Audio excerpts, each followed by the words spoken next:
I see honorable member from South Africa, honorable member from Seychelles, honorable member from Zimbabwe, honorable member from Madagascar, Mauritius.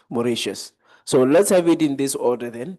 Honorable member from Malawi will come first, followed by honorable member from South Africa, honorable member from Mauritius, and then the honorable member from Zimbabwe, honorable member from Madagascar.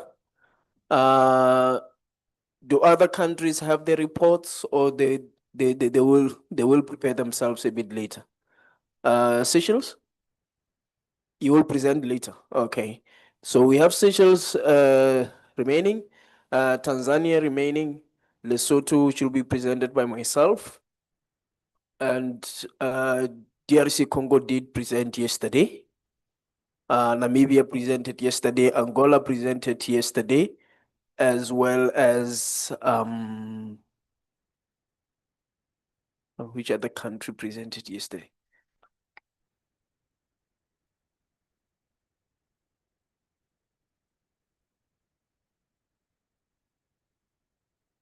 So yesterday we received presentations from Botswana, Namibia,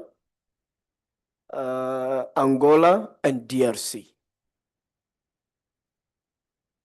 Honorable members, with this said, let us pay our attention to the presentation from honorable member from Malawi. Honorable member, you have the floor.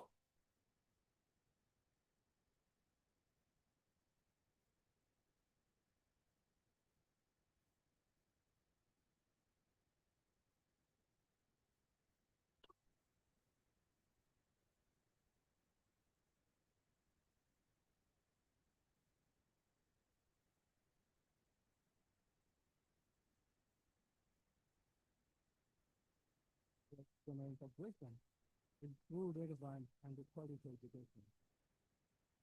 This is the whole reason why Malawi signed and ratified the Protocol on Education and Training, which aims to harmonize education system, promote student and staff mobility, and foster cooperation within the region.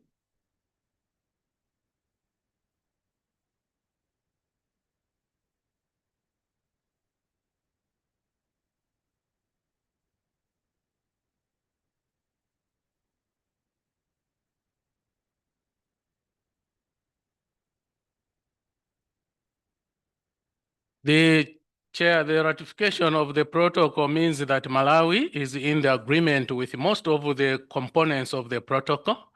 Some of the interventions Malawi has carried out stemming from the SADC protocol on education and training include reforming the school and primary teacher education curricula to include regional elements, and also include issues of SRHR, starting from primary school year 4, and strengthen teaching and learning methods, which are largely participatory and learner-centered.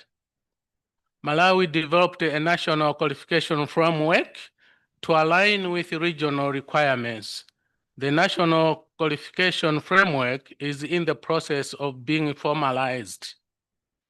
Universities in Malawi encourage students from the SADC region to study in Malawi and enjoy local student fees, while students from the non-SADC states pay slightly higher fees.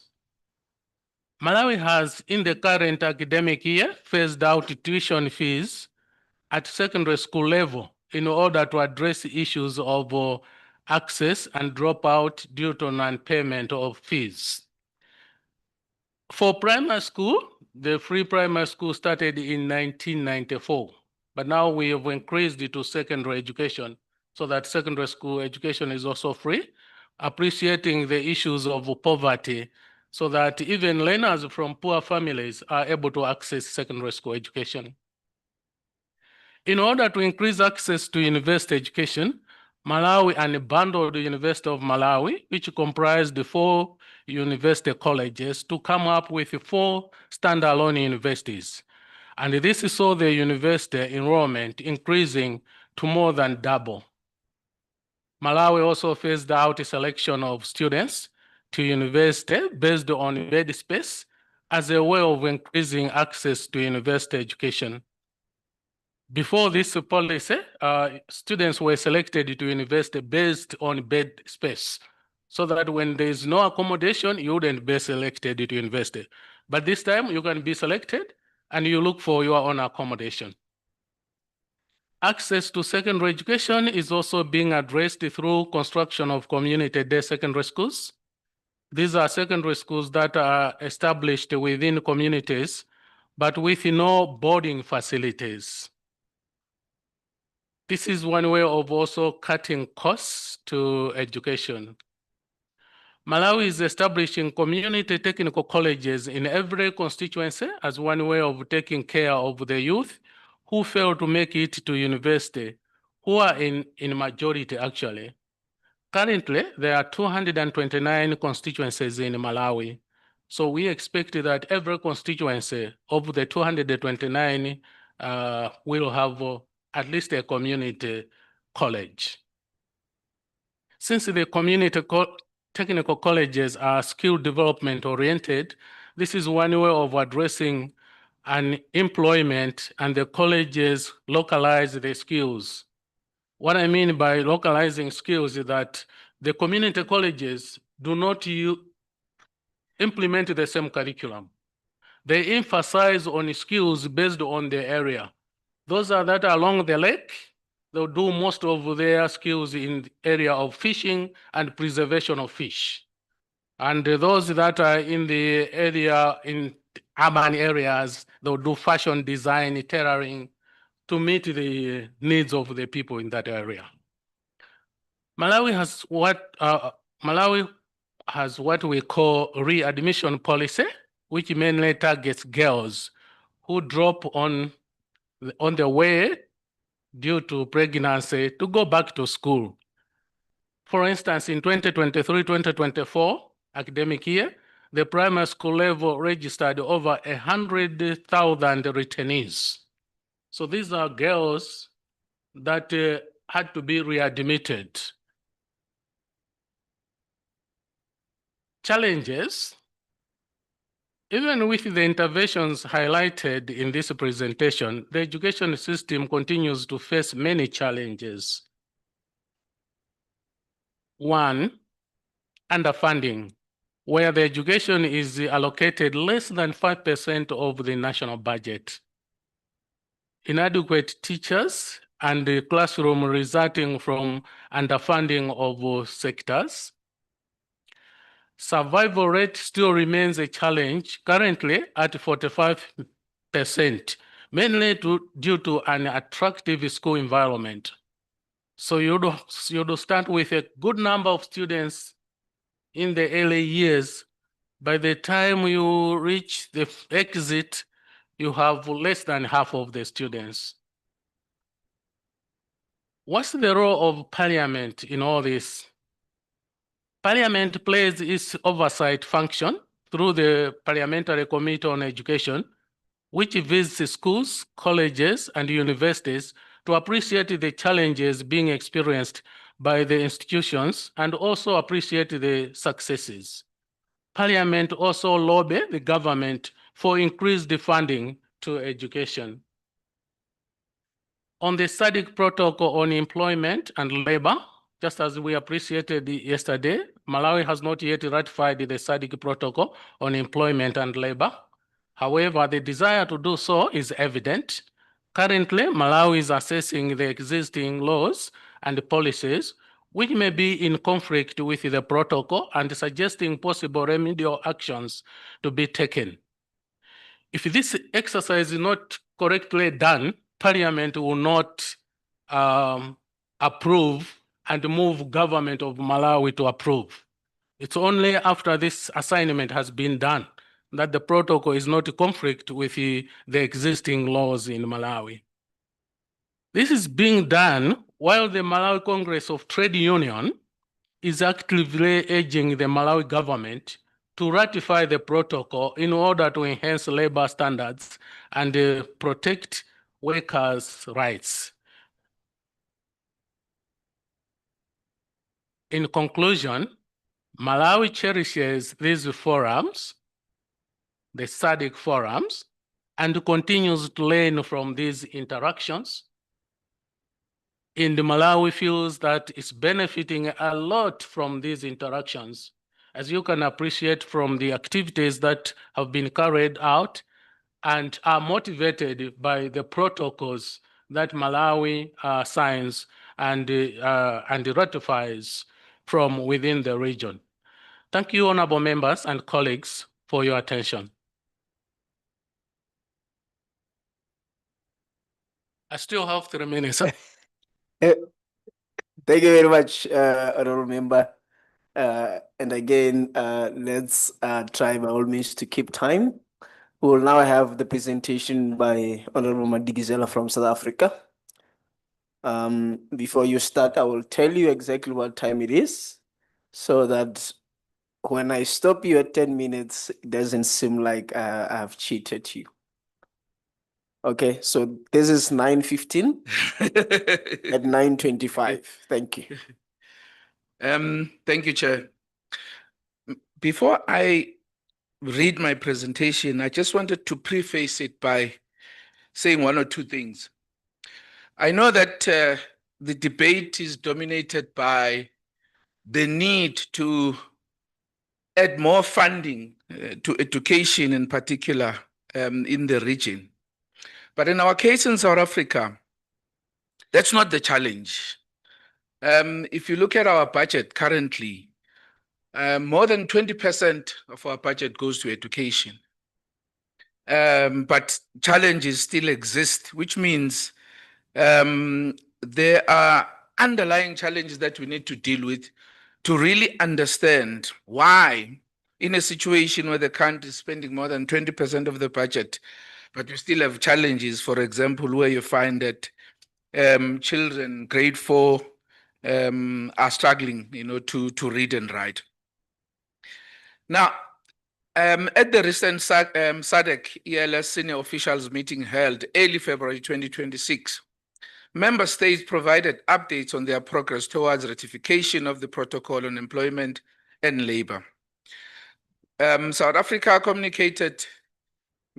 formally communicated that it has not yet ratified the instrument, citing specific legal and constitutional concerns that require resolutions before signature and ratification can be contemplated. South Africa approaches the draft SADC protocol with a firm commitment to regional integration and the advancement of decent work for all. Our engagement with the instrument is rooted in the desire to contribute constructively to a robust and implementable regional framework. However, we must do so in a manner that respects our constitution, honors our transformative journey, and protects the hard-won rights of our people. The key legal concerns that were identified. Now, following extensive internal consultation with law advisors and relevant stakeholders, South Africa has identified several areas of significant concerns in the current drafting of the protocol. These concerns are not mere technicalities. They go to the heart of our sovereignty, our constitutional processes, and the integrity of our domestic labor market transformation agenda. Areas of concern: affirmative action provision, Article 7.3. Clarification is required that race-based affirmative action as a cornerstone of South Africa constitutional transformation project falls within permissible scope of Article 7.3. Without this assurance, the protocol could be interpreted as inconsistent with our own employment equity framework. Financial commitments, Article 22. Financial obligations under Article 22 must be explicitly aligned with national budget cycles and parliamentary appropriation processes. South Africa cannot accept open-ended financial commitments that circumvent constitutional oversight of public finances. Reassurance is required that annexes developed under Article 26 and 33 will not be used to introduce substantive obligations that circumvent national parliamentary oversight. Any instrument with binding legal effect must be subject to the full treaty making process. Serious consideration should be given to the inclusion of a reservations mechanism to accommodate the constitutional diversity of member states. South Africa's legal system has specific features that may require reservations in the absence of interpretive clarity. Dispute resolution and the SADC tribunal. The dispute resolution provisions must account for the current status of the SADC tribunal. Practical and enforceable mechanisms are required that do not rely on institutional structures that are not currently operational. The SADC Secretariat acknowledged South Africa's concern and noted that all protocols are drafted in a similar fashion, several of which South Africa has ratified previously. While this context is appreciated, it does not diminish the need for clarity on the specific provisions identified above. Crucially, the meeting agreed to a structured engagement between South Africa and SADC Secretariat with a view to finding practical solutions to the challenges identified. The fact that South Africa has now articulated clear and specific issues of blockage provided a concrete basis for this agreement. Now, in terms of the legal advice that we have received to date, preliminary legal advice confirms that the concerns raised are well-founded and must be resolved prior to ratification. Key elements of the advice received thus far include constitutional supremacy. Section 231 of Constitution requires that any international agreement binding on the Republic must be tabled in Parliament where requirement approved by resolution. The current drafting of the annex provisions could potentially circumvent this requirement. Section 9 of the Constitution explicitly permits legislative on the other measures designed to protect or advance persons in disadvantage by unfair discrimination. South Africa must ensure that regional instruments do not inadvertently constrain this constitutional mandate. Section 213, read with Section 216 of the Constitution, establishes a comprehensive framework for national treasury control and budget processes. Financial commitment under Article 22 must be structured to respect these provisions. In the absence of a reservations mechanism, interpretive uncertainty could expose South Africa to dispute resolution processes based on understanding of provision that differ from our constitutional framework. And the way forward that is proposed, the concerns raised are not insurmountable. They require, one, a clarification that race-based affirmative actions fall within Article 7.3. Two, recognition that financial commitments under Article 22 must align with the national budget cycles. Three, reassurance that annexes under Article 26 and 33 will not circumvent national parliamentary oversight. Four, consideration of a reservation mechanism to accommodate constitutional diversity. And five, practical dispute resolution provisions that account for the current status of the SADC tribunal. Now, in terms of the next step, the Department of Employment and Labor, in coordination with Department of International Relations Cooperation and the Office of the Chief State Law Advisor, will engage SADC Secretariat to seek clarification and assurances outlined above. We shall continue to engage law advisors and relevant tripartite social partners and stakeholders as these discussions progress, ensuring that any eventual position on ratification is fully informed by robust legal analysis. The ministry will be kept appraised of these developments, particularly any progress towards resolving the interpretive concerns identified. In conclusion, Chairperson, South Africa remains committed to the objectives of the SADC Protocol on Employment and Labor and to broader project of regional integration. Our engagement with the instrument is constructive and principled, aimed at ensuring that any instrument we ultimately ratify is fully compatible with our constitutional order and transformative agenda. We offer our commitments in a spirit of constructive engagement and look forward to working with the SADC Secretariat and our regional partners to navigate these challenges. When necessary clarifications and assurances are obtained, South Africa will be in a position to reconsider ratification with confidence that the instrument respects our sovereignty, our constitution, and the hard-won rights of our people. We hope the above is in full reflecting of our position. I thank you, Chair.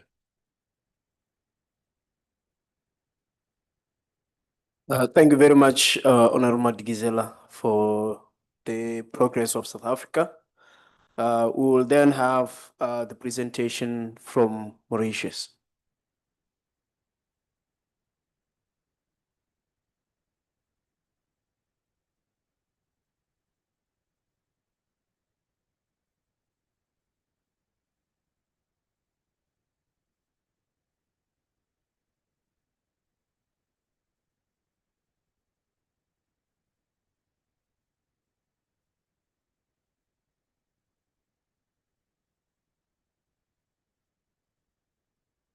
Thank you, Chair.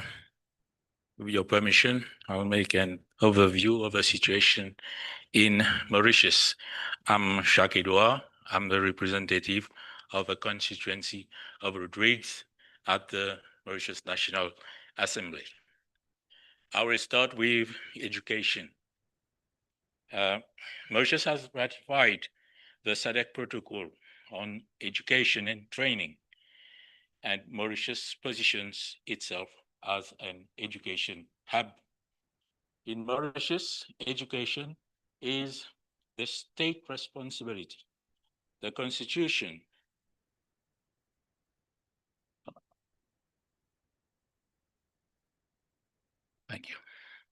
The Constitution guarantees and charges the government with a primary responsibility for providing education.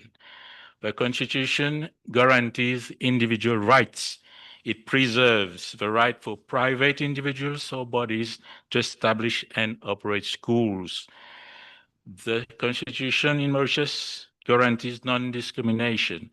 Admission to any educational institution cannot be denied on the basis of race, creed, or sex. The Constitution guarantees equality of opportunity. The system, including reforms like the 9-year continuous basic education, is designed to offer equal opportunities for all children. The Constitution guarantees also compulsory education. While the Constitution provides the framework, the Education Act makes primary education compulsory with penalties for non-compliance.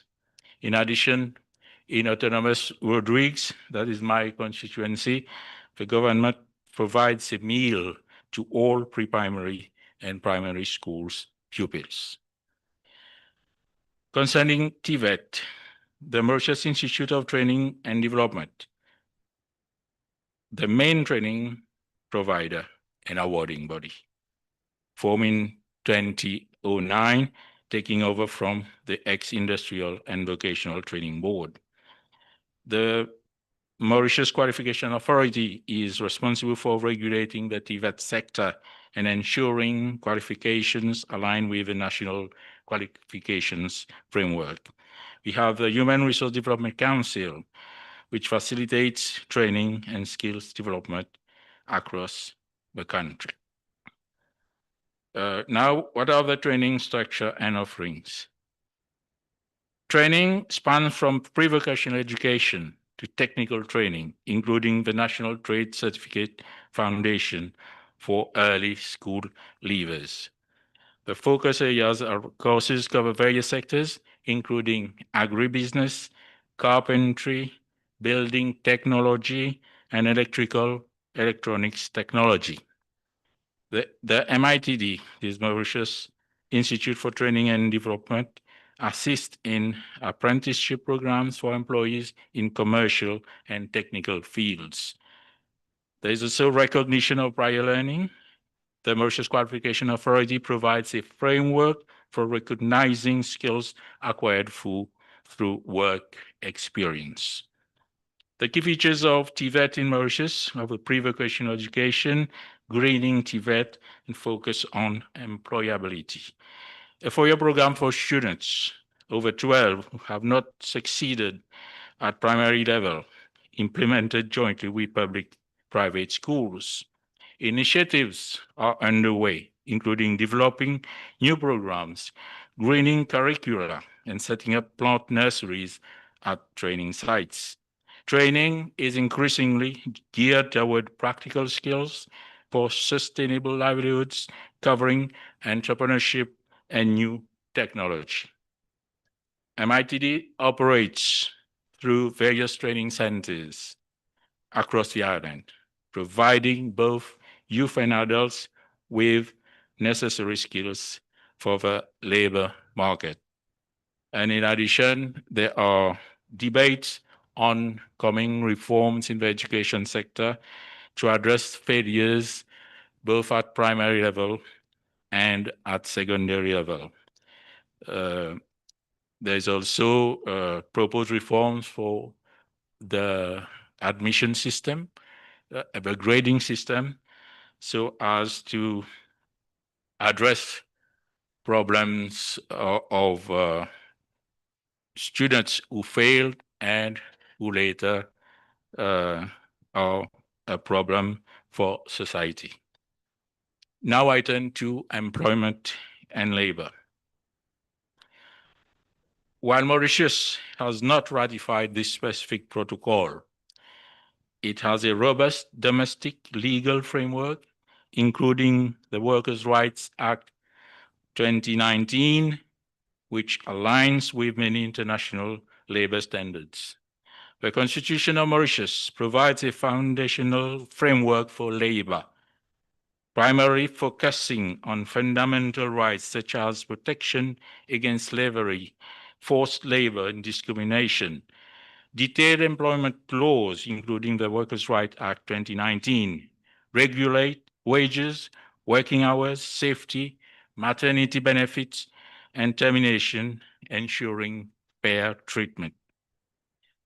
Employment and labor regulations in Mauritius include protection against discrimination. The Constitution ensures non-discrimination in employment and occupation. Protection against slavery and forced labor is guaranteed, along with freedom of association, allowing workers to join trade unions. The Workers' Rights Act 2019 enhanced worker rights, providing for paid leave, maternity, paternity leave, and strict guidelines on working hours and meal breaks. As of June 7, 2024, mothers in Mauritius are entitled to 16 weeks of paid maternity leave, increased from 14 weeks, with at least 8 weeks taken post-childbirth. An extra 2 weeks are provided for premature births or multiple births. One-time allowance of 3,000 Mauritian rupees is paid by employers to employees with over 12 months of service. Now, the key details of maternity leave in Mauritius. Leaves can be arranged before and after childbirth, but a mandatory minimum period must be taken after. In case of a miscarriage, employees are entitled to 3 weeks of paid leave plus an additional 5 days. For stillbirths, the full 16 weeks of leave apply. Employers are prohibited from terminating employment while a worker is on maternity leave. New mothers are entitled to daily breaks for breastfeeding. Citizens and residents registered on the social register who have completed their 6th medical checkup on or after June 2024 are eligible for a pregnancy care allowance. Other regulations address termination and severance. Regulations made provide protection against unjustified termination and govern the payment of severance allowances. The National Employment Act focuses on promoting employment, managing labor market information, and facilitating job placement according to the International Labour Organization. There's also a workfare program, an initiative designed to support workers who lose their jobs, providing training and employment assistance. These laws, including the 2025 amendments, are designed to balance worker protection with the needs of the modern economy. Mr. Chair, I will conclude with a word on regional integration. Like you were saying yesterday, we must reflect on what we feel about the regional integration. That are questions perhaps that we should ask ourselves. How many of our states are ready to cede sovereignty to SADC in decision-making? Is there political will and commitment to implement agreements? Do we all have the human and financial resources required to execute projects effectively? Our differences in levels of economic development, do they allow us to establish mutually beneficial trade and even distribution of gains? What about trade barriers like the lack of a common currency? To make regional integration happen, it must not be only a dream, but a reachable objective. Thank you, Mr. Chairperson.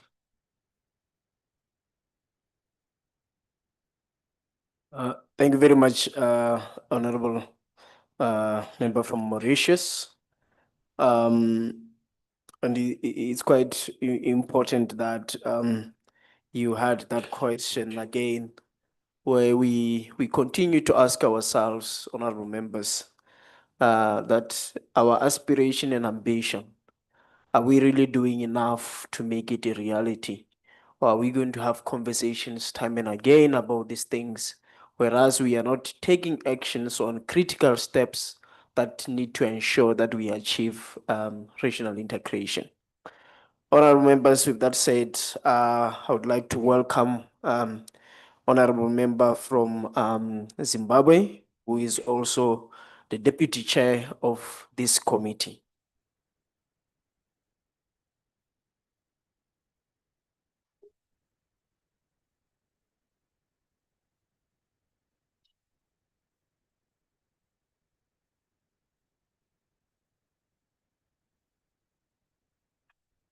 Good morning, honorable members.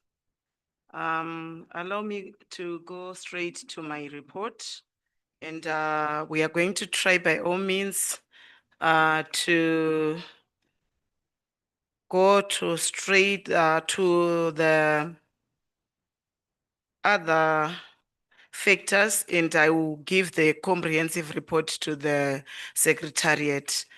Thank you, Honorable Chair. Honorable Chair, dear colleagues, Zimbabwe expresses its appreciation for the opportunity to present its progress on the implementation of SADC Protocol on Education and Training 1997 and SADC Protocol on Employment and Labor 2023, which together constitutes a critical foundation for building resilient, inclusive and future-oriented human capital across our region.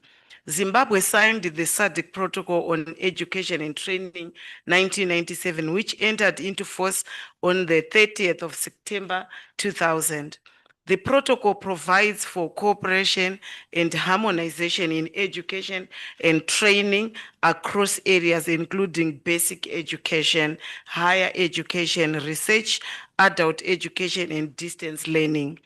On the SADC Protocol on Employment and Labor 2023, Zimbabwe signed the protocol and Cabinet approved its ratification in June 2025, confirming Zimbabwe's commitment to regional labor cooperation.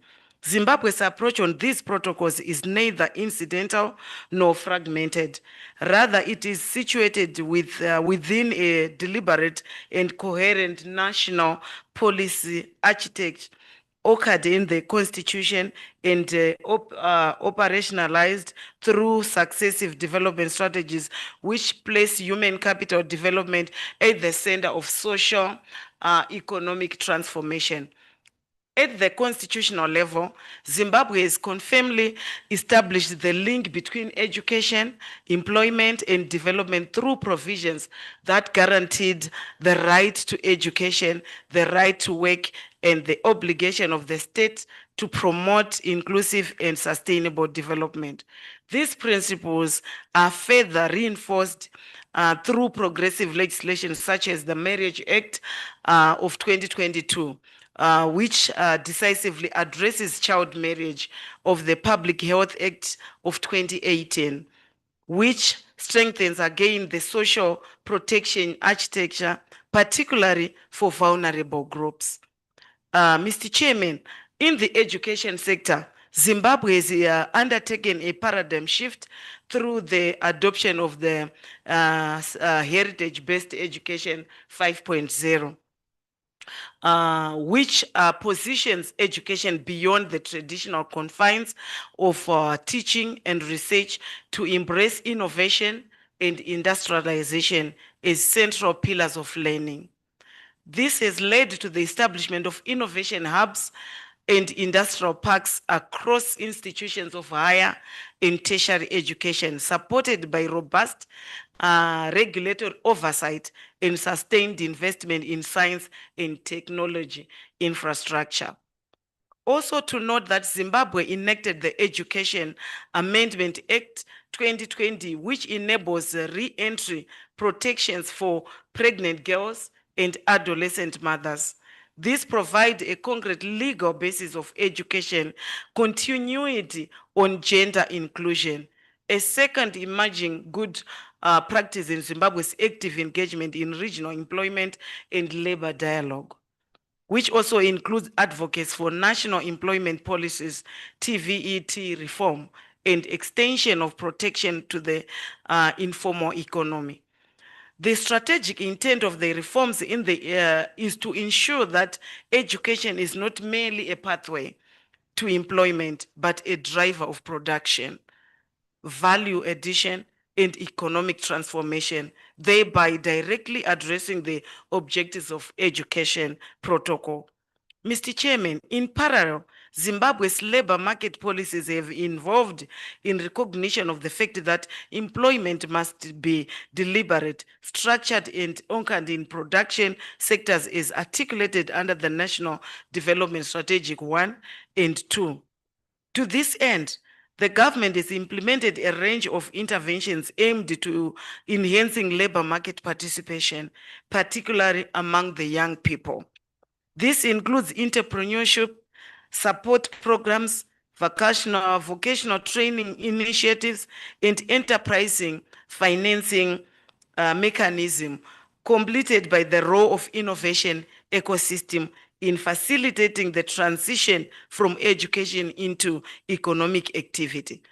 Zimbabwe remains cognizant that unemployment transcends the economic realm and manifests as a driver of broader social vulnerabilities, particularly among youth and women. In response, the country has implemented targeted and integrated intervention, including the National Adolescents Friendly Health Service Initiative, the School Health Policy, and institutional safeguards within the education sector, such as anti-sexual harassment framework, life skills education, such as anti-health sexual harassment, as I've highlighted, also the gender-based violence and early pregnancies and child marriages, while strengthening resilience among vulnerable populations. Mr. Chairman, in reinforcing this protective framework, Zimbabwe has adopted a deliberate legislative posture through the Criminal Law Amendment, Protection of Child and Young Persons Act 2024, which raises the age of consent to 18, extends protection to both girls and boys, and aligns domestic law with constitutional standards on child protection. The role of Parliament, Mr. Chairman, also continues to play a central oversight role in ensuring that these frameworks are not merely aspirational, but are also effectively implemented and aligned with the national regional commitments. This is achieved through legislative alignment with the regional obligation, rigorous budget oversight to prioritize human capital development and sustained monitoring of implementation through portfolio committees, which also supported by the evidence-based inquiries and inclusive public engagement. Honorable members will also participate. We also appreciate that Zimbabwe is now consolidating efforts for strengthening to further strengthen the link between education, labor market absorption, particularly in addressing youth employment, skills development, and also involving informal sector. The focus at this stage is on enhancing implementation, coordination, and skill to fully realize the benefits of these frameworks. In conclusion, dear colleagues, Mr. Chairman, Zimbabwe has established a comprehensive and coherent framework for the implementation of SADC protocols on education and employment. The strategic thrust remains firmly focused on strengthening and interface between education, innovation, and labor market, while ensuring that investing in human capital translates into inclusive socio-economic outcomes. Zimbabwe remains committed to working with fellow member states in advancing the shared objective and ensuring that promise of these protocols is fully realized for the benefits of our people. I so submit, Mr. Chair. Thank you. Thank you very much, Honorable Deputy Chair. At this point, we are going to call upon the Honorable Member from Madagascar, who will be followed by the Honorable Member from Mozambique, Honorable Member from Seychelles. We are yet to get the confirmation from Tanzania and Eswatini. Are you ready? Then we will have Tanzania followed by Eswatini. Just want to point out, honorable members, that I will be out for a few hours. I have a call that I could not avoid at 10. So we'll have our deputy chair directing the meeting. Thank you. Merci, Monsieur le Président, d'avoir donné la parole. Je suis docteur Fiarouvana Louvanirina Célestin. Je suis député de Madagascar, élu à Betaf et membre de la commission HSDSP. J'entame mon deuxième mandat. C'est un honneur et un privilège pour moi de présenter Madagascar devant vous. Et dans le cadre de mise en œuvre des protocoles sur l'éducation, la formation, l'emploi et le travail dans le SADC en vue de développer un capital humain résilient et inclusif pour l'avenir devant vous. Madagascar, étant qu'un État membre de la SADC, participe aux efforts régionaux visant à promouvoir le développement du capital humain, améliorer l'accès à l'éducation et renforcer les politiques de l'emploi. Concernant la situation du secteur de l'éducation constitue un levier fondamental pour le développement de la capital humain résilient et inclusif. Au cours des dernières années, Madagascar a enregistré des progrès significatifs en matière d'accès à l'éducation de base.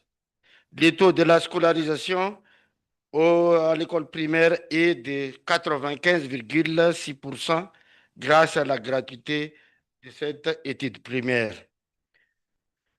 Le taux d'inscription dans l'enseignement secondaire est autour de 34% et nous avons construit des universités dans chaque région de Madagascar. Maintenant, nous avons plus de 24 universités et instituts supérieurs à Madagascar. Cependant, Les avancées quantitatives contrastent à des défis importants liés à la qualité de l'apprentissage. Afin de renforcer les accès à l'éducation et d'améliorer les résultats scolaires, le gouvernement a mis en œuvre plusieurs initiatives, notamment la construction et la réhabilitation des établissements scolaires, la distribution de manuels pédagogiques et formation des enseignants, la mise en place des programmes d'alimentation scolaire, la mise en place des programmes de transformation Access and Learning in Madagascar, qui visent à améliorer les résultats scolaires. Ça, c'est en collaboration avec le Banque mondiale.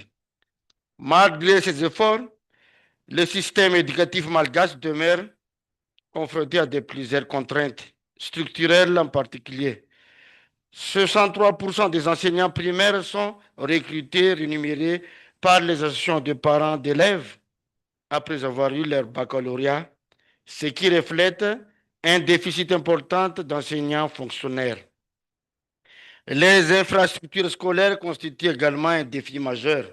Chaque année, entre 1000 et 2000 salles de classe sont endommagées ou détruites par les cyclones.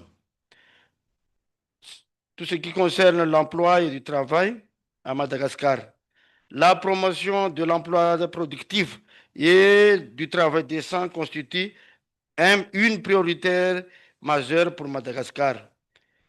Le taux de chômage reste élevé. L'agriculture demeure le principal secteur d'activité économique et absorbe une grande partie de la population active, en particulier dans les zones rurales. L'économie informelle joue également un rôle central dans la création d'emplois.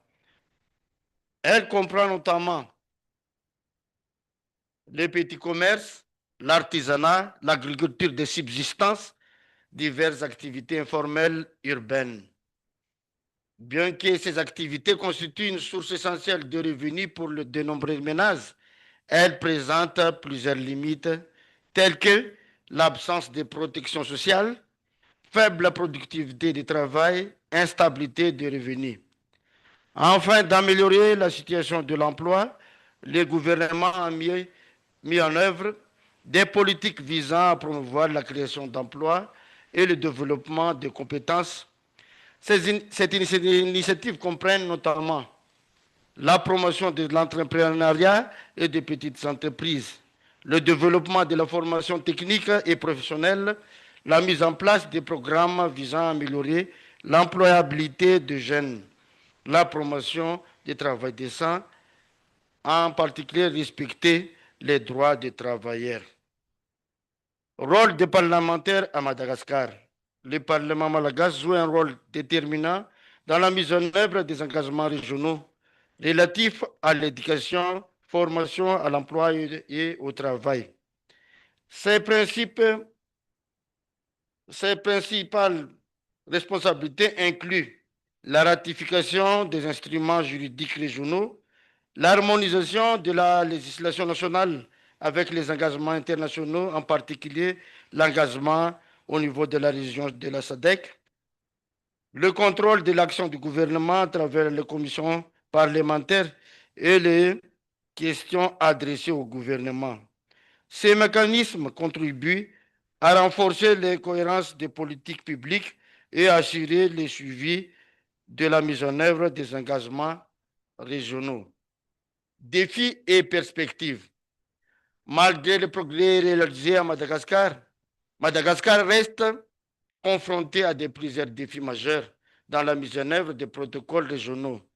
Dans le cadre du secteur de l'éducation, les principaux défis concernent la qualité de l'apprentissage, le manque d'enseignants qualifiés, l'infrastructure scolaire insuffisante, le financement limité sur le secteur éducatif. Dans le domaine des emplois, les défis incluent la prédominance de l'économie informelle, faible production du travail, faible productivité du travail et le sous-emploi, l'insuffisance de protection sociale, les difficultés d'accès à l'emploi pour les jeunes et les femmes et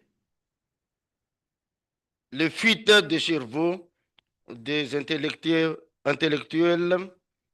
pour aller travailler ailleurs.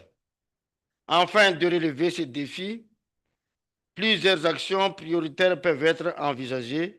Renforcer la formation et la professionnalisation des enseignants, améliorer les infrastructures scolaires, surtout dans les zones rurales, accroître les investissements publics et privés dans l'éducation, promouvoir la formalisation de l'économie informelle, développer la formation technique et professionnelle en priorisant l'éducation, formation et emploi et l'utilisation de nouvelles technologies. Pour conclure, Madagascar a réalisé des progrès significatifs dans l'élargissement de l'accès à l'éducation et dans la participation aux initiatives régionales visant à promouvoir l'emploi et le travail décent au sein de la SADC. Toutefois, les défis structurels importants subsistent, notamment en matière de qualité de l'éducation, de transformation du marché du travail et le financement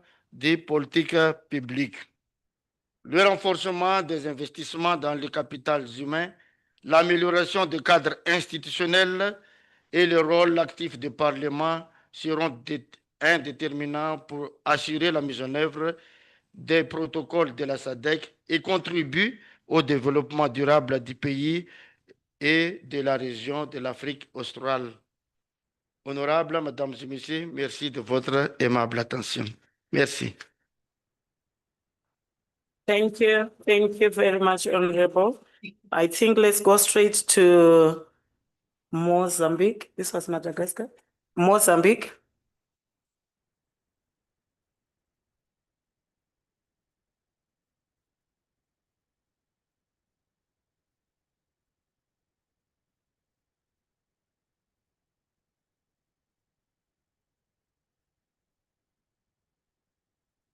Muito bom dia a todos.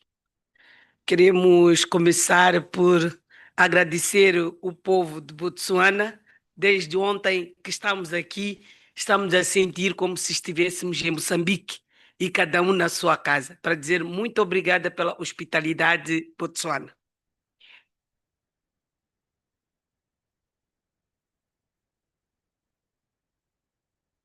A República de Moçambique, enquanto Estado-membro da Comunidade de Desenvolvimento da África Austral, tem assumido um compromisso ativo na implementação de instrumentos jurídicos regionais destinados a promover o desenvolvimento humano, a educação e o emprego digno. Entre estes instrumentos, destacam-se o protocolo da SADC sobre a educação e formação de 1997 e o protocolo da SADC sobre emprego e trabalho de 2023, que constitui marcos normativos fundamentais para a cooperação regional no desenvolvimento do capital humano, na promoção da educação de qualidade e na criação de mercados de trabalho inclusivo e resilientes. Ponto de situação relativo à ratificação, enquadramento no ordenamento jurídico nacional. Moçambique é parte integrante dos esforços regionais da SADC no domínio da educação e do emprego. O país participa na implementação do protocolo da SADC sobre educação e formação assinada 10 de setembro de 1997, instrumento que estabelece mecanismos de cooperação entre os Estados com vista à harmonização dos sistemas educativos, melhoria da qualidade do ensino e promoção da mobilidade acadêmica na região. O referido protocolo foi ratificado por Moçambique a 28 de julho de 1998. De forma complementar, Moçambique assinou o protocolo da SADC sobre emprego e trabalho a 18 de agosto de 2014. No plano nacional, este compromisso encontra-se plasmado na Constituição da República de Moçambique de 2024 que consagra o direito à educação e ao trabalho como direitos fundamentais dos cidadãos. A Constituição da República de Moçambique estabelece que a educação constitui um direito e dever de cada cidadão, cabendo ao Estado promover a expansão do acesso ao ensino, assegurar a igualdade de oportunidade no sistema educativo. Neste setor, registramos atualmente 49% de participação feminina em todos os níveis de ensino, o que reflete avanços consistentes rumo à paridade de gênero. No ensino técnico profissional, 61,4% das raparigas frequentam cursos do ramo industrial, ultrapassando a meta estabelecida para 2025. Estes resultados traduzem progressos concretos na ampliação do acesso das mulheres a setores estratégicos da economia e no reforço da sua autonomia ao longo do ciclo de vida. Em Moçambique, a promoção de igualdade de gênero constitui uma prioridade nacional estratégica. Este compromisso encontra-se consagrado na Constituição da República e é concretizado através de políticas públicas, instrumentos estratégicos orientados para a eliminação de todas as formas de discriminação, promoção de inclusão e a garantia de que nenhuma mulher ou rapariga seja deixada para trás. No quadro legislativo e político nacional, diversas leis e estratégias constituem para a implementação dos objetivos previstos no protocolo da SADC. Destaca-se neste contexto a Lei nº 18/2018 do Sistema Nacional de Educação, que estabelece os princípios orientadores da política educativa nacional e define a estrutura, funcionamento do sistema educativo, orientando-se por princípios de universalidade, equidade e inclusão.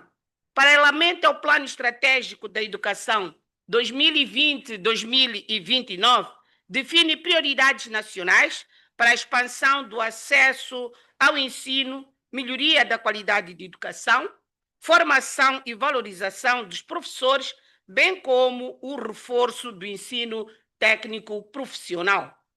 No domínio laboral, a implementação das disposições de protocolo sobre emprego e trabalho encontra correspondência na Lei 13/2023, de 25 de agosto, Lei de Trabalho, que regula as relações laborais e estabelece direitos e deveres de trabalhadores e empregadores, incluindo princípios relacionados com a igualdade de oportunidades, proteção do trabalho e promoção de condições de trabalho digno.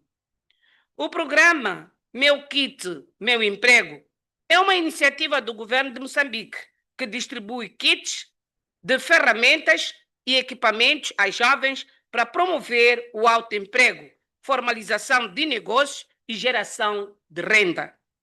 Entre vários projetos, temos a destacar o projeto mais recente, lançado em 2025, que é o Fundo de Desenvolvimento Econômico Local, mais conhecido por FIDEL, em que beneficia 60% dos jovens e 40% para mulheres. Este projeto é uma iniciativa do governo de Moçambique. Ele financia negócios, promove o empreendedorismo, gera emprego e renda, mas dizer também que é reembolsável e tem taxas bonificadas. É para impulsionar a economia local e reduzir as desigualdades. Implementação, orçamentos e coordenação institucional. Nos últimos anos, Moçambique tem implementado diversas políticas, programas destinados a promover os objetivos dos protocolos da SADC na área de educação e de emprego. No setor educativo, destacam-se programas orientados para a expansão do ensino básico, o reforço da educação inclusiva, o desenvolvimento de programas de alfabetização e educação de jovens e adultos e a expansão do ensino técnico profissional. No domínio de emprego, o país tem promovido iniciativas orientadas para a criação de oportunidades econômicas para jovens, o desenvolvimento de programas de formação profissional e o apoio ao empreendedorismo. Estas intervenções procuram responder ao desafio do desemprego juvenil e reforçar a capacidade produtiva da economia nacional. O setor de educação constitui uma das principais prioridades do orçamento do Estado moçambicano. O governo tem alocado uma parcela significativa de recursos públicos e ao setor educativo, com vista a expandir o acesso ao ensino básico, melhorar o emprego. Relação entre desemprego e crises sociais. O desemprego juvenil constitui um desafio para Moçambique. Atualmente, a taxa é 18,4%, especificamente para jovens de 15 a 35 anos, e 28,8%, dos quais 40,9% são nas áreas urbanas. Desafios e conquistas da ação parlamentar. Apesar de avanços registrados, há desafios na área de educação e desemprego. Entre os principais desafios, destacam-se as limitações financeiras, por exemplo, programas educativos e de formação profissional, elevado nível de informalidade ao mercado de emprego, ao mercado de trabalho e o desajustamento entre as competências desenvolvidas pelo sistema de formação e a necessidade do mercado. Neste contexto, o Parlamento de Moçambique desempenha um papel fundamental na implementação e monitoria dos compromissos regionais assumidos através da aprovação da legislação, fiscalização das políticas. Para terminar, Moçambique reafirma o compromisso com os objetivos do protocolo de HSDSP sobre a educação e formação, sobre emprego e trabalho, reconhecendo que o investimento do capital humano constitui um elemento central para o desenvolvimento sustentável e da integração regional e construção da sociedade mais inclusiva e resiliente. Muito obrigado. Eu só queria dizer que eu tenho problemas de vista. Para mim, a iluminação não foi suficiente. Tive dificuldades, por isso que eu ficava deste lado. Muito obrigado. Acho que é bom ter em conta também. Pode haver mais alguém com problemas comigo. Obrigado.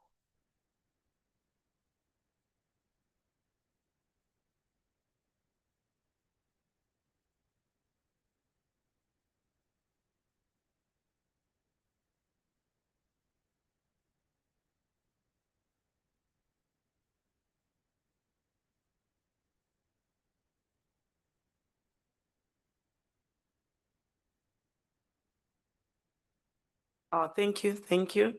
Let's try by all means to catch up with our time. And I will now call Seychelles. They've already done it. So, Eswatini. Eswatini.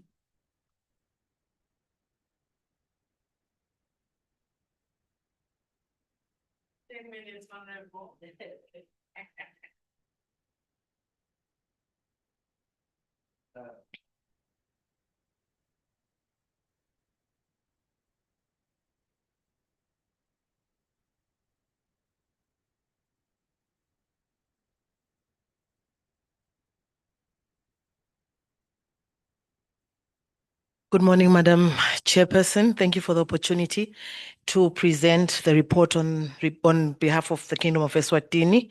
My name is Senator Dr. Linda Ngumalo, and I'll go straight to the report.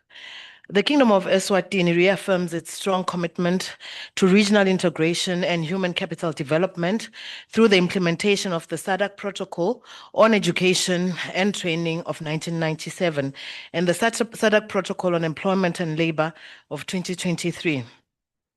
These instruments are central to advancing inclusive growth, social stability, and economic transformation across the region. Eswatini recognizes that education and labor are mutually reinforcing pillars that underpin productivity, competitiveness, and social protection.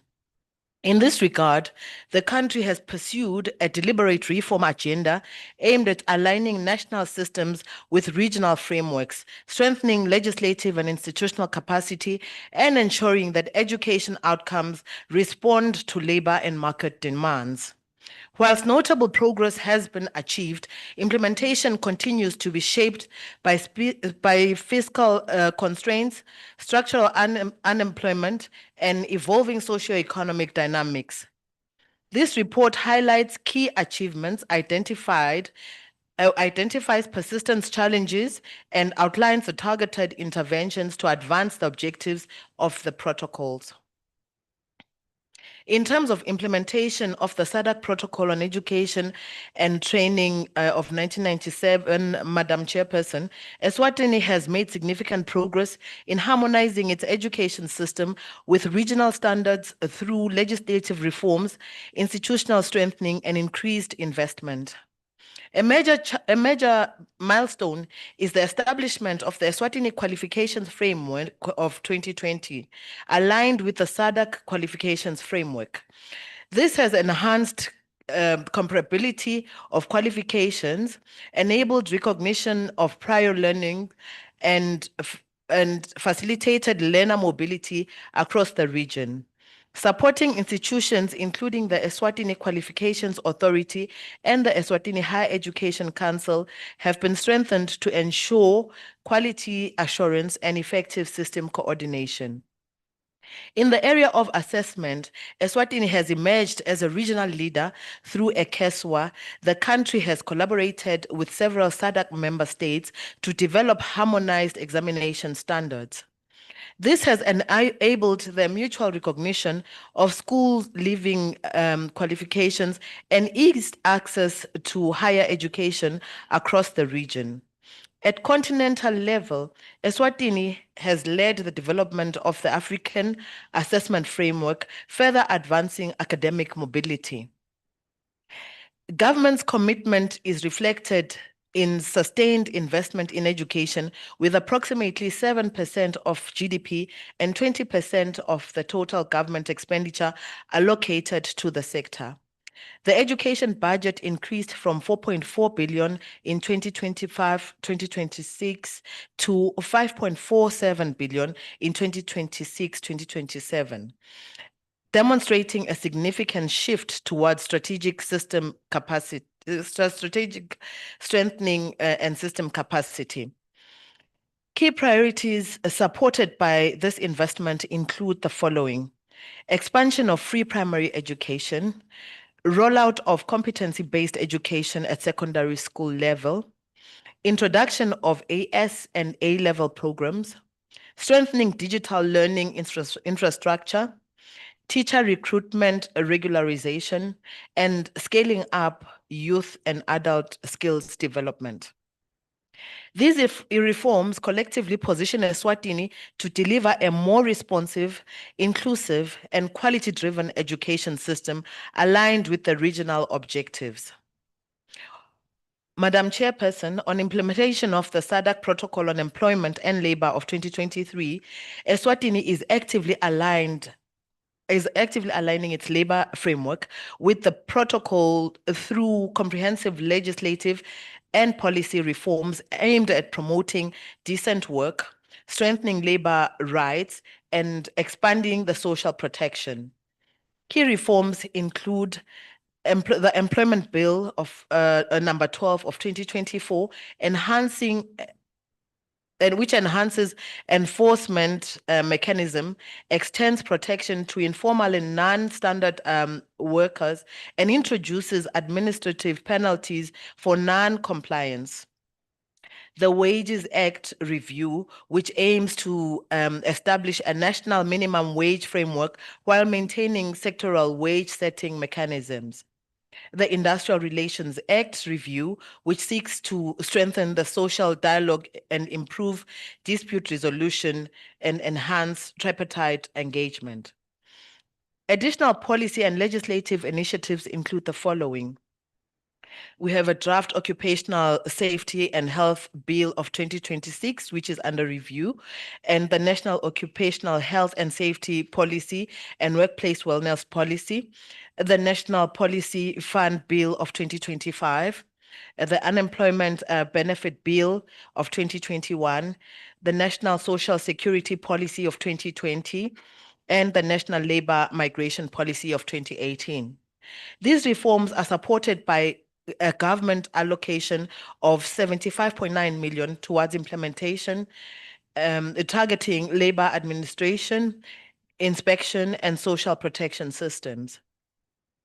Despite program being made, key challenges continue to persist, and these include a limited labor inspection and enforcement capacity, absence of a universal national minimum wage, high levels of informality with limited legal protection, and fragmented social protection systems, weak labor market information systems, and delays in dispute resolution and collective bargaining inefficiencies. Key implementation challenges.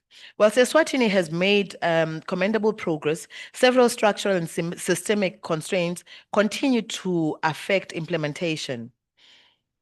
And Madam Chair, these include resource constraints and infrastructure gaps, skills mismatch and weak school to work transition, underdeveloped TVET sector, work labor enforcement capacity, informal economy exclusion, fragmented social protection systems, institutional coordination gaps, low learner retention and progression, and climate change impacts. Interventions to address unemployment include the following. Eswatini has adopted a multi-sectoral approach to address the social and economic consequences of unemployment. And these include strengthening social protection, which encapsulates a proposed unemployment benefits fund to provide income security, expansion of pension coverage through reform and Provident Fund, or the reform of the Provident Fund, and the workplace wellness and occupational safety initiatives. Aligning education with industrialization and promoting regional labor mobility. In conclusion, Madam Chair, Eswatini has demonstrated strong commitment to leadership in implementation of the SADC protocols, particularly in qualifications, harmonization, and assessment, standardization, and the ongoing labor law reforms. These efforts underscore the country's dedication to advancing decent work and strengthening education systems and expanding social protection. With that, Madam Chair, I so submit. Thank you. Thank you, Eswatini. We'll go to Tanzania. I think that's the last one. Is there any country which has not yet presented their report? Okay, Tanzania.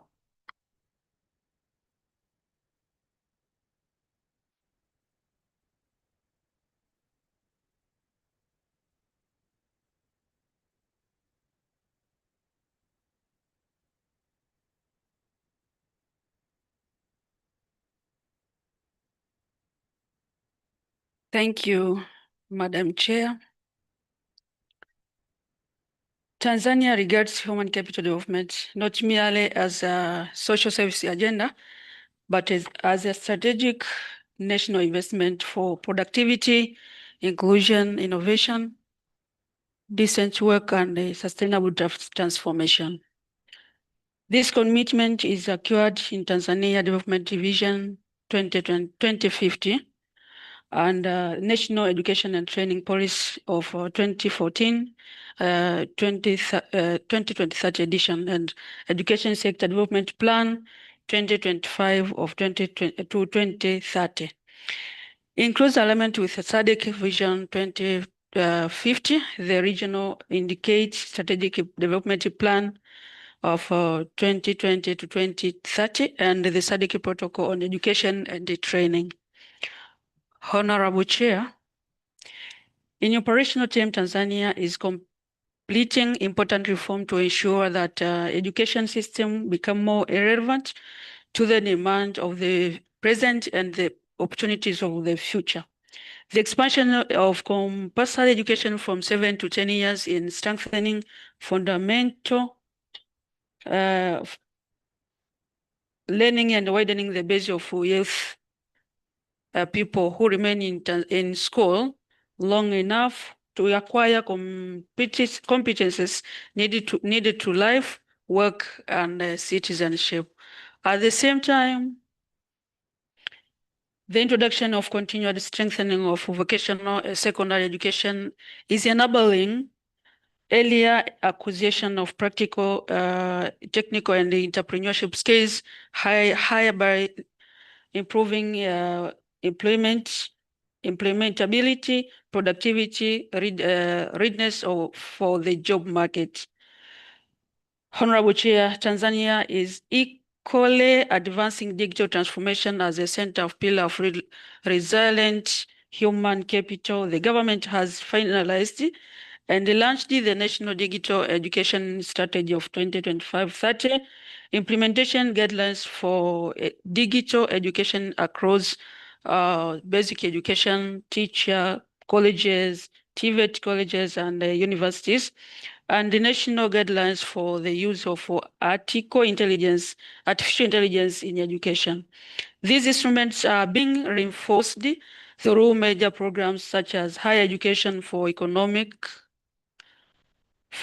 transformation, boost primary education, and secondary education quality improvement through projects, which are expanding equitable access, improving learning quality, strengthening teacher capacity, and preparing learners for a rapidly changing digital economy. Our nation approach also places strong emphasis on inclusion. Tanzania has developed and operationalized key instruments to support learners with disability, including the National Strategy for Inclusive Education of 2021 to 2026, the in-school screening, identification, and assessment guidance for children with disabilities, and framework for nurturing inclusive teachers through continuing professional development. These efforts are helping to strengthening early identification, inclusive pedagogy, assistance support, accessibility of learning environments, and improve participation of learners who have traditionally faced the barrier in education and employment pathways. Honorable Chair, Tanzania continues to invest in girls' education as a major pillar of inclusive human capital development. Notable example of this establishment of 26 regional schools, science secondary schools with boarding facilities, one in each region of mainland Tanzania under the program called the SEQUIP. Through this and other target investment, the country is strengthening girls' participation, safety, retention, and successful completion in science education, particularly for those who vulnerable and underserved communities. These measures are important not only for promoting equity, but also for unlocking the full productive and leadership potential for women and girls in our society and economies. Honorable Chair, in the area of employability and long life skill development, Tanzania is expanding vocational education and training opportunities, and Vocational Education and Training Authority, including district level training in infrastructure, short courses, tailor-made industry responsive program, and recognition of prior learning for those who acquire competences outside formal pathways. A notable example of this ongoing is that ongoing establishment of 64 district vocational training colleges across the country, reflecting the government's strong commitment on bringing skill development opportunity across the community. This is completed the work of institution under the institution of adult education, which continues to wide second chance education, community skill development by open and distance learning and the lifelong learning opportunities. Expanded to about 150 centers across 17 regions in mainland Tanzania, helping many out of school adolescents and youth to access literary, numerary life skills and livelihood-oriented learning opportunities. In particular, a strategy from reforms area for Tanzania is the strengthening of link between higher education and the world of work. In this regard, Tanzania National Strategy for promoting industrial linkage between higher education institutions and world of work industry provided an important framework for building. Can you round up, Honorable? For building strong partnership between universities, college, and work labor market. Honorable Chair, to conclude, once again, I wish to express my sincere appreciation for the opportunity that you have given to us.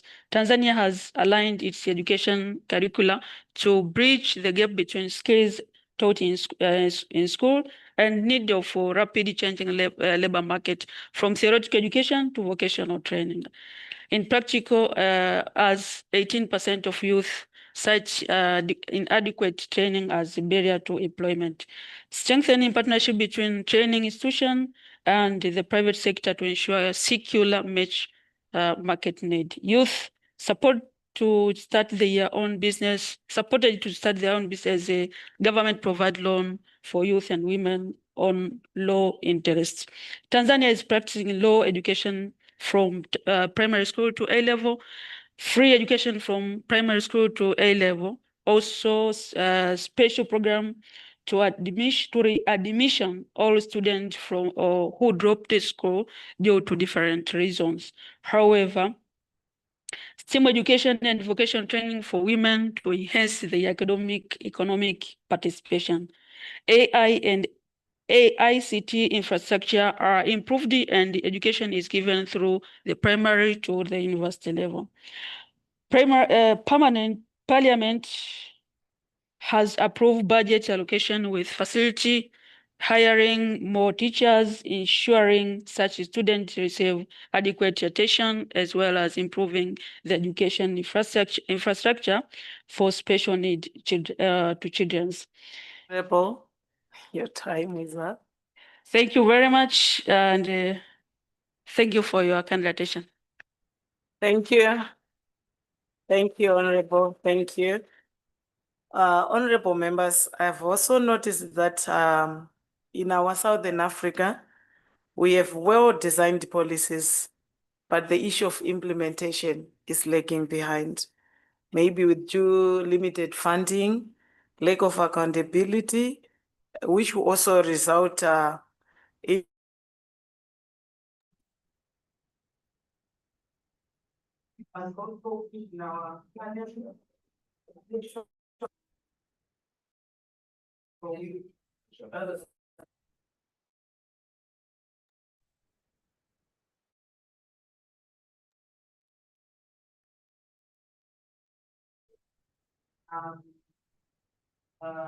we are going to get the declaration from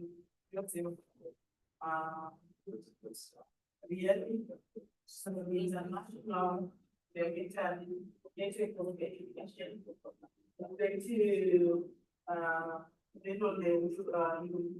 to then on the access to parents of the university, then some of us child marriage and teacher to the process. Thereafter, we also receive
Madam Chair, are you ready for me? I lost audio from your microphone, so I'm not sure if you can hear me, but I couldn't hear you before. It was very clear and then it dropped off, so I'm not sure what happened.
Madam Chair, I'm just waiting for a signal from you that I should start.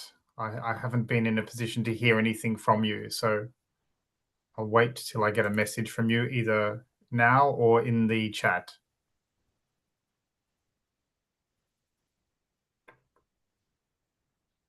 You may proceed, I think. Okay, great. Thank you. So colleagues, it's very good to be with you this morning, honourable members. It was great to hear some of the country presentations, and many of the issues I think that were raised in those will come up in this presentation. So thank you for the opportunity to be with you. My name is Joseph Nan O'Reilly, and I am from something called the International Parliamentary Network for Education. And let me just say a little bit about the network before I start the presentation. So we are what it says in our title. We are a global network of members of parliament from all around the world who are committed to working on the achievement of Sustainable Development Goal 4, quality education for all, which you're all very familiar with.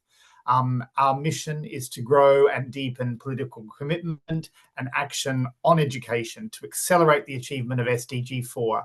And we have three broad priorities. Again, all of these things were touched on in the presentations that all of you made this morning.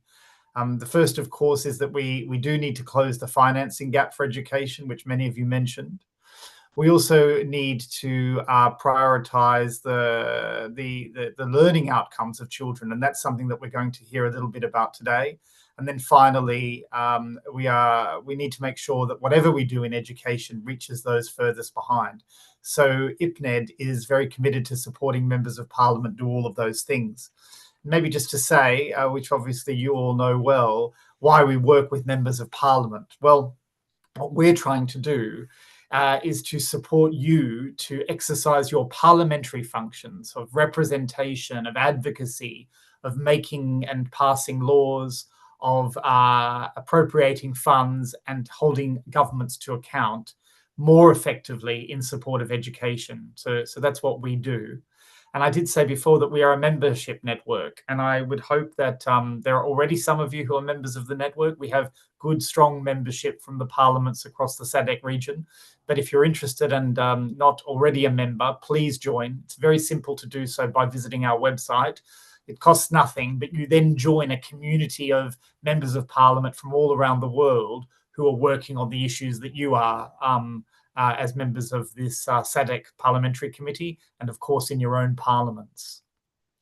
So that's just a little bit about us. But what I wanted to do today was to talk a little bit about a very important issue, but one which isn't readily as understood as we would like it to be. Now, I know that for every single country that's a member of the region, human capital development is a very big priority. And we know that human capital consists of two big elements, the first of which is the health of our citizens, which obviously involves important service provision. And then the second is the knowledge and skills of our citizens, both of which come together to form this idea of human capital, which is the potential of our citizens to make a contribution both to their own lives and, of course, to the nation. And it's a priority. The development of human capital is a priority for all of your governments. So if we think a little bit about the skills and the knowledge that we want our citizens to acquire, we know that that occurs on a pathway. I've focused here in this slide on the elements of acquiring those skills, which are largely formal. But of course, those skills also acquired in the family, in neighborhoods, in faith-based organizations, in all of the ways in which we interact. But for this purpose, we're focusing a little bit on the formal side of that acquisition, and in particular, the first two elements, which is what happens largely in school, but also a little bit before school. And it's this area that we're focusing on because these really establish the foundational skills that children take into the rest of their lives. And we describe those skills as the ability to read, so literacy, to count, numeracy, and the basic social and emotional skills that we would also assume children will acquire before about the age of 10. And if you think about this, we know that these are essential for school success and enabling learning throughout life. So why am I focusing on those? Well, the reality is that all of the countries in sub-Saharan Africa have an issue with the acquisition of these skills by children. We know that the vast majority of children, including those children with access to school in years 1, 2, and 3, don't acquire the skills that we would want them to in literacy or in numeracy, or that we would expect them to. So 90% of children at the age of 10 in sub-Saharan Africa cannot understand, cannot read with comprehension a basic text that we would assume that they should be able to. So this is a big challenge. And I know that many of your countries know this and are working on it. But by and large, it is a largely unaddressed and unprioritized issue. It's also one where we as decision makers, as parliamentarians, and as officials in ministries often overstate the learning outcomes that children are acquiring at school in these first years, or even beforehand if your countries have a pre-primary program. So this is a big challenge, and it's a challenge for a number of reasons. The first of which I just wanted to mention, is that if children are not learning the basics in years 1, 2, and 3 in primary education, they often repeat. So they often need to repeat the year, which obviously is a very poor use of public funds. And this slide shows the percentage of the education budget which is being spent on primary school repetition in the early years in some of the countries around the world, and some of your countries are there. So right down the end, you have a quarter of the education budget the primary education budget in Burundi, I know it's not part of SADC, but in Burundi, being spent on repetition, on getting kids through a second year of primary education because they haven't acquired the basics to allow them to transition to the next. So this is a very big challenge from the cost effectiveness point of view, but there are obviously many other dimensions of it, but this just shows you one. The other really is that it's a huge lost opportunity, because we know that if children acquired these skills, your economies would grow, taxes would rise, children would complete primary and proceed to secondary, fewer girls would be married earlier, child mortality would fall. If I told you that there was a policy intervention that would deliver all of these things, we would all be very excited by it. And I'm here to tell you that there is a policy intervention, which is actually supporting children acquire basic foundational literacy and numeracy skills in the early years. This slide here shows some of the benefits, the financial benefits and other benefits that would happen and would be acquired if children receive these skills. I can send after the meeting where all of this data comes from, but this was a groundbreaking report that was recently produced with the support of the World Bank, which showed the benefits which would accrue to countries if we solve this problem of foundational literacy acquisition. 196 trillion in additional GDP, which is a very compelling number when I know that all of the countries around the world are facing challenging fiscal times. So there's a strong case for focusing on this area and ensuring that children do learn literacy and numeracy in the early years. So maybe just if we might now turn quickly to why is this happening and what can be done about it. So this is a photo of a not dissimilar classroom setting that many of you will be familiar with. And many of you outlined in your presentations that I had the privilege of hearing about this morning, some of the issues that we have: large class sizes, insufficient spending, a lack of educational materials, and sometimes, as in this instance, a lack of educational facilities such as classrooms. And this is all true, but what I wanted to focus on this morning is what we know about what we can do to solve the very specific issue of ensuring that children learn to read and count. And of course, solving all of the problems that you can see in this photo are important. But we would argue that there are actions that can be taken even in a challenging context such as this, that would allow us to improve children's learning without necessarily having to address all of the many challenges that this image conveys. So let me talk a little bit about those. The first issue really is that we know that many teachers, both trained and untrained teachers, because many of the contexts in which we're working have a cohort of untrained teachers as well, but even trained teachers haven't been given the knowledge, the skills, the confidence and the materials to teach reading effectively. They haven't been, the latest evidence about how to teach reading effectively has not been shared with them.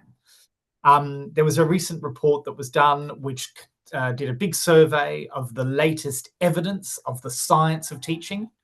And we know that there are very specific things that teachers should focus on in order to ensure that children know how to read. And I won't go into this in detail, but these are the 6 elements that we know are very important and are actually fundamental to effective reading instruction. And by and large, we know that teachers don't have these skills because the pre-service teacher training or the in-service teacher training that they've received hasn't provided them with this. And so we know that if we can provide them with those skills, we can massively improve learning outcomes in years 1, 2, and 3. The 6 skill areas, I would also add, need to be taught explicitly, systematically, and comprehensively. And you can see on that slide what we mean by each of those things.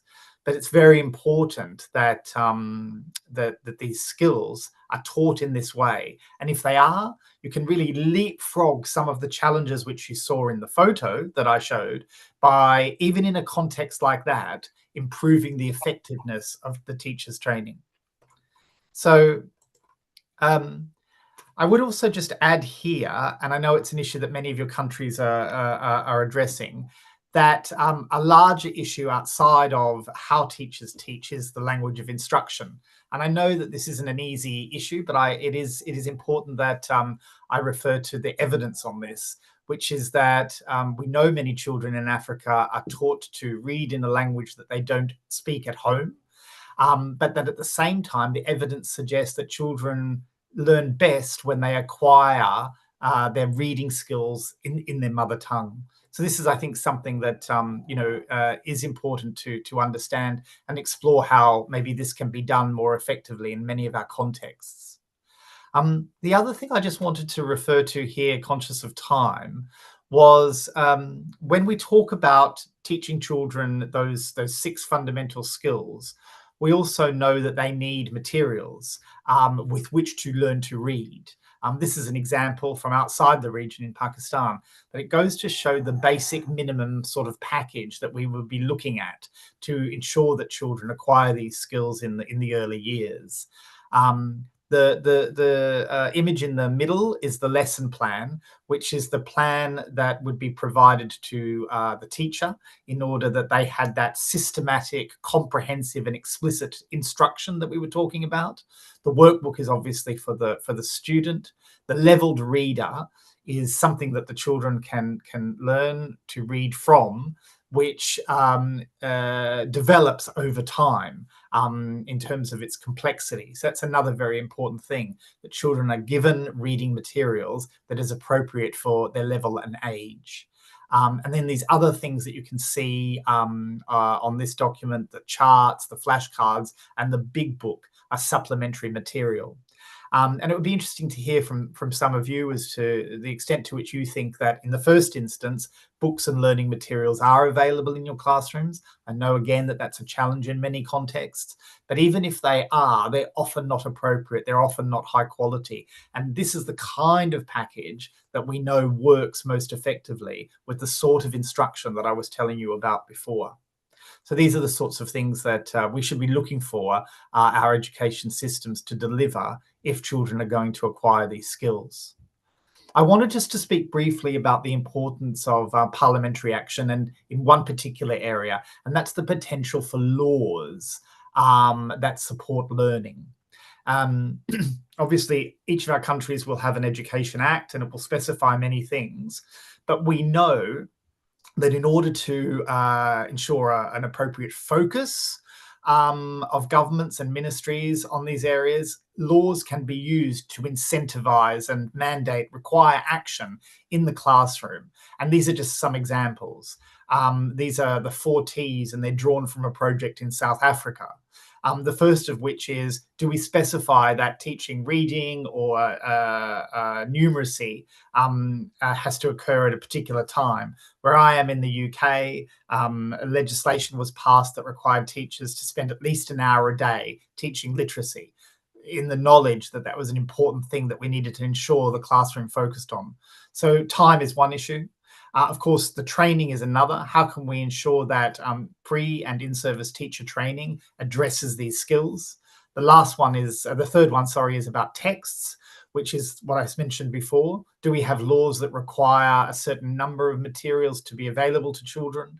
And how can the law be used to really incentivize and accelerate the delivery of a minimum amount of quality text into the classroom? Because we know that you can't learn to read without something to read, and this is very important. And that previous slide that I showed you gave you a bit of a sense of what that looks like in its best form.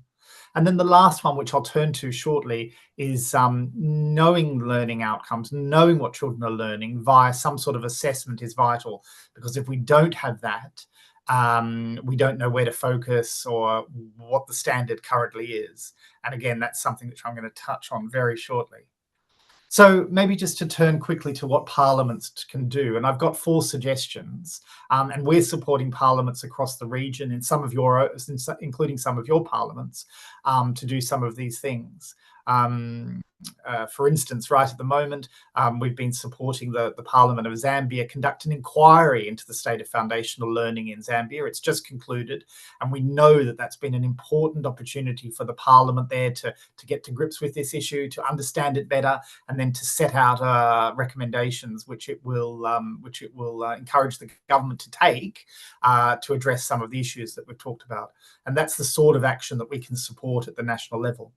But let's just focus on some of these. We know that a national commitment to ensuring children are learning the basics in years 1, 2, and 3 is very important. So that's something I think that parliaments can encourage and support their governments and other stakeholders to do.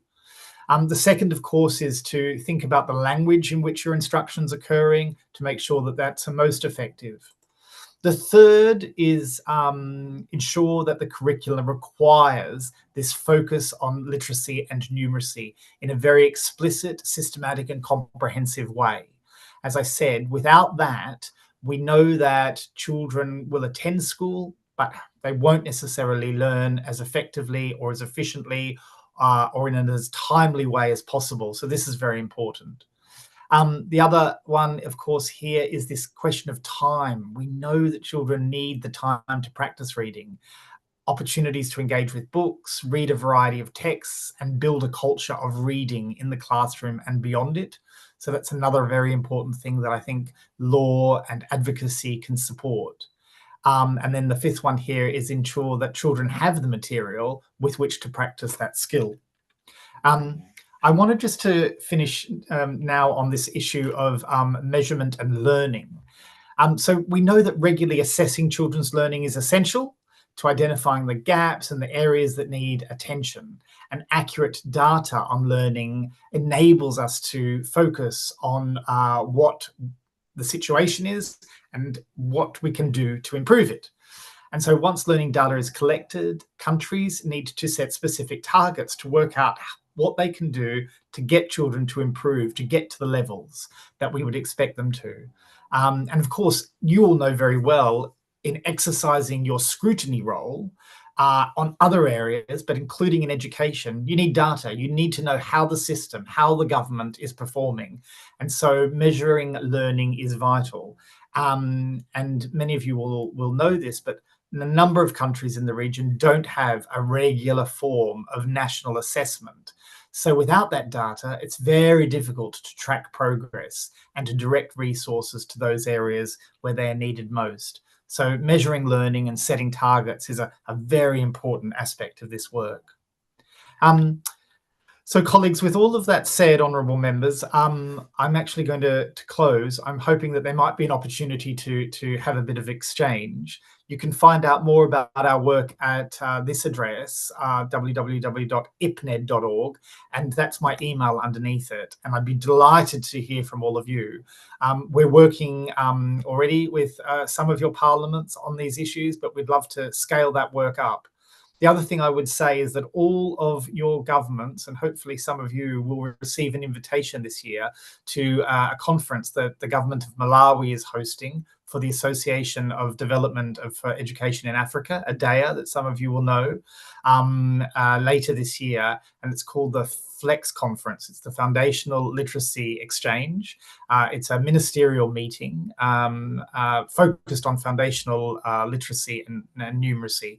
And so that will be an opportunity to come together across the continent and to stocktake our efforts and then also plan work going forward. And my hope is that parliaments can use that as an opportunity to raise this issue with their governments, with the ministers responsible for primary and pre-primary education in each of their contexts, and help address some of these deficiencies by setting targets, mobilizing action, passing laws, improving spending on these years of education, and ultimately laying the foundation so that kids can generate and get these skills that they can then go on to develop the human capital that we all know is absolutely critical to the development plans of all of your nations.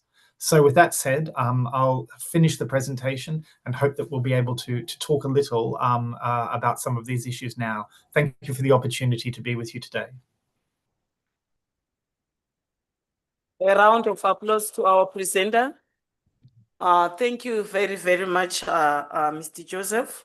I think we have learned a lot, and some of the members, I think, are not yet part of the Interparliamentary Forum, of which I think from today onwards, we are going to be members of that forum, because it's key in our education sector and in our parliamentary duties.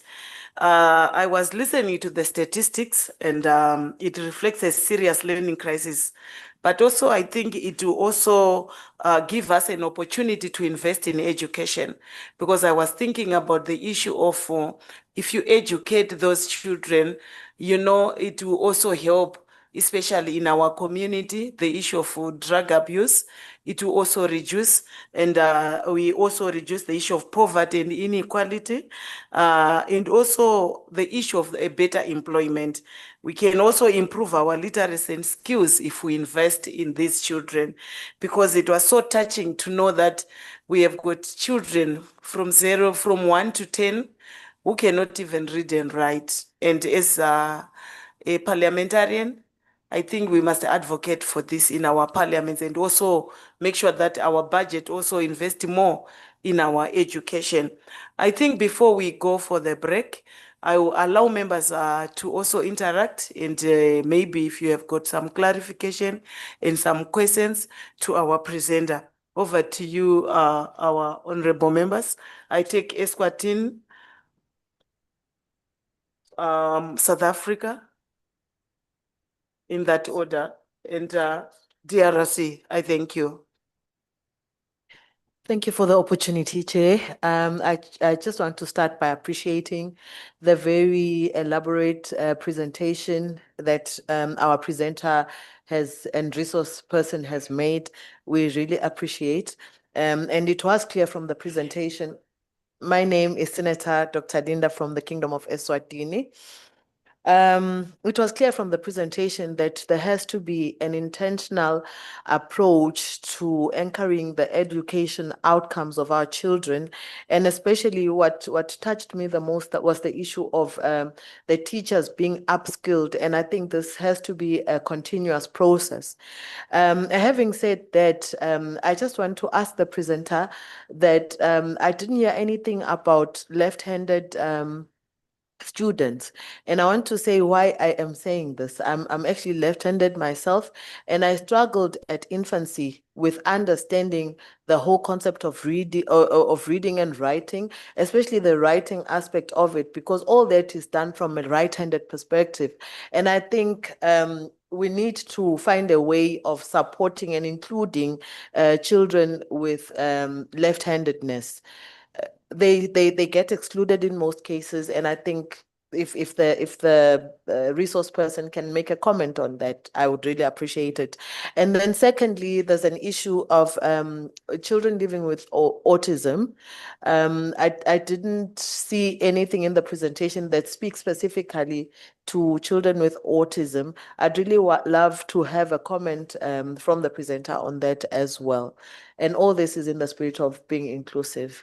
I thank you, Chairperson. I so submit. Thank you. We go to South Africa. Thank you to the presenter. My name is Bongosu Matigizela from South African Parliament. My question of clarity will be on just one issue, the language of instruction. I think this is a very complex issue from where I'm sitting. You know, I was once a chairperson of the school governing body where we were discussing the introduction of the language of choice or the language of instruction in schools. Because one of the challenges is that I'm a Xhosa-speaking person, for example. Now, if you are saying our children must be taught in Xhosa, the first problem is that Xhosa is not standardized. That's the first problem, is that as Xhosa-speaking people, we speak so many Xhosa languages. That's the first thing. But the second challenge is that in South Africa, we always insist that children must be taught in a language that will help them to have a better opportunity to be employed or absorbed in the job market. Because sometimes we use cut and paste method. Mandarin is spoken in China because the economy of China is in the hands of Chinese. In Germany, it's the same case. Japan, it's the same case. In South Africa, people who are in majority, the economy is in minority. And therefore, if we are saying we must be taught in our language, how is that going to assist us to get a job to pass John who speaks English? That's only clarity there. Let's go to DRC. Bon, merci beaucoup, Madame la Présidente. J'ai bien suivi l'intervention de Joseph. Et moi, je suis Célestin Ekoto, député national de la République démocratique du Congo. Je voudrais que Joseph puisse insister sur, les réseaux puissent insister sur l'apprentissage. Je connais des cas chez moi, en pleine forêt, où un enfant n'a jamais été à l'école, n'a jamais étudié, mais il construit des maisons. Et au village, on l'appelle ingénieur, pendant qu'il n'a jamais été à l'école. Je crois qu'il faut aller vers cet aspect des choses, l'apprentissage des métiers, pour qu'ils deviennent responsables, mais et puis former les autres. Pas seulement aller à l'école, étudier le français, les mathématiques, mais l'apprentissage des métiers feront en sorte que les jeunes puissent créer de l'emploi et aller de l'avant. Parce que je connais plusieurs cas comme ça où des gens n'ont jamais été à l'école, mais ils sont intéressants, ils font des choses plus que ceux qui ont étudié. Merci. Over to you, our presenter. Thank you, Madam Chair, and thank you to the honourable members for their questions and for their interventions, all of which are very important ones. Let me start with the honourable member from DRC, and just to acknowledge that one of the, I think, important things that we do need to do, and we don't do enough, is start from the huge capacity that we do have, and the acknowledgement that we have learning happening in our communities right across Africa, and that our citizens, including our young people, do have and acquire very important skills, such as the skills that the honourable member mentioned. I think for too long, we've often taken this deficit approach, right? Where in a way we have this great capacity. But at the same time, we also have to acknowledge, as all of you did in your presentations earlier that I heard, and I know you're very committed to acknowledging the challenges. We know that we need our citizens to be able to be literate, to be numerate, to have good social and emotional skills, to have those 21st century skills that they can use to build our nations. And this is where this comes in. Maybe just then to touch on a couple of issues that the honourable member spoke. I'll start with the language of instruction issue. I absolutely acknowledge that is a huge challenge. And the honourable member from South Africa sort of set out some of the big challenges there, both in respect of teaching languages that may not be standardised, that may not have an orthography, a written form. Obviously, then, if we're talking about teaching reading in these languages, you need materials which often don't exist. So I do not underestimate for 1 minute the challenges. And that, of course, is why we have national language policies, which focus on a national language for those and for other reasons. And I totally understand that. But I think it's quite important to understand that and acknowledge that one of the challenges in learning how to read in a language which you don't speak at home, which you've never heard before, is that you will enter the classroom and that will be a difficulty. So if we can't change language policies for all of the reasons that were described, what other efforts can we take? So I think that that's an important question. I would say, however, that South Africa is leading the way on this issue across the continent. It does have a multitude of languages of instruction that are mandated from the national level, and it is showing the way in respect of that. In the meantime, we also know that we can do a huge amount better in teaching children how to read and count, regardless of the language of instruction, in the ways that I was enumerating in the presentation. And so that's an important focus. And then for the honourable member from Eswatini, she raises a number of issues: autism, left-handedness as barriers to learning, and she's absolutely right about that. And one of the focuses of this work needs to be that it's inclusive of children of lots of different levels. But here's the thing: when teachers have the skills and have the confidence, and that is backed by the science, the latest science of teaching, to teach effectively, they will be able to be more inclusive because they will have more confidence. They will have the skills and they will be able to modify those skills for the different learner. We talk about in the classroom formative assessment and teaching at the right level. So the opportunity here, knowing that you know what to teach, you know what level the child should be expected to be reaching, and you have the resources and the skills and the knowledge to do that, you can then say, this child, through formative assessment, through assessing how they're doing in the classroom, is not at that level. What more can I do? And in that process, you'll often identify that they might have some developmental delay or some disability or some need that you can accommodate. So I think one of the benefits of an approach to literacy and numeracy, to foundational skills, to really focusing on this and ensuring that teachers know how to do this well, is that it will crack open the issue of inclusion, because it will allow the teacher with more confidence, with more skills, with more knowledge and better materials to target their instruction. We call that teaching at the right level. They'll know the level of the student. They'll know better what should be expected, what learning outcomes that child should be reaching, and then they can modify their teaching to bring that child up to speed more effectively, accommodating for disabilities, for specific needs such as the ones that you mentioned. So in a way, that's really the opportunity. So yeah, in closing, I know that you want to go to break. It's already been a very productive morning, and I've loved talking to you and hearing a little bit about the work across the region. Do join us. There's a link on the website to joining the network. We would love to have you part of this effort, and we'd love to support you in thinking through some of these issues at the national level through your parliaments, doing inquiries, drafting and passing legislation that we know would drive up learning outcomes in all of your contexts. Because regardless of where we're at or our wider considerations, we know that all of our citizens both have the right to learn how to read and to count. And this is really the way in which that can be achieved. And we can do better at it, but we can also do it much more quickly than we're currently doing, with more targeted and science-based action. So that's really the opportunity here. And in doing that, we'll deliver some big benefits to our citizens, but also to our economies, including saving our ministries of education lots of money in the process. Thank you for your time today.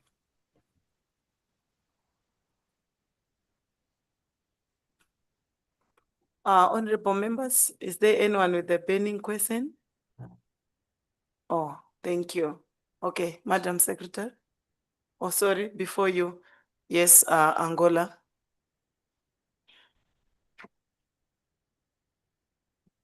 Muito obrigada, senhora presidente desta sessão. Bom dia aos honoráveis deputados.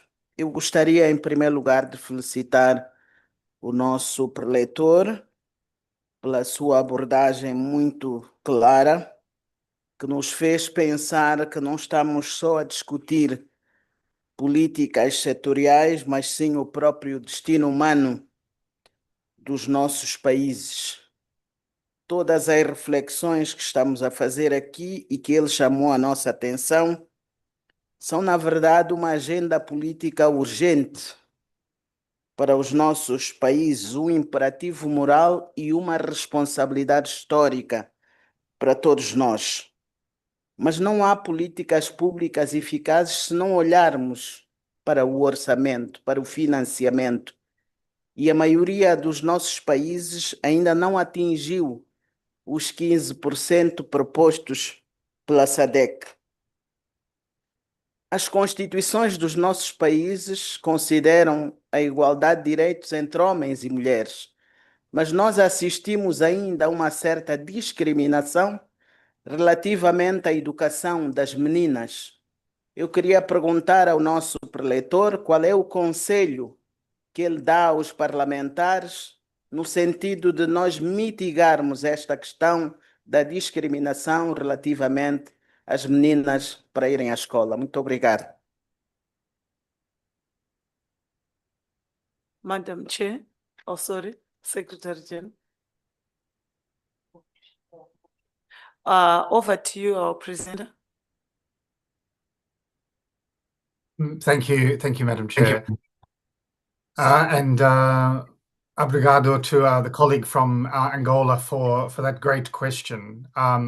Yes, that's the wider issue of gender equality in our settings. I mean, I think the first thing as parliamentarians is, are we clear that the law does everything possible to support gender equality in respect of both access to progress and completion of education? I know that the region's been very active on this, for instance, and a number of you mentioned laws that enable girls who have had children, for instance, been pregnant, to return to school. That's a very important one. I know that the region has also passed legislation, model laws on early marriage and banning the practice of that. And establishing certain ages for marriage. So these are all important aspects, I think, of ensuring a quality of access to education. And I think that as parliamentarians, the first thing is being clear, as the member from Angola was, very articulate in making the case for the right to education, and I really support her and honour her for that. But then saying, as lawmakers, how can the law be very clear about what we expect, and how can the law enforce that right to education? There are many aspects of that, and I know that the Parliamentary Forum has been active on that issue, but we'll be happy to share some additional resources on that. Just recently, to celebrate International Women's Day, former member of Parliament from Tanzania, Anima Lugangira, who is an active member of our network, wrote a very compelling piece about the ongoing work that we need to tackle in respect of the scourge of child marriage in the region and internationally, and how important education is in preventing that, but also being a solution to it. So we're actively working on those issues, and I'd love to work with the member of Angola on them moving forward. And I very much appreciate the opportunity that she provided by reminding us of the importance of gender transformative education. And I would just say, when we're doing all of that work on improving the teaching of these basic skills, literacy and numeracy, there's lots that we can do to make sure that the curriculum, the materials that children are engaging with are inclusive, both of different abilities, but also of gender as well. So that's an exciting opportunity as well, making sure that stories tells the stories of the girl child, and do so in a way which promotes gender equality. So lots of opportunities to do this work in a way that supports these wider ambitions. So I thank the member for that important question. SG. Thank you very much. Thank you so much for your presentation. Oh, is it still there? Yes, I'm here. Okay. Thank you so much for your presentation and your invitation to members to join the network. Are you open to collaborating with this committee to kind of look at strategic pathways that can be modeled or become a benchmark for parliaments to rally with for any transformative policy solutions that could be a point of lobby for the SADC Parliamentary Forum. And I'm saying this because when you look across the region, South Africa will tell you money is not the issue. And often that's what we look to in order, when you look at regulations, South Africa will tell you, you know, one of the fundamentals of the constitution really relies on the right to education and among others. So we look at some of these issues and across countries and wonder, can we have at least two pathways that we can, two or three, I don't know, that we believe that we can rally with as a forum, as lobby points, and that have evidence enough for a transformative change to happen in this area. I'm saying this because from the global level coming down, among many, from the ECHR to many other rights-based framework and norms, there's so many restatements around what transformations should happen, but I'm not sure what is it that should be happening in our time. When we look, the picture that you showed earlier related, children were outside in the classroom. I think we fought so hard in the SADC region to remove children under trees to get them into something much more decent. But we find that as time progresses for many other priorities that have come in, children are going back to be taught under the trees in our region, and many other structural issues that you also mentioned in your last remark. Can we have two pathways that you collaborate with this committee on to be developed, which can anchor an advocacy framework for this particular committee? And I'd like to end because, you know, Plato comes to mind at this point, and I quote when he says, "If a man neglects education, he walks lame to the end of his life," close quote. What legal remedies are there? What pathways do we have to be able to move in that direction? Thank you so much. Over to you, our presenter. Thank you, Madam Chair. Thank you to Madam Secretary General for those remarks. I mean, it would be an honour to work with the Parliamentary Forum and the committee to do those things. It's a fantastic invitation, and that is our raison d'être. That is why we're here, and I would very much welcome that, because I think, as the Secretary General mentions, there are a lot of fronts on which we can work in education, and all of your presentations that I heard this morning detail the complexity of the situation at the national level. But there are a few things which we can rally on and rally around, and I would really welcome that. I do think personally that this issue of the foundational learning is very important, because really everything that we're doing is made less effective in education by virtue of this problem in the early years. I know a lot of our governments are interested in skills for the 21st century, and sometimes attention is diverted to higher level skills, vocational training, etc. All of that's important, but it's much less effective if the foundations are weak. So that would be one thing I would say. And I know that we've focused a lot today on primary education, but that you'll be hearing later today from colleagues who are working on pre-primary and early childhood care and education, which is another important area. But certainly we would be willing to respond to the appetite of members to focus. And I know that one of the things across the region is model laws, and I think that there's a lot of potential in that. Identifying what a good law in respect of some of these areas looks like, and how we can encourage national parliaments to test their own legislation against best practice. So long story short, we'd be very happy to continue to work with the committee.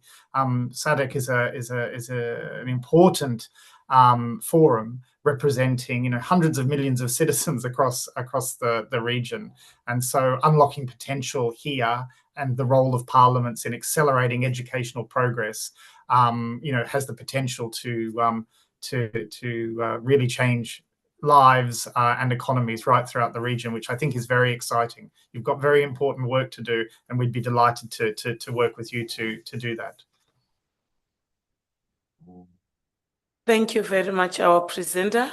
We appreciate and we will do our best in terms of our advocacy in our region and also in the issue of the policies where I think maybe we must also try by all means to push our governments to consider the issue of teacher ratio and also the issue of book ratio amongst our children.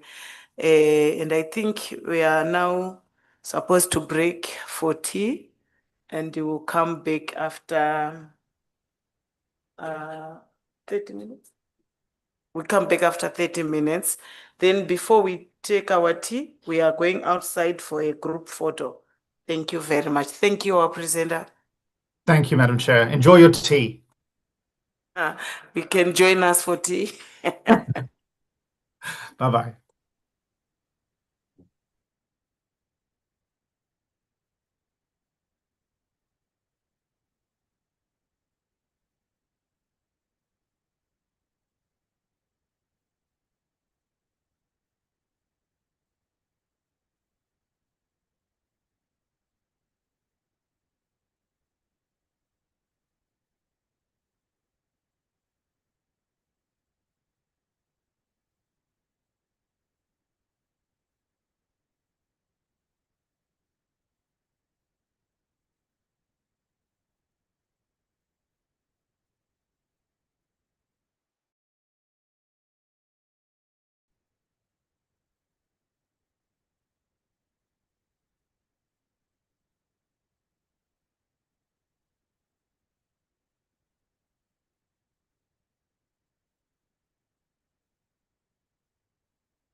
May we all go for a group picture, including yeah, come.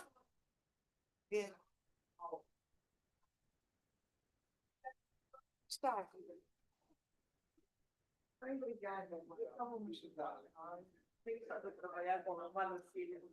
Malucília, estão nos a convidar para ir à foto. Vamos.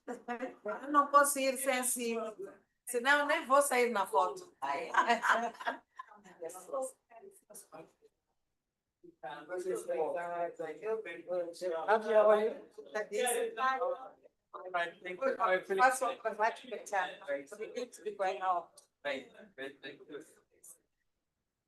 Honorável.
Let's go.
It also has a fan of its own to cool it down.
Thank you.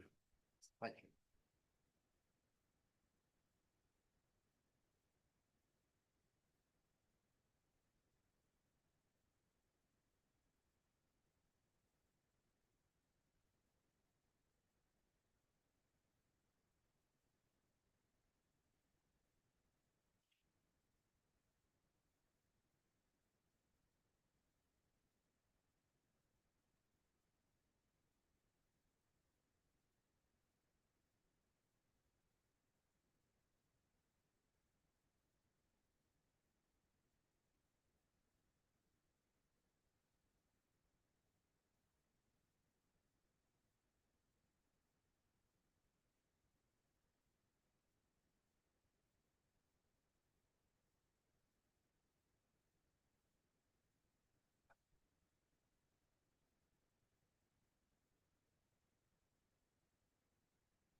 Eu nem sei que aproveitar uma aqui. Deixa eu aproveitar. Todos os momentos são flash. Eu vou aceitar. Aqui. Como se estivesse a falar, né? Chega um pouco, ó. Mas mesmo, até pode falar conosco. Exatamente. Muito bom dia a todas. Como é que está Moçambique? Moçambique está bom e recomenda-se. Recomenda-se. Ah, que bom. Estou aqui.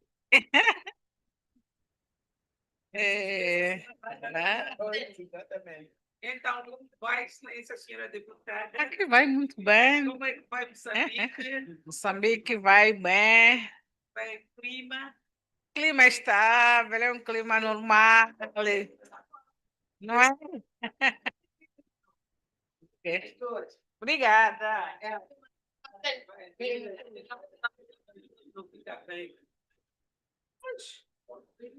Elegância aqui no fórum. How do you feel, madam? Huh? How do you feel? I feel good. Thank you. E agora, o que é que eu digo a vocês? Neste fórum, que para mim é pela primeira vez uma boa oportunidade de eu cá estar e poder dizer o que é que Moçambique está a fazer em relação aos protocolos firmados na SADC. Agora estou a ver. Acho que é um problema. O que é que eu ia dizer agora? Já falei tudo.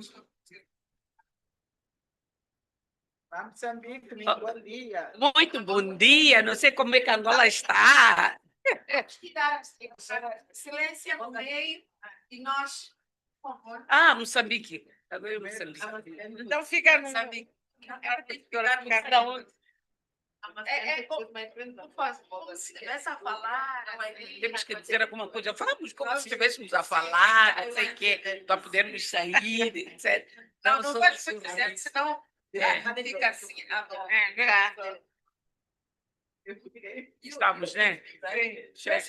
Moçambique, Angola. Suazilândia também. Pode tirar. I want to join Mozambique. Não, assim direito. Direito para sair e tal. Estamos bem? Nem diz nada. Não diz nada. Só dava, não diz nada. Está a sair bem? Parece não estar a gostar. Eu acho que já lá, mas Tira lá com sua, depois entra aí. I want to join Mozambique. Vamos. Vamos. Yes. Ficar bem.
I'm from the Zimbabwe Network on Early Childhood and Development Actors, and TRANAC consult who will take us deep into the issue of early childhood development and education. And thereafter, we will also receive presentation and submission from other participants on the matters under discussion. I will now introduce to you. Oh, okay, I will hand over to the presenter. I did not get the, oh, Yes.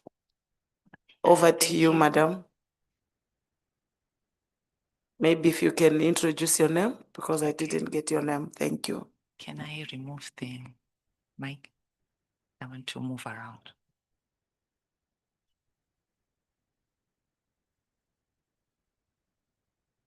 Okay. Yes.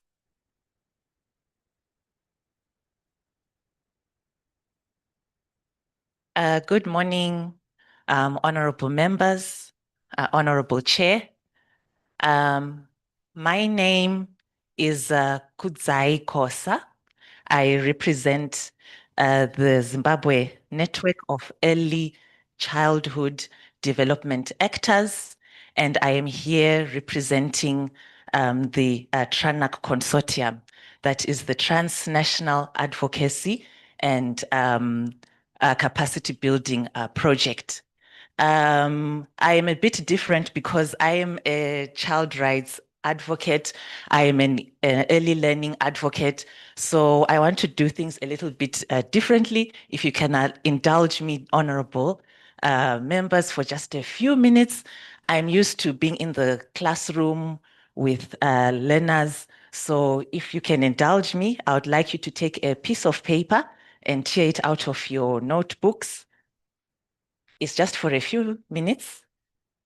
Yes. This is how we do it with the young learners in the classroom or in the community. Yes. We learn through playing. Yes. So I would like you to put the piece of paper on your forehead. Yes. Put it on your forehead, and you must have a pen. Right.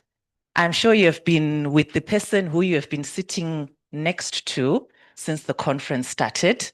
So I want you to draw him or her, but you must not look at him or her, but you must draw him exactly or draw her exactly how he or she looks like. Right. So you can take your pen and start drawing. Yes. On the forehead. Right. Let's go. Let's draw the head. Let's draw the head. Right. Let's put the eyes.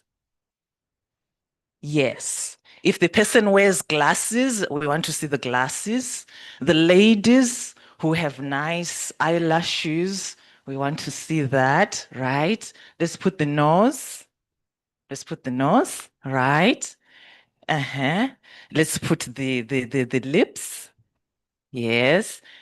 Our gentlemen who have got beards, let's put the beard there. If the ladies have got lipstick, let's put the lipstick right there. Let's draw the ears, right? I know some of us, we wear earrings. Yes. Right. Let's put the hair. I know our gentlemen, some of us don't have hair anymore, but it's still okay. Right. The ladies have got their nice hairstyles. Right. Right. Have we put everything? Yes. Yes. Now, can you take the piece of paper and look at your beautiful artwork? Yes. And show the colleague who you have been sitting next to since the beginning of the conference that this is you. This is exactly how you look like. Yes. And then, yes, so that if you forget everything else I say in this presentation, you will remember this exercise. Yes, that's how we do as the early learners. We learn through play, we dance, we tell each other stories. That's how we do it. Yes. So we're not used to these very formal settings where people are wearing suits and all that. If we had more time, I would have made the honorable members to jump and sing and dance. But next time, I hope in the program, you will give us at least an hour for us to play together. So I just wanted to bring us back to being children again, just for a few minutes. Yes, so I think I can now start with my presentation. As I said, I'm Kudzai Kosa from Zimbabwe, representing Zinecta, and also here representing the TRANAC project.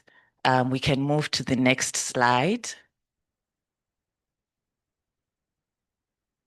Okay, so I'm going to tell you a bit about the Zinecta Alliance, which is leading this project. We are a dynamic transnational coalition of civil society members, government partners, regional bodies, spearheaded by the Zimbabwe Network of Early Childhood Development Actors. And we have a vision as an alliance. We want to see a SADC region where every child's right to quality, inclusive, well-funded early childhood development education is realized and protected throughout the regions, through the programming, through the policies, and we envision a SADC region where all the rights of children, especially to do with early learning, is protected. And this project, the TRANAC project, which is the Transnational Network and Advocacy and Capacity Building Project, it is leveraging on the collective expertise of our region to hold governments accountable and to drive systematic change in early learning. We can move to the next slide.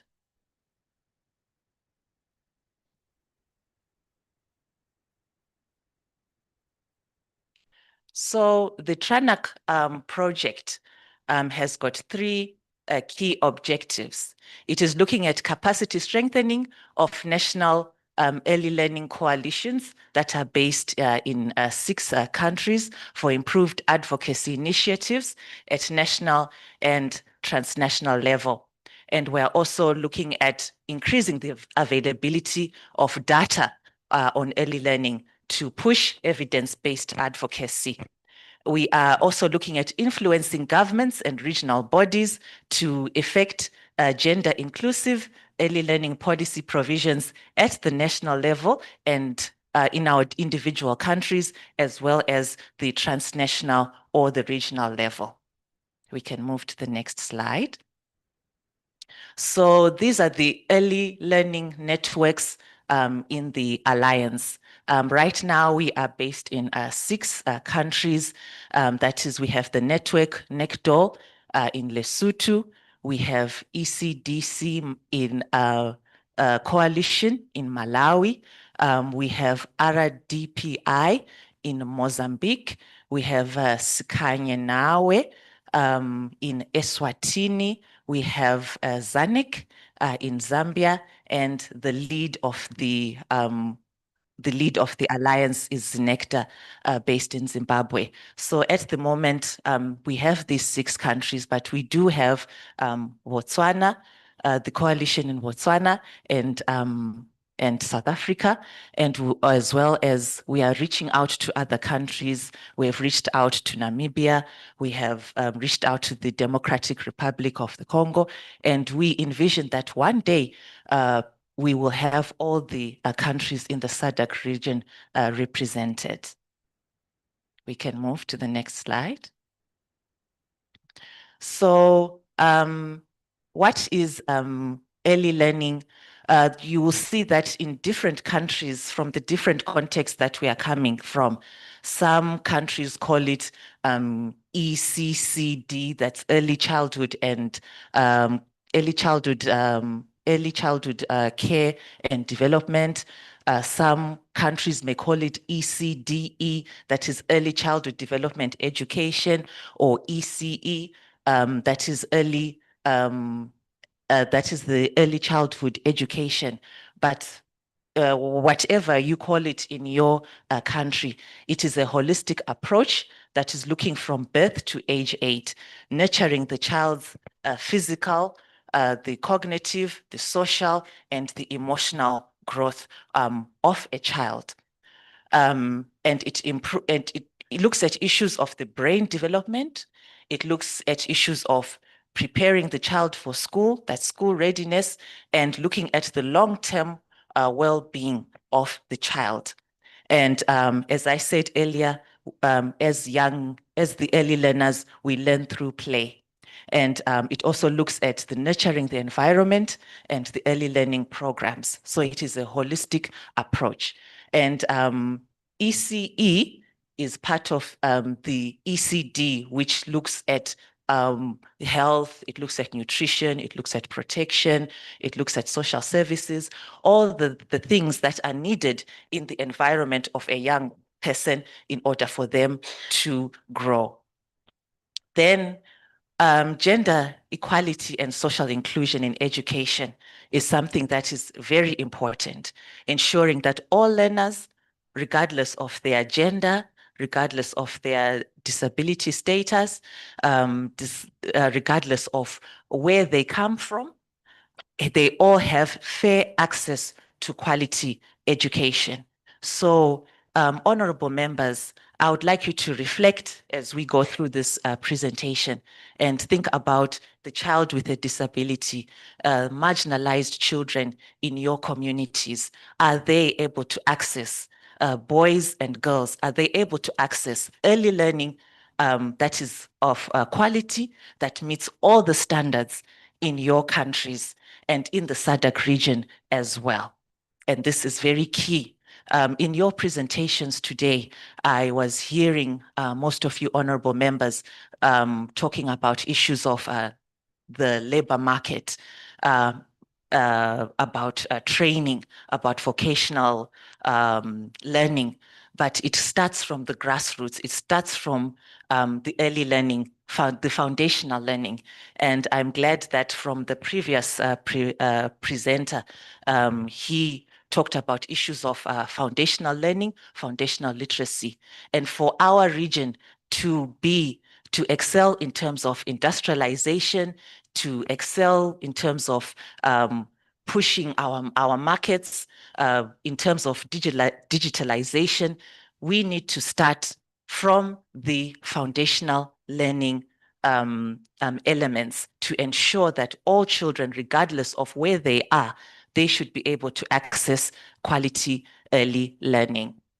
We can move to the next slide.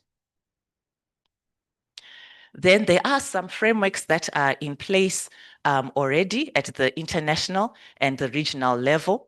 We have the Convention on the Rights of the Child, the UNCRC. Article 28 is very, very clear on issues of education. I'm sure we have interacted with this and we know this as honorable members.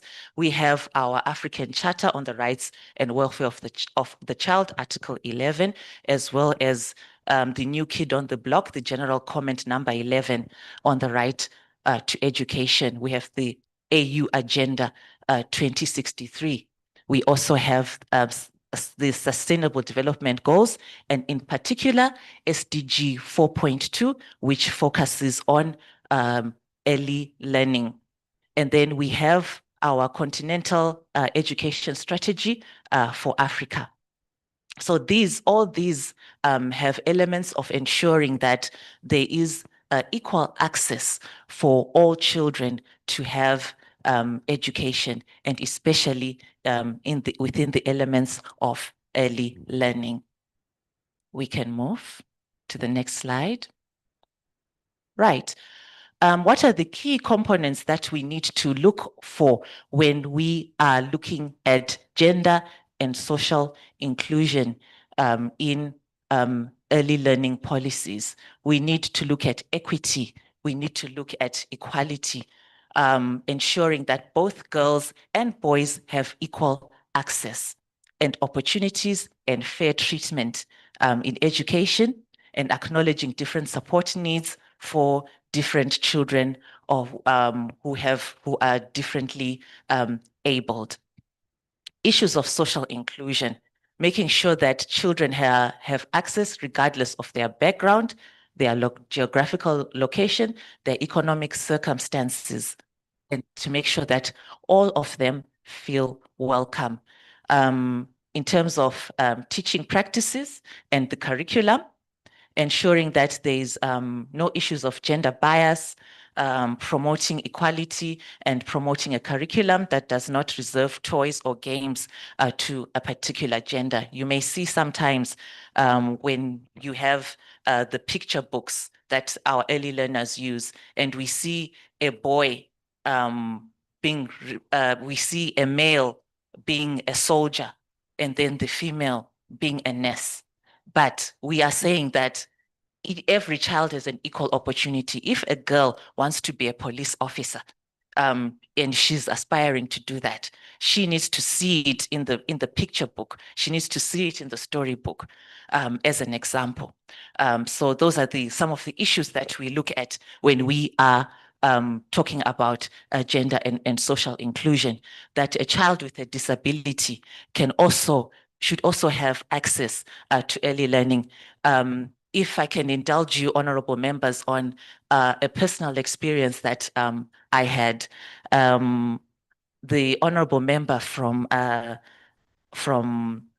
Eswatini spoke about learners with autism, and my young brother has autism, and he only started schooling at age 9, because I remember my parents trying to look for a school that would be able to take him.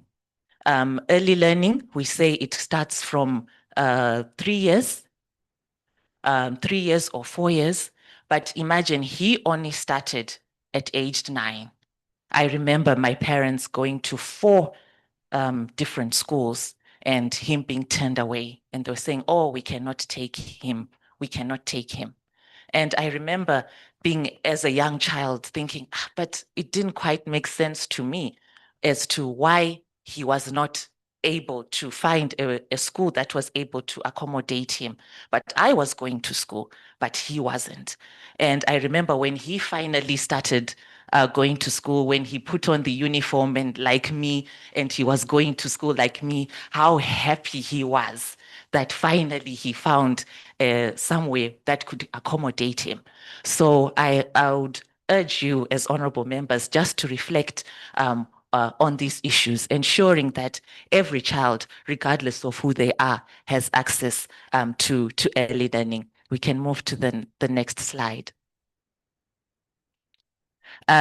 Teacher training and capacity building. I believe our previous presenter touched on this, that equipping teachers with skills so that they are confident enough to address issues of gender stereotypes. There are also stereotypes that are around disability as well, and promote inclusion in the classroom, making sure that the environment is safe and accessible to all children, with age-appropriate materials for learning, and also the sanitation as well, ensuring a safe, nurturing environment for all.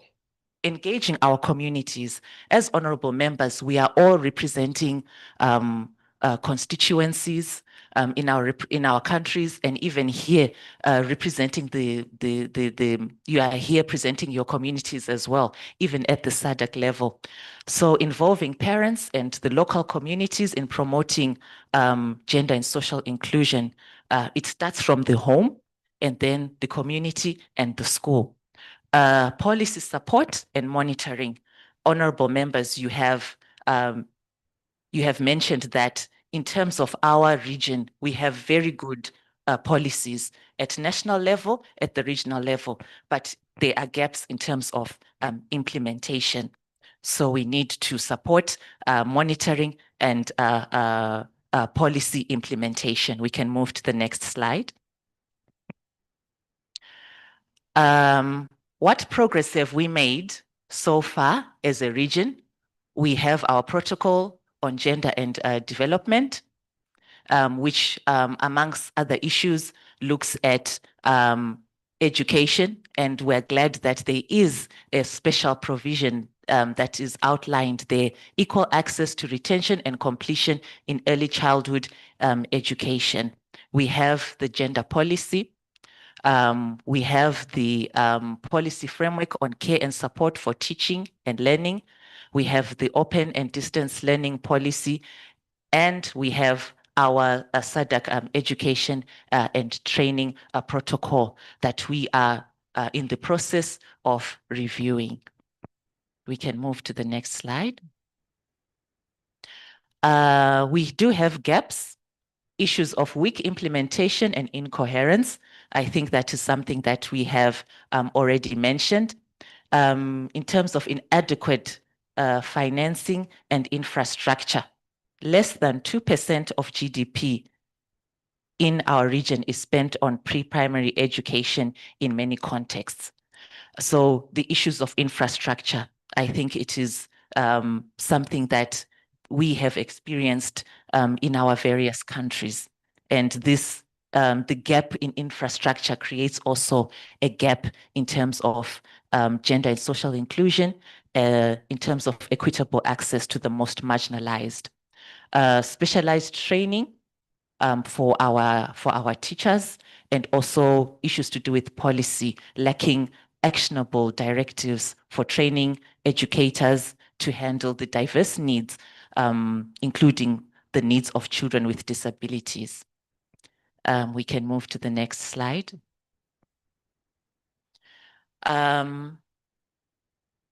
In terms of the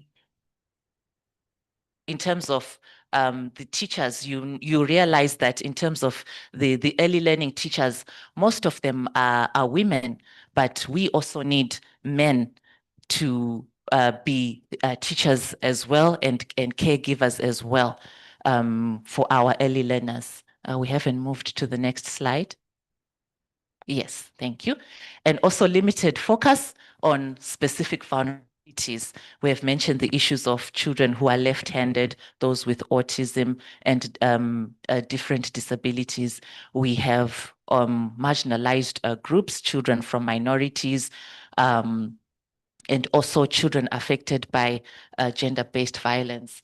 Then data and monitoring gaps. Data is very, very important in terms of implementation of policies. We need to know where are the children, how many are they, what do they need. We get this information from our data. So lack of reliable data creates a lot of challenges in terms of policy implementation and monitoring. We can move to the next slide.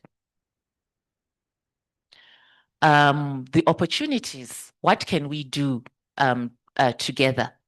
As the Trana Consortium, there are certain measures that we have started taking, and some of these is being here with you, and also the work that we are doing with the SADC Parliamentary Forum and other networks. We are going to also have a presentation from the Child Rights Network of Southern Africa. So these are the opportunities that we are taking. Capacity strengthening of stakeholders at our national level and also our regional levels on issues of gender and social inclusion in early learning. Last year, we did have an engagement with parliamentarians in Johannesburg. So the conversations have already started. With issues of research, as the Tranax Consortium, we are going to commission a research in the next few weeks on issues of the curriculum in our various countries, and looking at issues of gender and social inclusion in early learning, utilizing the transnational advocacy platforms and networks, and also identifying champions for gender and social inclusion. We hope that by the end of this meeting, perhaps we will have one or two who will be able to push our issues at the regional parliamentary frameworks, championing the adoption of the SADC Child Rights Protocol, the presenter who will be coming after this from CRINSA, he will go into detail about what the protocol is all about. But this regional framework will enable us to have a system on monitoring and pushing for child rights at our regional level, including issues of early learning. They are there in the protocol. The next slide. Setting national and regional minimum standards that clearly articulate what we mean by gender and social inclusion in early learning and what we expect to see at national level, at regional level. We also are looking for determining minimum per capita expenditure caps on early learning with guidance like the Dakar Declaration. We also have the Tashkent Declaration, which calls for at least 10% of the education budget at national level going to early learning. Strengthening monitoring, oversight, and reporting platforms at national and regional level, including the state party reporting to treaty bodies such as the UN and the AU. And maximizing collaboration platforms at our national levels and at our regional levels to push the agenda of gender and social inclusion. And with that, honorable members, ladies and gentlemen, I submit. Thank you.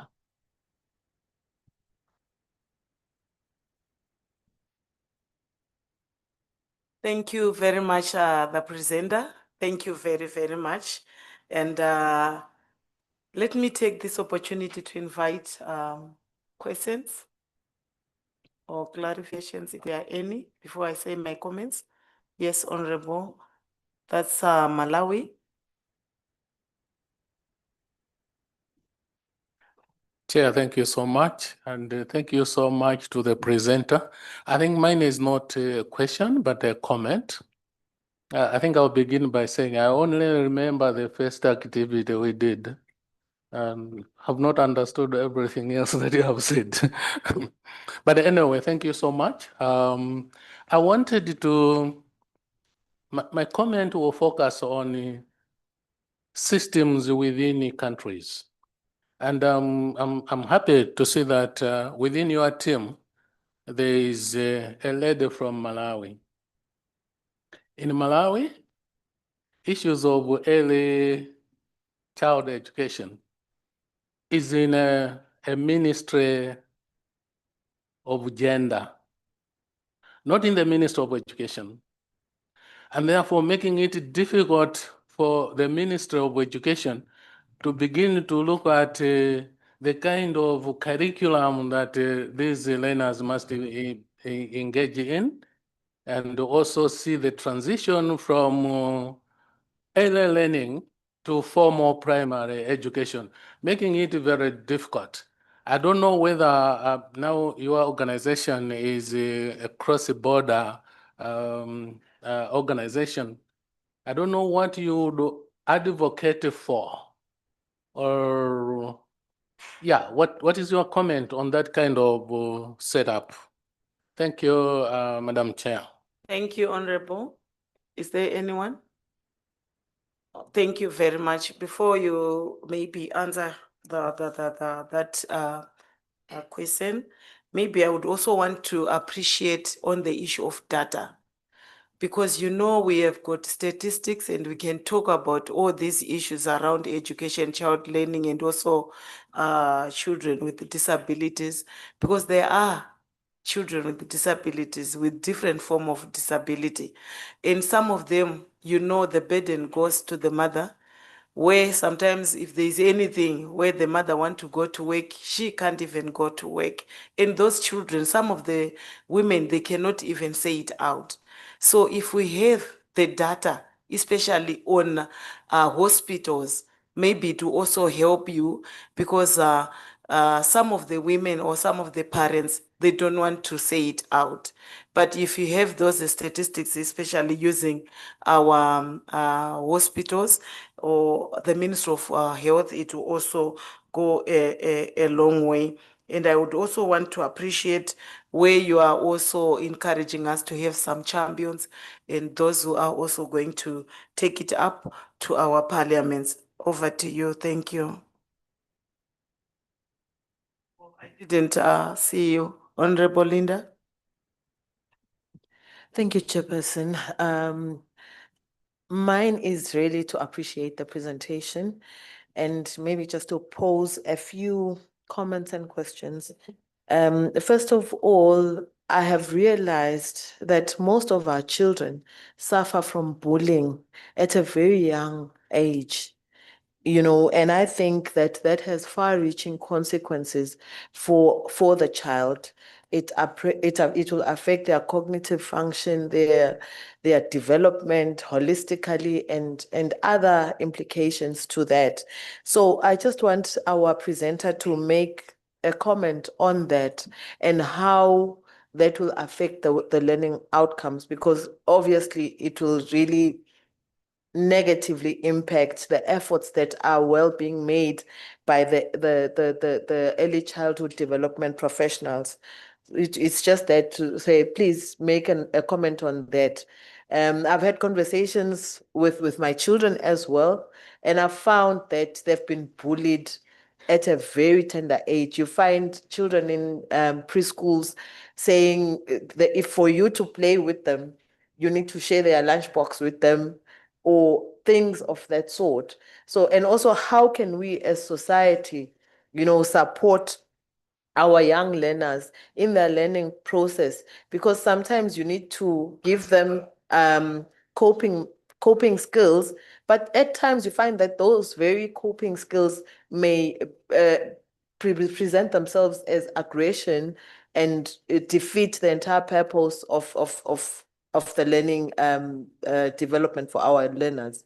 So I just want our resource person to please make a comment on that. Thank you. You can take those questions. Thank you.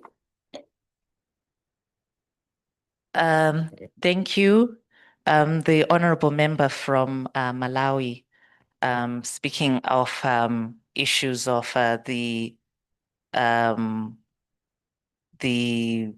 early learning in Malawi being under the Ministry of Gender. Yes, we do have a colleague from Malawi, and yes, we have had a privilege to visit Malawi, and we have interacted with the ministry. Yes, it is a challenge that I think is not only is not only found in Malawi, but I think in some of our countries, you will find that the issues of children are spread around different ministries. There's something in education, something in Ministry of Gender and Community Development, as well as the Ministry of Education. So what we have been discussing as a consortium, but of course, this is context-based and it cannot maybe not apply to all countries, but having a directorate or a specific office wherever it may be housed that looks specifically at early childhood education. It may not be possible because of resources, but to have at least someone, a resource person or a department within each specific government. Maybe this is something that you can discuss when you return to your respective countries, but it is something that we have realized and we have muted at various levels, at our various national levels, as well as the regional level. Then with issues of data from the Honorable Chair, thank you so much for bringing that up. Issues of data is something very, very critical in all our countries, we have those experiences where we do not have accurate data that is easily accessible. And yes, I think institutions like hospitals can be a very good resource point. Also having a holistic approach, having data from Ministry of Health, having data from the Ministry of Social Services or Gender, or whichever applies to our separate contexts. We need that data to know where are the children, how many are they, what are their needs. Gender disaggregated data, it is very critical in terms of our work. And that's why as the TRANAC consortium, that is why one of our key objectives is collecting this data, but we're not working on our own. We're not working in isolation.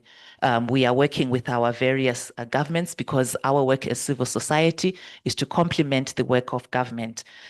We are working with also with other academics, with other research institutions to strengthen issues of data, and also giving technical support as well as capacity strengthening.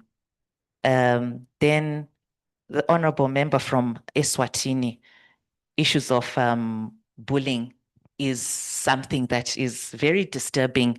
We have heard very disturbing reports in our various countries on issues of bullying. One comment I can give, I will refer to Zimbabwe because that's where I'm from. The ministry has established safeguarding guidelines for schools and it includes issues of bullying. Child protection committees at school level, at community level. These are ways in which we can counter these issues. We even have cyberbullying, something that we didn't experience as we were growing up as children ourselves. But issues of social and mental health issues, it is something that we are seeing even from the early learning stages, because it can also have an impact on the confidence of a child. But as a consortium, and we are funded by the Education Out Loud program, and Education Out Loud is also looking to issues of including mental health in their strategic approaches. So from the national level to the regional level, we are also looking at issues of mental health. Thank you so much for those questions and comments. Thank you. Thank you. A round of applause for our presenter. Yes. Yes, I did not come alone. I have my members of the consortium here. Perhaps they can also beef up what I have said. I don't know if they have an opportunity to do so. Okay, I will give you the opportunity. Yes, I'll start with. So I think I will give you an opportunity because after this, we have another presentation before lunch, right? So I think you go straight to the point. Okay. One after the other, yes.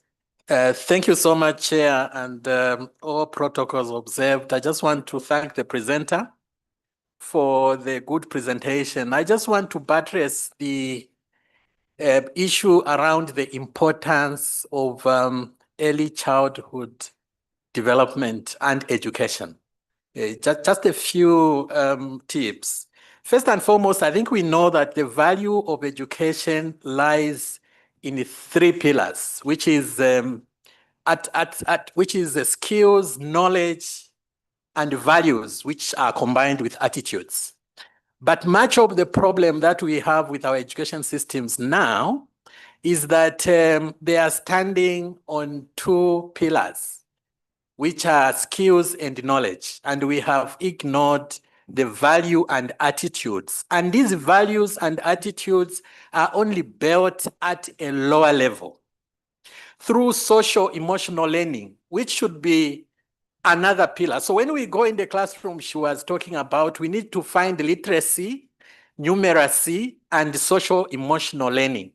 Social emotional learning, this is where we build children's social emotional competencies around love, kindness, empathy, critical thinking, global citizenship, and others that are written in the Bible that train up a child in the way they should go and they will not depart. That we are not doing in school.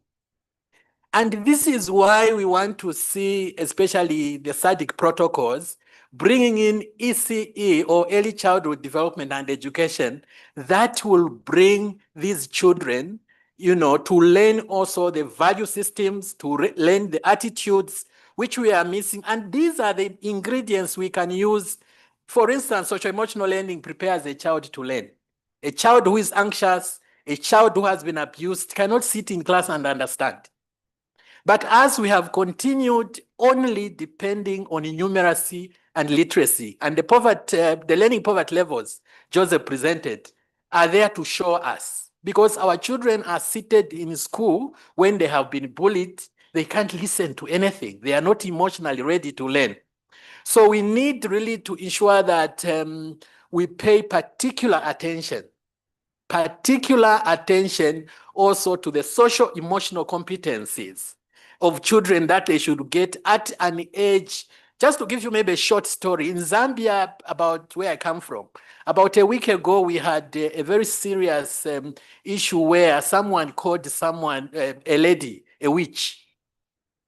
And 259 people descended on that woman and killed her. And 40 of those 259 were minors.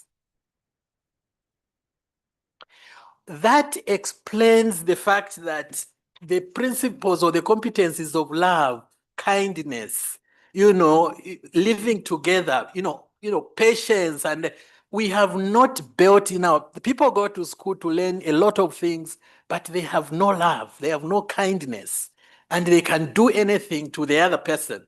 What is the value of education that only concentrates on knowledge and skills? So that is why we want this ECE to be there, so that at a lower level we can build these competencies that are critical for even preventing early marriages, improving the quality of education in the later life, and also make good citizens who can get a salary today and go back to work tomorrow and not start drinking. Thank you. Over to you, madam. Thank you very much, Chair. Am I the one? Okay. Go ahead, you go last. Okay, thank you very much. So I was thinking that with the issue of gender equality and social inclusion, it has a huge contribution, especially when we look at the labor force itself.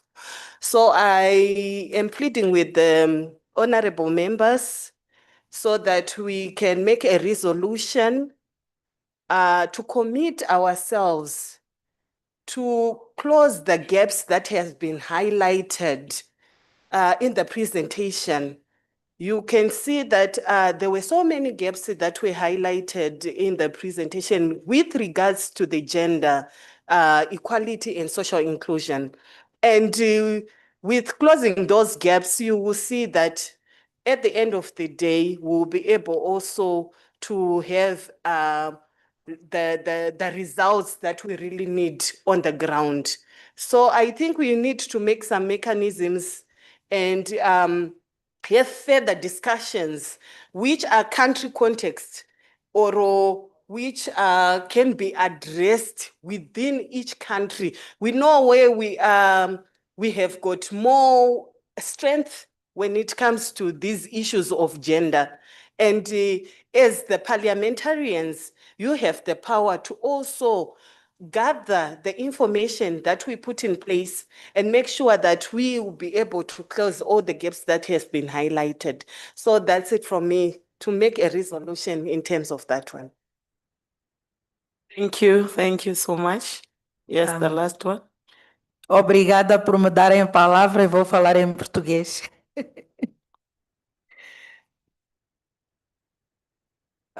Meu nome é Gertrudes Noronha, sou de Moçambique e trabalho na Rede para o Desenvolvimento da Primeira Infância.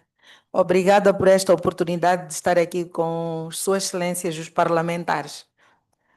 Eu gostaria de apoiar a resposta que foi dada em relação a como fazer numa situação em que a questão do currículo está a ser comprometida num país porque está no Ministério do Gênero. Então, eu trago duas soluções que o nosso país implementou. O nosso país, Moçambique, criou uma unidade que se chama Instituto Nacional de Desenvolvimento da Educação, que tem como responsabilidade criar currículos.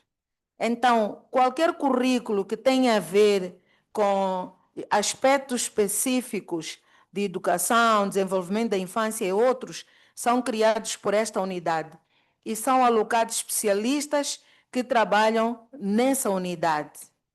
A segunda alternativa para vocês, que nós gostaríamos de propor, poderia ser, por exemplo, trabalharem de forma multissetorial, intersetorial, porque nenhum ministério trabalha sozinho.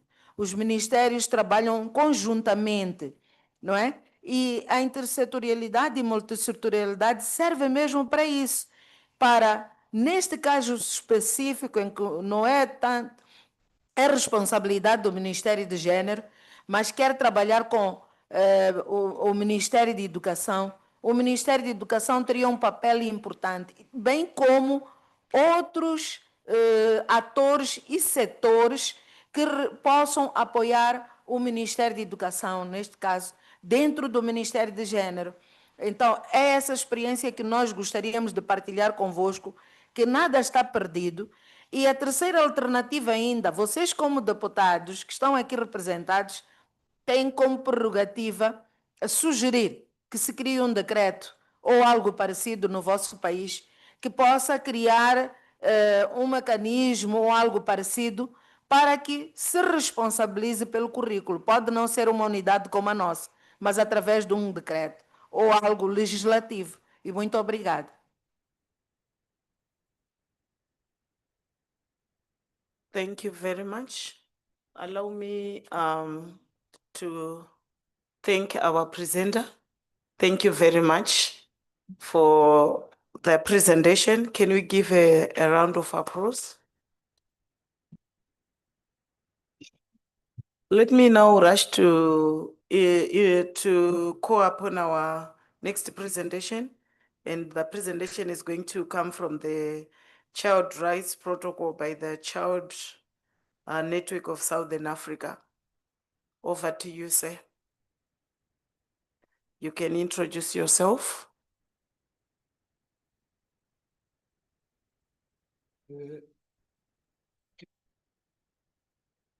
Good afternoon, honorable members, and allow me to write on the already established protocol. And my leader, if maybe can start with the presentation. My name is Khomotso Monso. I work for the Child Rights Network for Southern Africa. I'm based in South Africa, and I'm going to take you through the draft SADC protocol, which we've been trying to push for the past 5 years, which is the consultative process that we addressed through other stakeholders across the region, and primarily to operationalize the regional and international child rights instrument that speaks to child rights issues.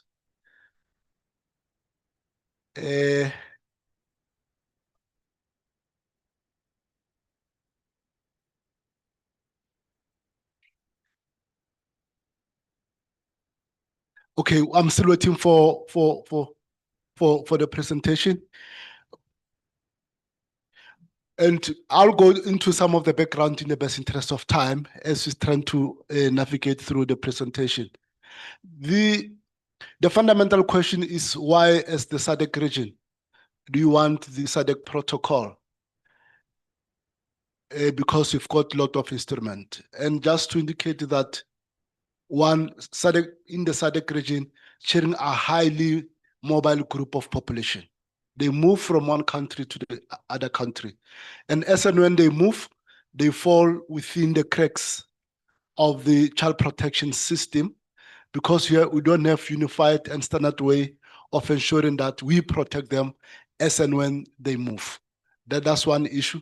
The second issue is that as the region, we have unique context and dynamics in comparison to other other four regions. Therefore, as much as we've got the regional and international instrument, it's critical for us to contextualize child rights issues and instrument into our local realities so that we can respond to the issues adequately.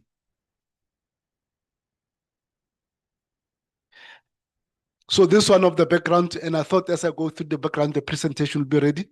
Maybe I can present directly from my laptop. Sir, okay.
And as we are organizing ourselves, maybe just also briefly introduce who's the Child Network for Southern Africa.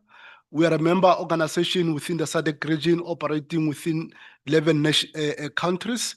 We are also the secretariat for the Pan-African Civil Society Organization on the Rights of the Child.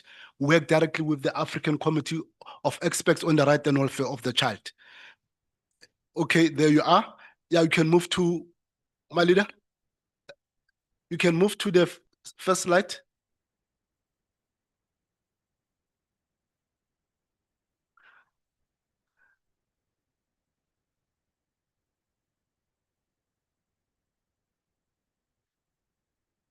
we work with members, and I'll just jump this in the best interest of time. Can we jump the two slides again? And maybe at high level, just to give a background in terms of where we are as a continent, we have over 400 million children, which contribute to plus minus 50% of the population. And also going to the issue of gender inequality, most of these children, as the continent, we have high incidences of sexual abuse. And it is reported that girls between 21% and 68% are suffering from sexual abuse within the continent. And then 60%, between 41 and 60% are among boys in South Africa. Yeah, 4.1. Can you move to the next slide? But what is critical is that looking at our local context, we've got Agenda 2063. And as part of that, it gives us the golden opportunity for us to promote children's rights. Secondly, we've got SADC Vision 2050, which touches on aspect related to child rights issues. However, they are implied, not deliberate. And therefore, it's important to understand and reach consensus that child rights issues or protection of children is not just about human rights, but to what extent we impact them through our developmental intervention, or we fail to do that. Can you go to the next slide? And I want to jump that, and I want to zoom here, the next slide. The SADC protocol on children emanated from our reality as the second, as the region. Firstly, high level of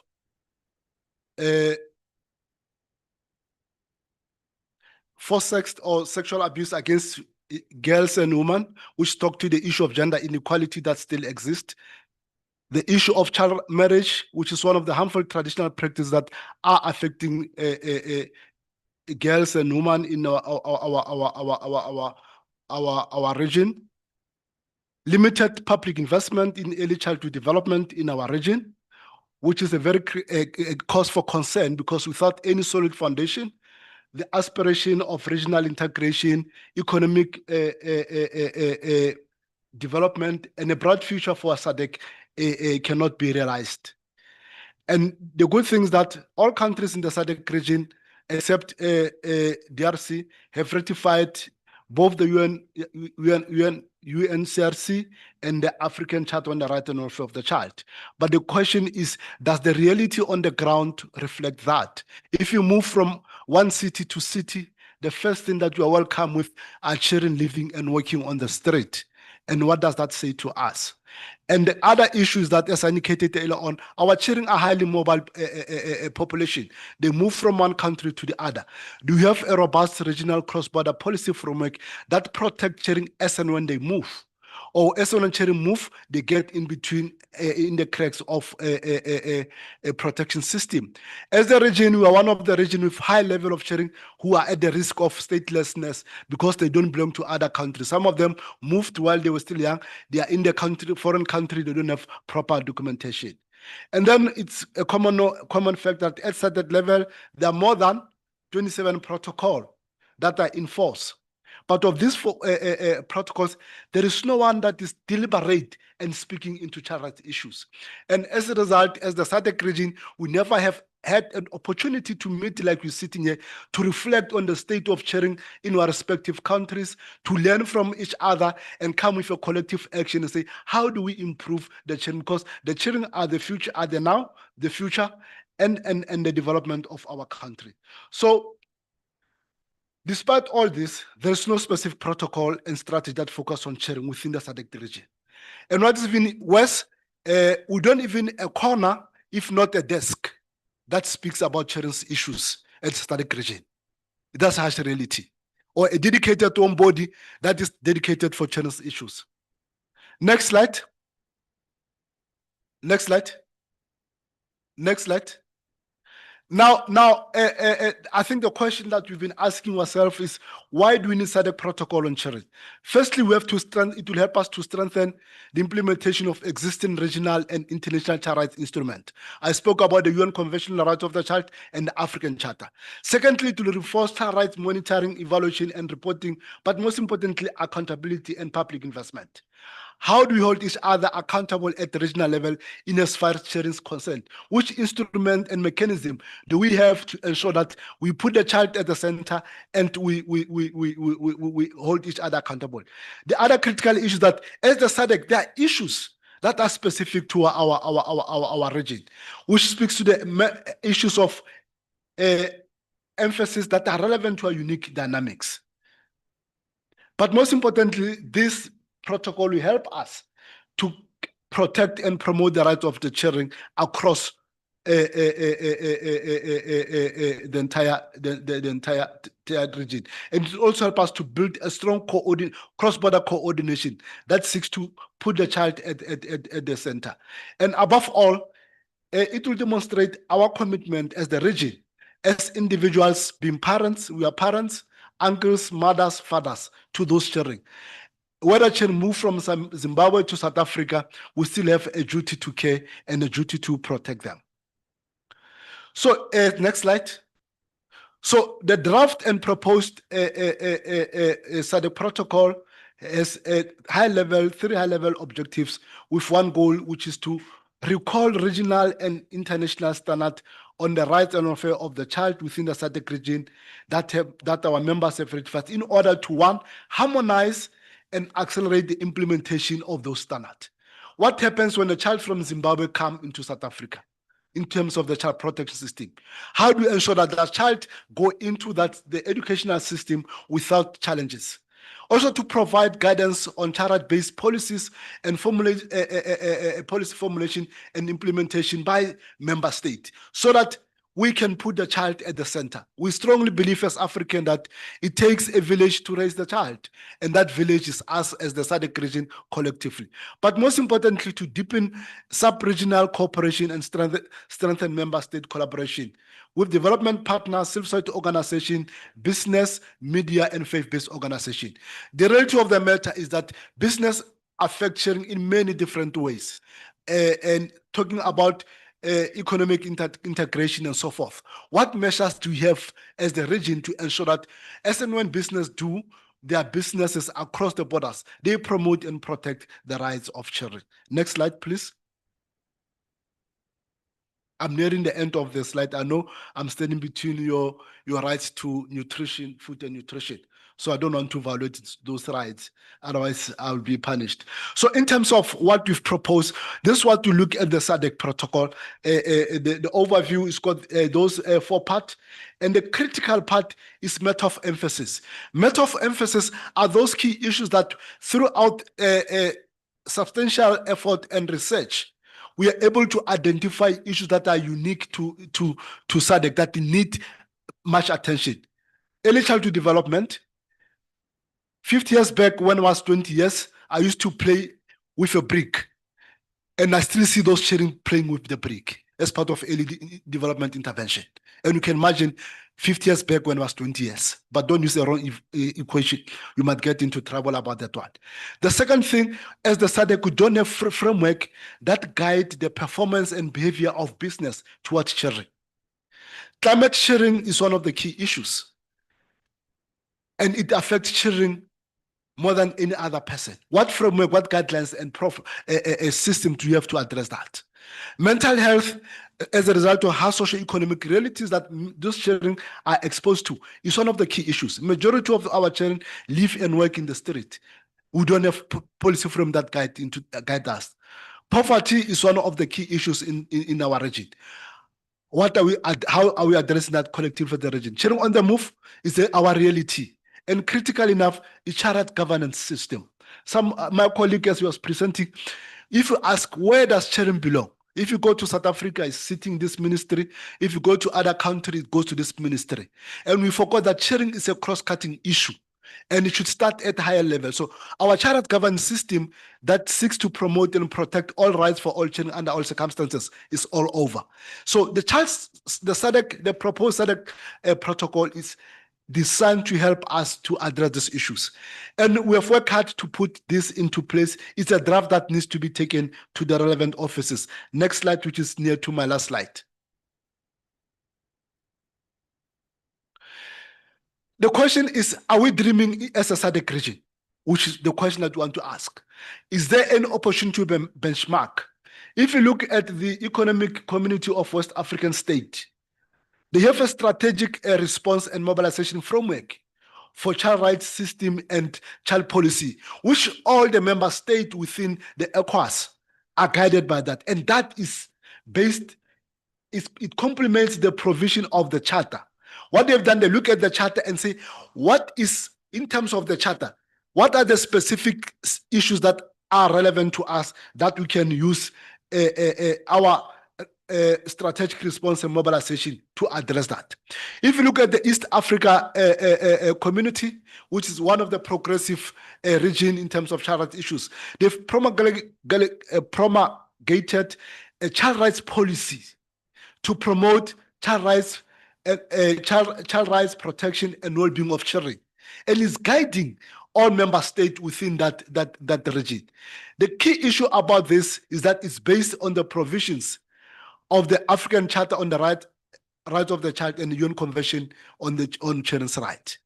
So what we're saying, what we are proposing and what we are advocating for, we are not dreaming.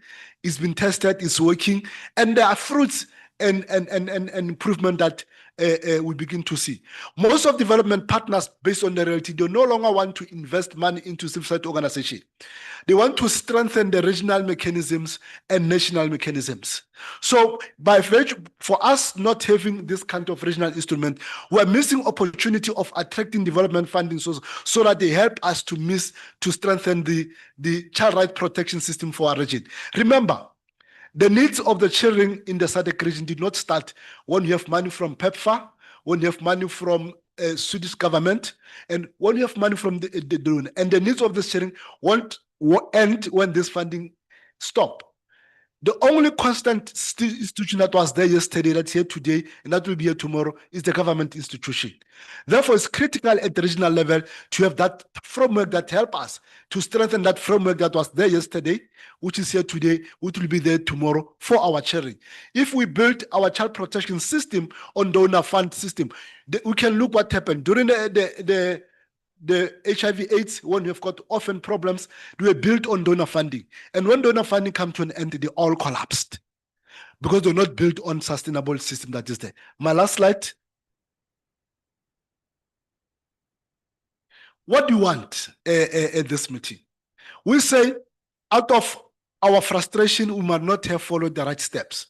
So what we are calling is that we're saying, from our experience, from the analysis that we've done, that the SADC protocol on sharing is a critical step in promoting all rights for all children under all circumstances in our region.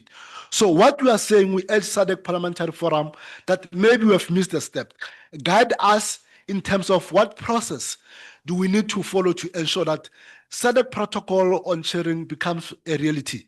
But let us not do it for ourselves. Let's do it in our capacity as parents, as grandparents, as uncles, as fathers and mothers, to ensure that even tomorrow when we are not here, SADC can be a region fit for children. SADC can be the region that promote and put all rights for all children at the center. SADC can be a region that ensure that we build a region that is sustainable. And we can only do that when we invest on the rights and well-being of our children. And we call the SADC protocol on sharing is calling for this. We therefore call to you, honorable members, as our leaders, to support this noble initiative. We invite everyone to join the call to push for SADC protocol as one of the key instruments that will help us to promote sharing. And we want to acknowledge the partnership that we have had with other civil society organizations, in particular TRANEC, Synecta, and other organizations, because we have worked with a number of development partners and partners to say, what can we do to put the child at the center? And once again, it takes a village to raise a child, and that child is the SADC region.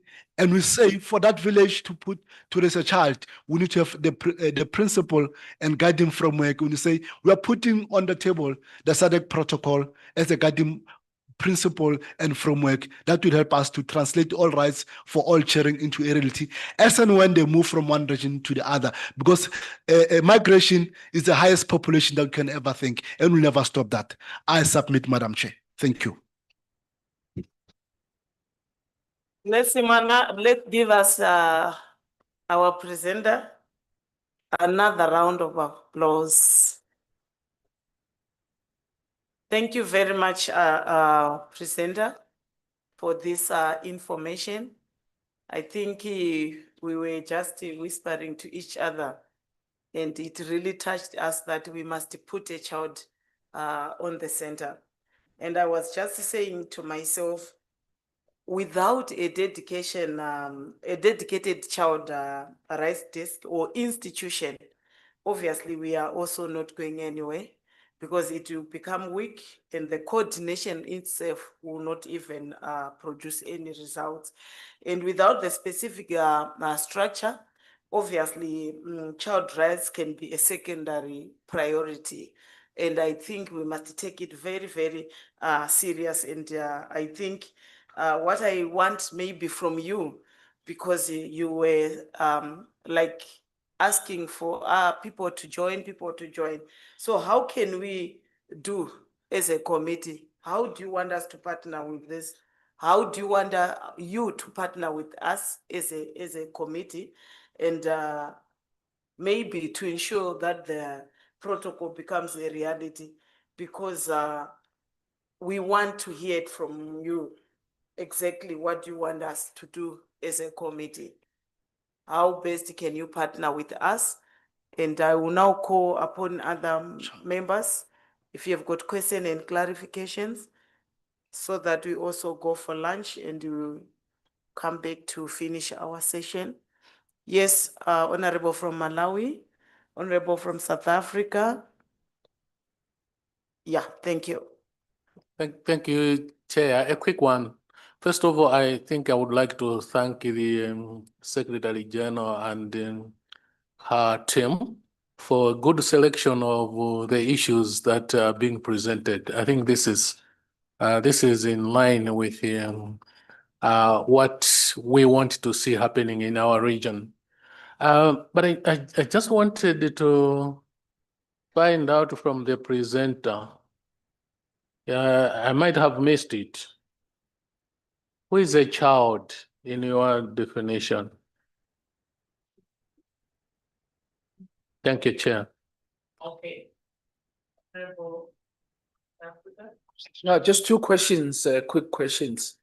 One, you spoke about the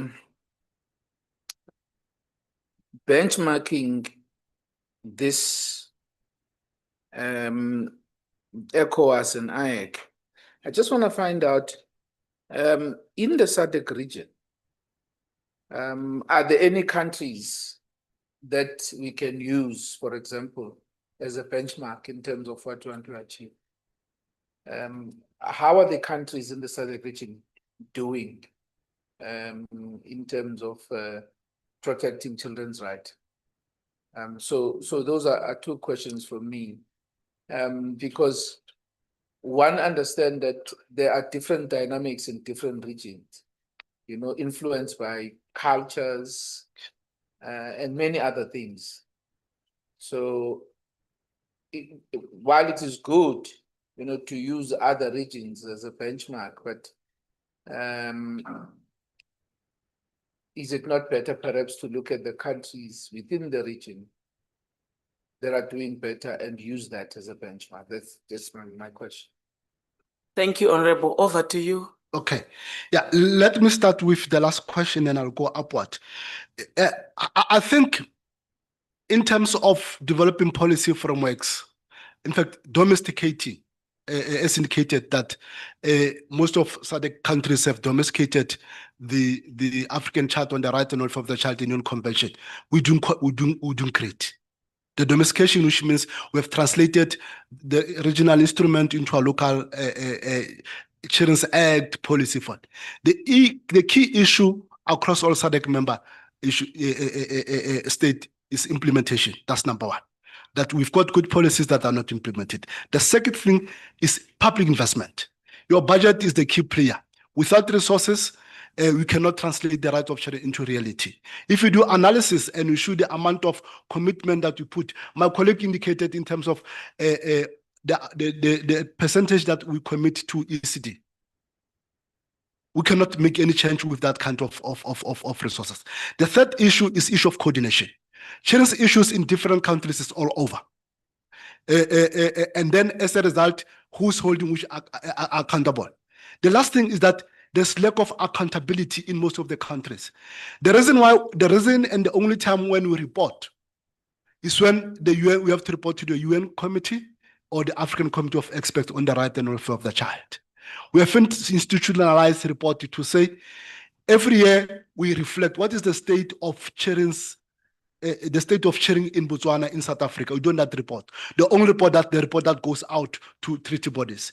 So the reality in the country that the children's rights are there are a lot of gross violation of children's rights across all the countries at different level, focusing on different issues. Some is issues of access, some is issues of victims of harmful traditional practices and so forth. So we're still far in terms of translating what is in the paper into reality.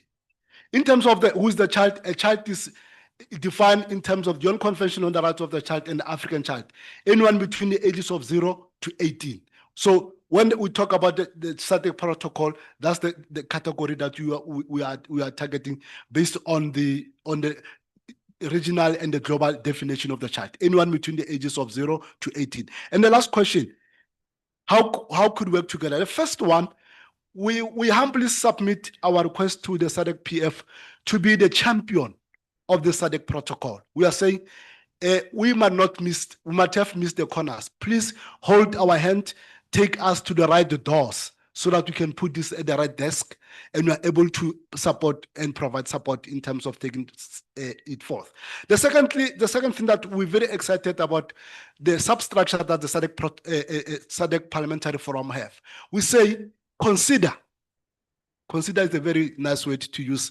Consider having a technical group that talk about children's issues, or a subcommittee that talk about children's issues within your broader subcommittees, so that you can, as the region, bring those issues while we are thinking about how are we going to put a dedicated desk, so that in the process we don't put children within the cracks. So those are our two asks. We lobby you to help us to champion this, and second, you say if it's practically viable, let's have a sub-working group or technical group, which is equivalent of what we have, that will be focusing on children's issues, so that children's issues does not become binary issues. I submit, Madam Chair. Over to you, SG. Amen. Thank you, Honorable Chair. I think the issues, he's answered them at this point. One, just to indicate that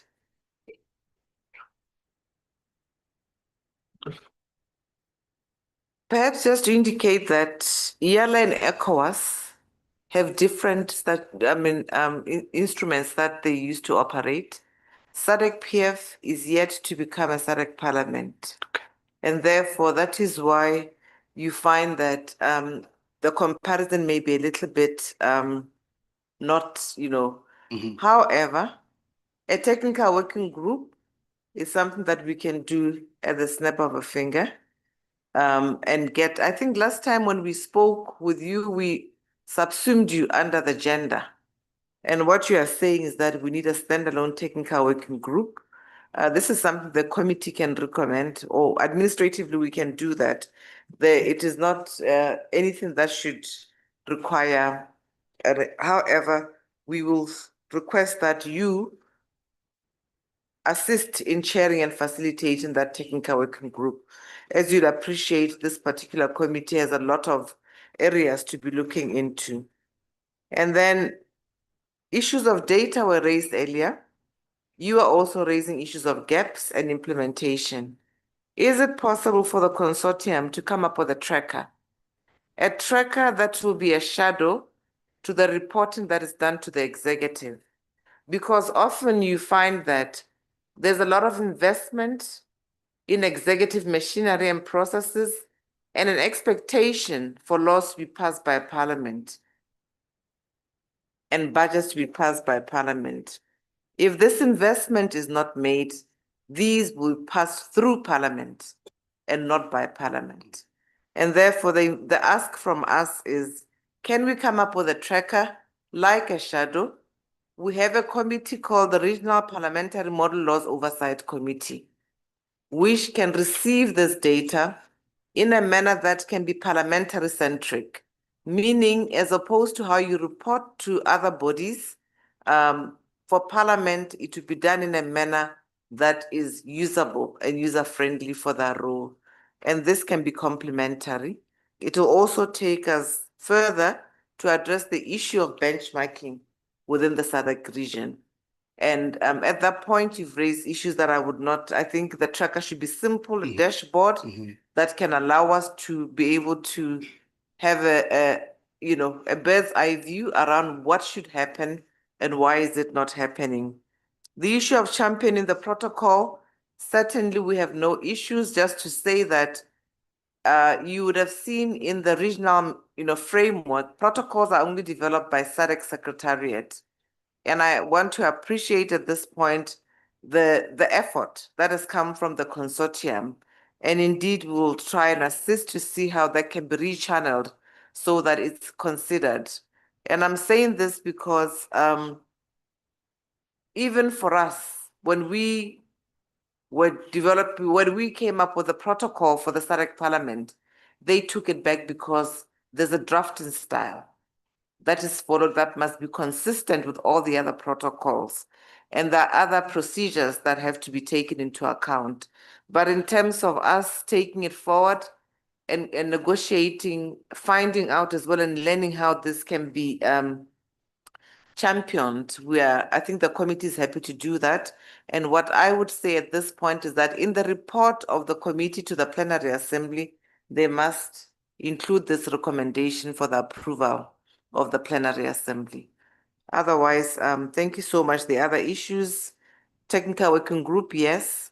Championing the protocol, yes.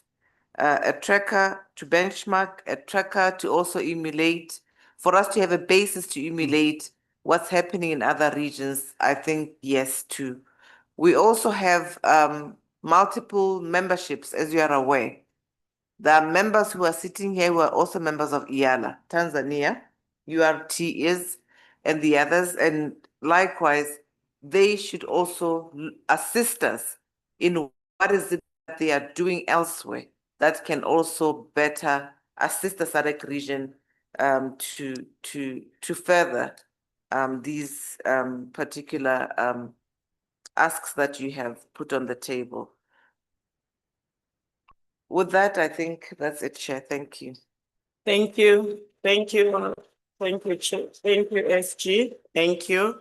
I think we are now breaking for lunch, but before we break for lunch, we would like to thank you so much for the presentation, and we'll take it up. And I also want to encourage some members of parliament in their parliaments, maybe to push, because we know the issues of children are very, very key. And for example, in Zimbabwe, we don't have a committee which stands for children's rights, but we have a parliament caucus for the children's rights. It will also help to push for this kind of protocols and rights. So Let's break for lunch and we'll come back at 2. So we don't have an hour, we have less than an hour. So let's take that so that we also break early. Thank you. Thank you, Chair. Thank you, Chair. Oh, yeah.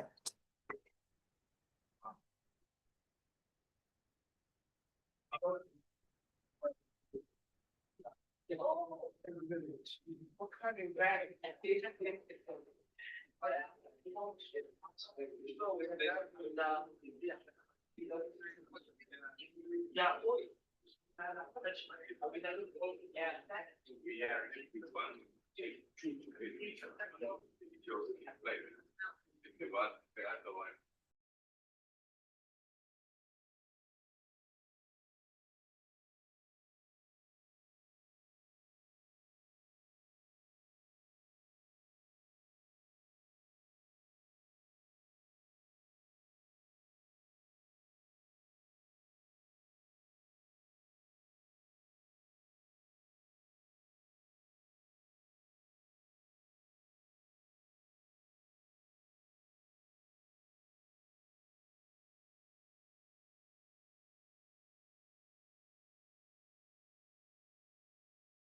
Development, and we'll get that presentation from Zinecta and Tranek Consortium. Are we ready for the presentation? Our resource persons? I'm being told that the presentation will be done by the resource person online. They're virtual. So we'll have the projection on the screen. Thank you.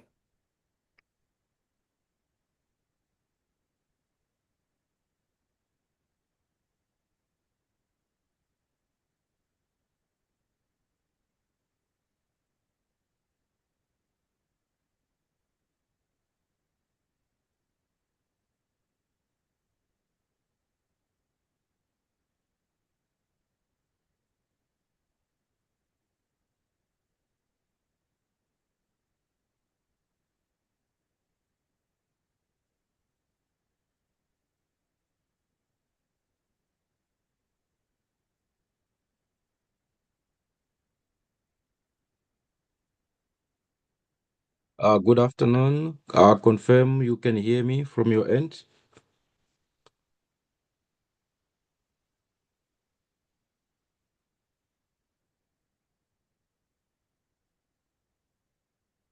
I guess the technical team is still sorting out the connection.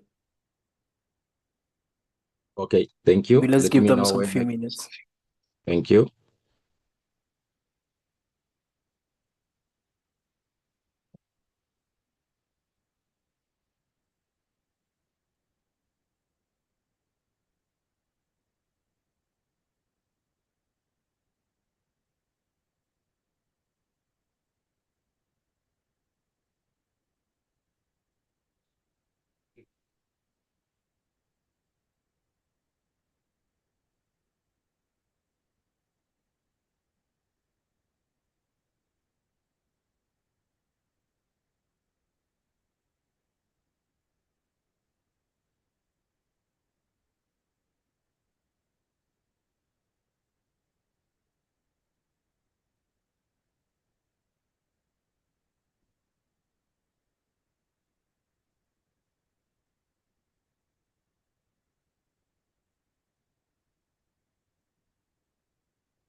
Good afternoon. Confirm you can hear me.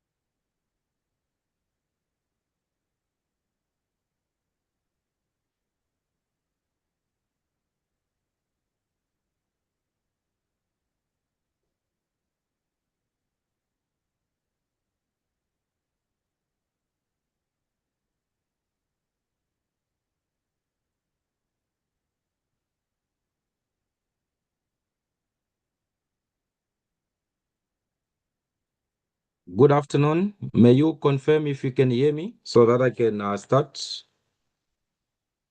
Yes, we can hear you, Dr. Benjamin.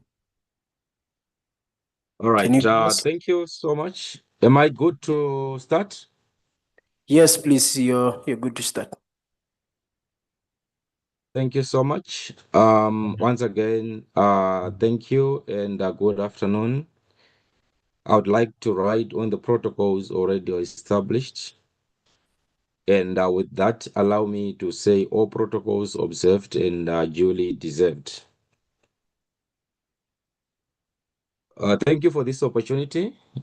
Greetings from a cloudy Zimbabwe.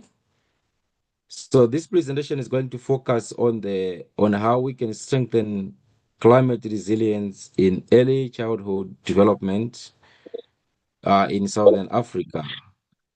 And the focus here is on the regional policy analysis and advocacy.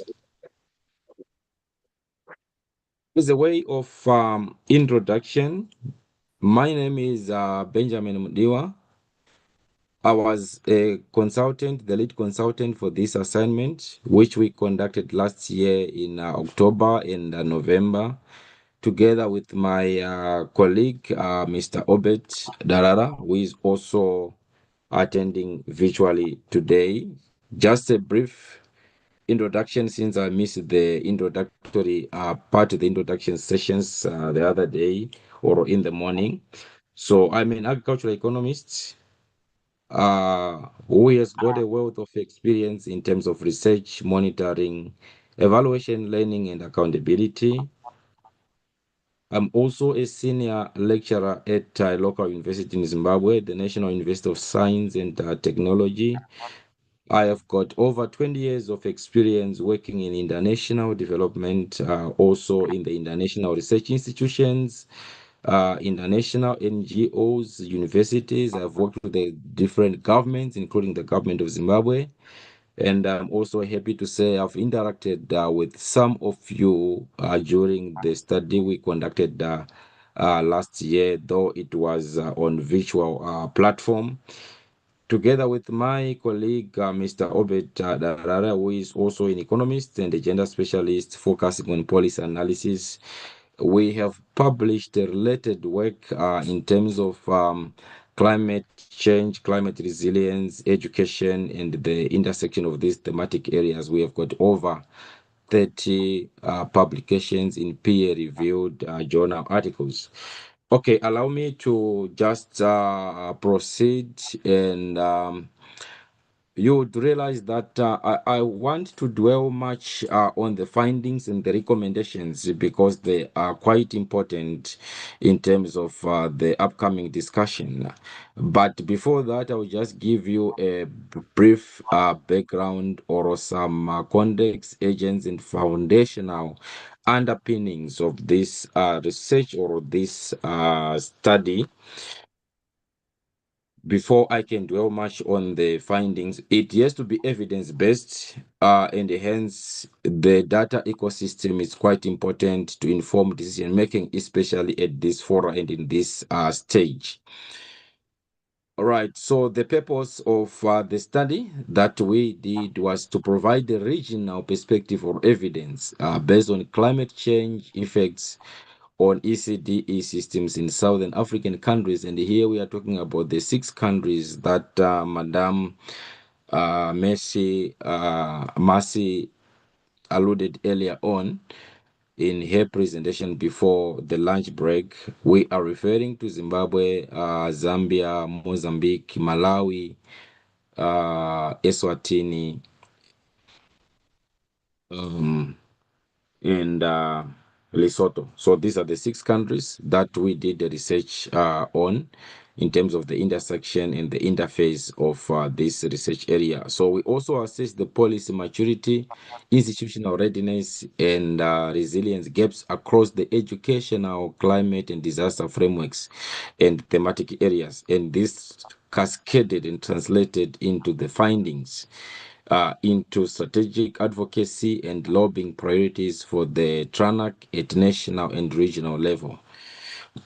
including the SADC and the African Union International Center for Girls and Women Education in Africa.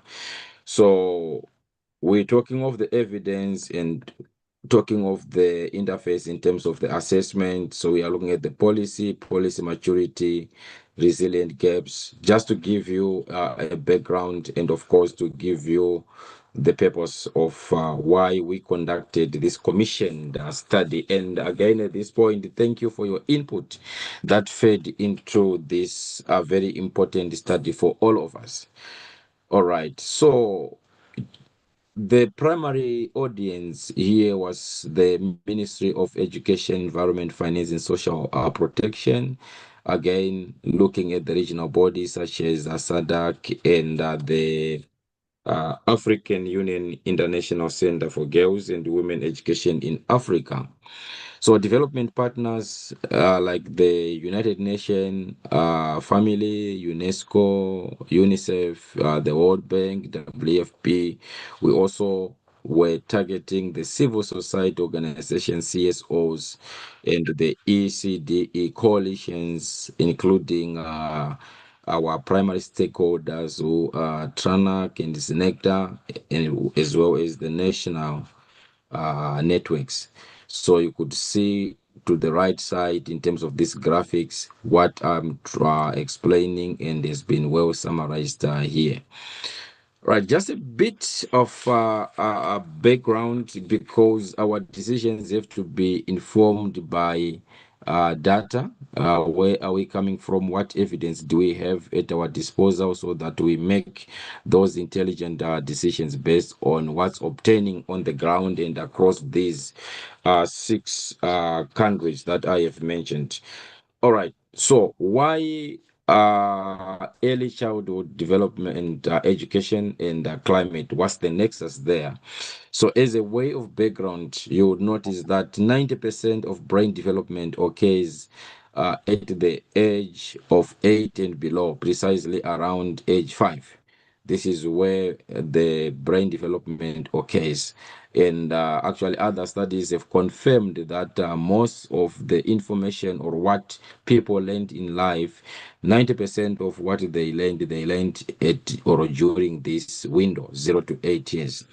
So we are looking at those lifelong impacts on learning and health, behavior, and resilience. So in the Southern Africa, we are looking at the youngest children. We are looking at the hazards that we have faced in the past, including the floods, cyclones, the droughts that are very common, especially in the 6 countries and also in other Southern African countries, including South Africa, Botswana, and other neighboring countries. So the early childhood development and education systems sit at the intersection of education, health, wash and protection, and making them a prime climate adaptation sector. Looking again and reflecting on these 6 countries, you would also notice that climate shock now, they've got greater frequency and intensity, spatial overlap, and also turning early learning into a permanent emergence space. In Africa, we do have a proverb that says, looking at what has happened now in terms of climate change, climate variability, which is now a reality. African proverb says, if the song changes, or if the drumbeat changes, then the dances have to change. All right. So without urgent ECDE focused adaptation in policies, financing, infrastructure, and teacher care across the regions, we risk losing up to 2 decades of progressive or progression or progress in early learning and human capital by 2030. All right. Or this is as a way of a brief background. But again, I want to emphasize the context and the agents to say climate shocks hit at the most sensitive stage of development. And like I said, around 90% of brain growth occurs before age 5. So droughts, floods, and other disasters including the heat waves, they affect the learning, the health, the resilience of our youngsters, which is the wealth or the future of the Southern Africa and the world at large. And we are also saying here multiple impact pathways converge on young children. So, for example, we are saying drought-driven food insecurity and standing, that is up to about 42% in Mozambique. In Zimbabwe, it's about 28%. In Malawi, it's around 36%. So it weakens the cognitive development and school readiness. So we are looking at the fragility again of the infrastructure, which also makes early learning a permanent emergence in most of the Southern African countries. And we are also saying protection and mental health risks are rising in the Southern African region. And we are scaling in terms of exposure.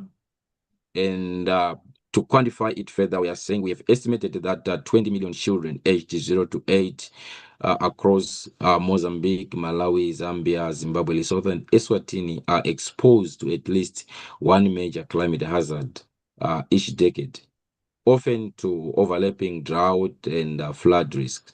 So this is what's obtaining on the ground. This is what we are seeing. This is the interactions and the permutations we have noted so far. And we are saying without rapid adaptation in ECDE, human capital gains are at risk. And the current trends could reverse up to 2 decades of progress in early learning and child well-being. This is massive, and of course, it's a call to action. And we are saying if it's not treated as a frontline climate adaptation sector, not just an educational subsector, this is something that should not be swept under the carpet, but it should be given the attention it really deserves. Just to give you a bit of confidence before we talk about the results shortly, the methodology that we used in this research, you would notice that our approach, we looked at a regional desk study because it was a desk review. And we looked at over 80 policy documents. We looked at strategic documents, technical and programmatic documents across the 6 countries. We also did the key informant interviews and consultations. Then the analytical framework, we looked at the policy maturity scale, which is measured on that Likert scale from 1 to 5. I've explained about this a bit later when I talk about the main me, which are the results. We also use the institutional readiness index as well as the resilient systems model. I won't get into unpacking these, but just for your information to know where we are coming from and to appreciate the results we are talking about. This is just a sample of some of the documents that we reviewed across the 6 countries, as you can see from the screen, but I won't get into the details of these ones. Now, in terms of the results, this is where I wanted us to go and to focus on. You would notice that in terms of our results and just reflecting a little bit on the climate-related issues, we have had an increase in regional temperature over the past 4 decades, call it 40 years, of about 1.5 degrees Celsius increase in temperature, and that's massive, and it has got a bearing in terms of food security. It has got a bearing also in terms of our toddlers, the children, this target age group 0 to 8 years. And we are also talking of a decline in terms of precipitation of an average of, in fact, of a range between 5 and 15% decline in precipitation that we have also observed. We have observed that the El Nino-induced drought, 2023-2024 drought, it also led to disaster declarations. By the way, this was the worst drought in the past 40 years. It was quite huge and quite massive. So what did we come out with, or what were the results obtaining from the ground in terms of the risk exposure or the regional climate impact gradient on ECDE? We noticed that Mozambique was mostly hit by floods, cyclones, also droughts, and the exposure here was very high in that red zone, as you can see from the screen. And in terms of the ECD response capacity, it was low. So it's high risk, but the mitigation approach or strategy was low. Then you look at your Malawi, again, it was affected by floods, droughts, and cholera. Usually, when we have those floods, it's associated with cholera outbreaks. We had similar experience here in Zimbabwe in terms of cholera, but not to the extent as we have noted from Malawi. Zambia is not spared. Our neighbor here, hit by the same droughts, flash floods, dry spells, extreme heat waves, and the exposure level was moderate to high, and Zimbabwe is also in the red zone, just like Malawi, the exposure level quite high. Lesotho was moderate, same with Eswatini, moderate to high. But of note here, Lesotho affected by frost in addition to the droughts and of course erratic rains, and Eswatini, these are the same issues affecting the other countries, and hence the exposure was at that level.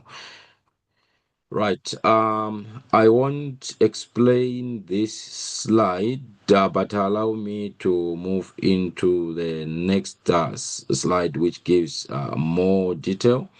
So, how climate shocks have cascaded through the early childhood development education.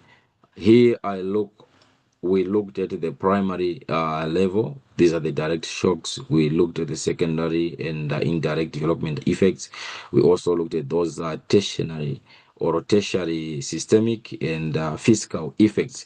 From the previous slides, which I have skipped, you notice that we are talking of the same exposure. We are talking of the same effects in terms of the floods, in terms of food insecurity, also looking at the budgets. But here we tend to give more examples from the target or from the region. In terms of the direct shocks, as an example, you would notice that Mozambique and Malawi, they were affected by Cyclone Freddy, and that damaged or destroyed 4,200 classrooms, including hundreds of ECDE primary spaces, displacing more than 300,000 learners. And for Zimbabwe, it's the same issue, different magnitude. Infrastructure was destroyed, and we are looking at more than 140 educational facilities affected, including at least 19 ECD centers in Manicaland, which is the eastern part of the country. Lesotho, 60% of preschools in highlands were also affected by those cold spells. I won't go through this list in the interest of time, but again, I guess you can appreciate from the screen.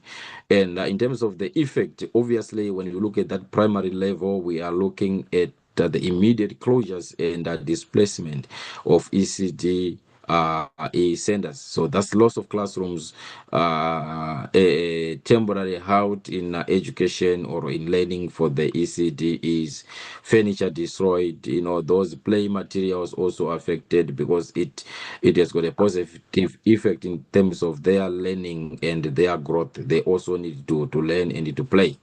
And in most cases, we have noted some of these structures were quite temporal, but we can talk about this a bit later. In terms of the secondary or indirect developmental effects, again, you notice and appreciate the cyclones, the droughts that did harm and havoc to all these the 6 countries we are talking about, and we are talking of the weeks of the CBCC closures, no learning, and we are talking of about 36% and acute malnutrition. In the previous slide, again, I emphasize on this one for Mozambique as well. We are talking of about 42% of standing, as well as triggered major cholera outbreaks. And who is affected the most? These are the toddlers, 0 to 8 children, obviously because of lack or low uptake of those good sanitation practices. Of course, we understand because of their age, despite efforts put by the instructors, the teachers themselves. For Zimbabwe, it's not spread. We are talking of 27% standing. We are talking of 4.95% global acute malnutrition. For Eswatini, we are talking of 31% of under fives, which are also standard. And what are the implications? We are talking of, once we're talking of standing illnesses, and we are saying these have also missed the classes. We are saying children, they arrive hungry or sick at school. What can a pupil learn when the stomach is empty, when the child is unwell? So you see those socio emotional stress increase or spiking in those areas. And again, when you look at the systemic and physical effects, looking at the regional patterns, you can appreciate that we have those major shocks, and between 10 to 30% of planned sector investment in several countries have also reprogrammed towards emergency repairs and humanitarian support. We have noted again education funds repeatedly diverted to rebuild the flood, cyclone damaged schools, and delaying the rollout of new ECD centers. And all these have got consequences. Looking at Malawi, Lesotho, WFP, and the government also reported that part of the school feeding budget is used to cover emergency rations during such crisis. Also, this slows down the expansion in terms of unreached ECDE sites. So there has been delayed repairs, stalled expansions, and the routine ECD investments in terms of the new centers, teacher post materials were also postponed. And these had adverse effects in terms of the cognitive, the mental development, and the health of those kids, effectively eroding their future potential. Right, now looking just a few comparisons here, we just reflected on the climate resilient maturity, some core maturity, before we talk of the recommendations here in the next few slides.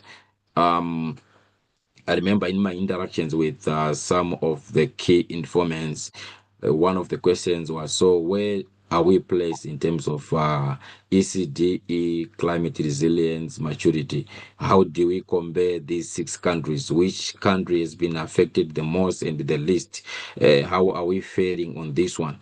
So here is your feedback also for reflection purposes. You would realize that here we looked at 4 parameters or 4 indicators. Specifically, we looked at the policy integration, we looked at the institutional capacity, we looked at infrastructure, resilience, equity, and inclusion. Of course, equity, inclusion, it came out very vividly in the previous presenters. And again, thank you to the previous presenters who presented before me. It makes my life very easy because I'm also triangulating and reflecting on some of your findings. And some were also converging even in the recommendation section where we are getting very shortly. But in summary, you would notice that Zimbabwe, the overall rating on a Likert scale from 1 to 5 was 4.5 for Zimbabwe, looking at these parameters. And what does 4.5 mean or reflect? It means Zimbabwe is at advanced or consolidating stage. All right, Malawi, followed by Malawi at 4.0, which is also advanced integration. Zambia 3.0, moderate. Lesotho 2.8, moderate. And Mozambique 2.5, which is also emerging here. Eswatini, it's nascent or emerging as well at 2.0. This is your climate resilient maturity. I could have explained more, but in the interest of time, I will just skip to the next. But I hope you've appreciated the way we are faring as a region.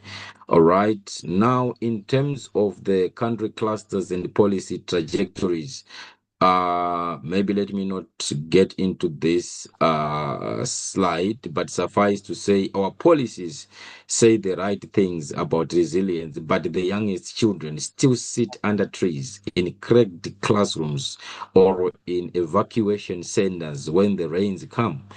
So these are some of the observations we have made, and these are some of the examples in terms of countries, and again summarizing the previous slide in terms of the resilient, climate resilient maturity, where Zimbabwe, Malawi are at consolidating, Zambia, Lesotho moderate, and emerging your Mozambique and our Eswatini. So yeah, then right. Now, in terms of the systematic strength and persistent gaps, so I want to talk about the gaps also because it's equally important. So the gaps, we're looking at the ECD, resilient strength, we're looking at the policy, we're looking at the community, we're also looking at the innovation. So the systematic strength, three of them, we are saying here, rich policy scaffolding. We have also noted strong communication delivery models, as well as a growing innovation and pilots. So by rich policy and scaffolding, simply we are saying across the 6 countries, this is what we've observed. We have education, climate and disaster risk frameworks in place. For example, in Zimbabwe, we're looking at the ZELP. We are also looking at Malawi, which explicitly links the ECDE to resilience, WASH, and nutrition. Okay, so for the benefit of some of the honorable members in the House, this is your Zimbabwe early learning policy, and for Malawi, the CDP is your National Integrated Early Childhood Development Policy. So we found all these. And again, we are saying for strong community development models, Malawi CBCC network reaches the thousands of rural communities, and Lesotho relies on parent and community-led centers linked to the school feeding programs. Also in Mozambique, community-based ECDE initiatives often supported by organizations such as the WONA, Sanana, among other organizations listed here. And last but not least here, growing innovation in pilots, where we are saying Zambia has begun integrating disaster and climate indicators into your EMIS in selected provinces. Similarly, in Zimbabwe, we've noted those gains and strength, Eswatini and Mozambique. So these are some of the strength we have noted, and the gaps. Now we're looking at the hardware deficit, and we have expurgated here and quantified, as you can see from the screen, to say between 60 to 80% of rural ECDE centers across the 6 countries are semi-permanent or open air with limited roofing. This is talking or speaking to the issue of infrastructure. Limited roofing, poor ventilation, and inadequate wash, leaving children exposed to heat waves, storms, and floods. And we also captured another gap in terms of uncosted commitments, which is quite detrimental. While climate strategies and ECD policies mention resilience, very few are backed by dedicated costed budget lines. So we need that budget support for us to move forward. So these are some of the gaps. We also noted the data blind spots. Ma'am Mercy in her presentation mentioned about the data ecosystems, and is speaking directly to that. Only Malawi and Zambia have begun to systematically track climate-related school damage, closures, or attendance drops in their EMIS pilots. Elsewhere, there are no routine indicators on days lost to floods or heat, as far as we obtained or from our research. And we also noted those equity gaps. So gender, equity, inclusion issues, these are quite evident and coming from this study. Across all the 6 countries, girls, children with disabilities, and rural learners are less likely to access resilient ECD environments. So this is some of the gaps that we have noted. Now the opportunities, before we talk about the last 2-3 slides on the recommendations and of course the way forward. This is just for your appreciation. We have quite huge opportunity in terms of this ECDE climate change interface and in terms of the policy shifts and policy support. We're looking at the levers such as the policy alignment. We are looking at the finance innovation, speaking to the budget issues, the curricula and the training itself, the community systems, the regional collaborations. We have quite several opportunities and also lobbying opportunity and support. I won't get into the examples and the details, but for maybe suffice to say, when looking at the TRANAC, the regional, if to convene a technical working committee and agree on a minimum set of ECD resilience indicators for EMIS, looking at co-draft Southern African ECDE climate resilient standards, coordinate joint submissions to climate finance windows, and I like platforms such as these ones. This is pointing into the right direction and it's quite well aligned. But let me leave this for now and now talk about the recommendations for TRANAC at the regional level. What are we saying? Here, I'll just point out recommendations that do matter to the participants in the house. So to begin with, we can position ECDE as a core climate adaptation sector, not a sub-theme of education. And I'm happy this is also triangulating and confirming some of the recommendations made during before the lunch break presentations. So we can lead the regional advocacy so that all 6 governments explicitly name and cost ECDE resilience measures in their national determined contributions, NDCs, also in their NAPs and education sector plans, as well as the disaster risk management strategies. Secondly, can champion a SADC-wide ECDE climate resilient standard. What do we mean by that? Is to coordinate the regional technical process with ministries of education, environment, and public works to refine and define minimum standards of safe, green, and climate resilient ECDE centers.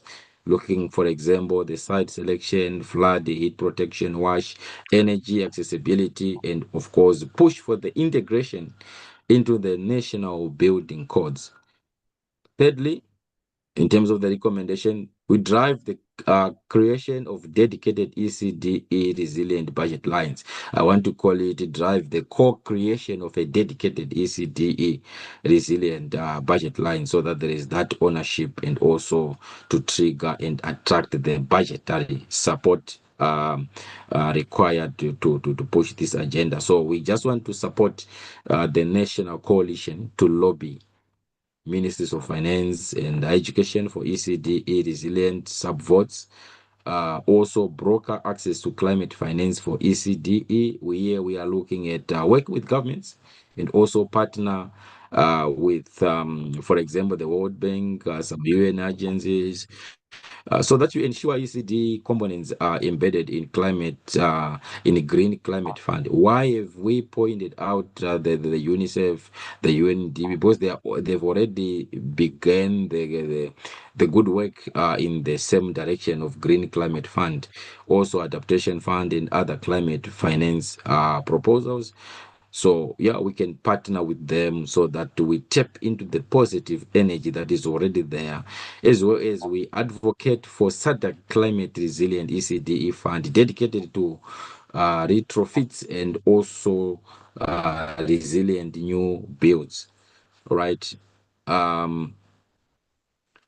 I'll maybe jump to the last one, to embed evidence and political messaging into continental and global forums where you coordinate a common set of advocacy message, indicators, and case studies for use in SADC education, also in the environmental forums.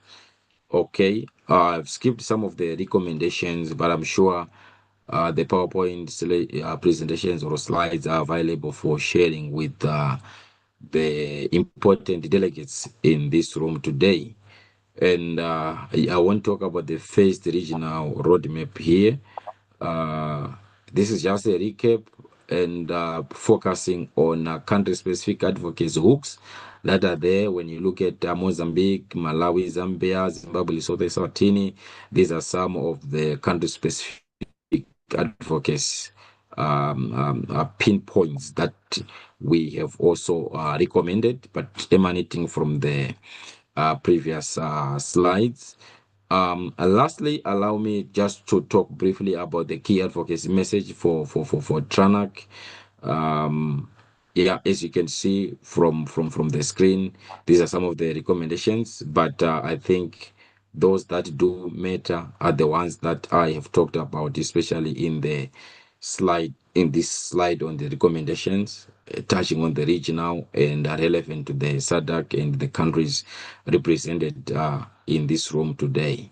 Ladies and gentlemen, let me thank you for listening to me for the past 15 to 20 minutes. I hope I've made sense, knocked sense, and I hope this can also trigger some discussions. Over to you, Mr. Facilitator. I submit. Thank you very much for such a comprehensive presentation, Dr. Benjamin.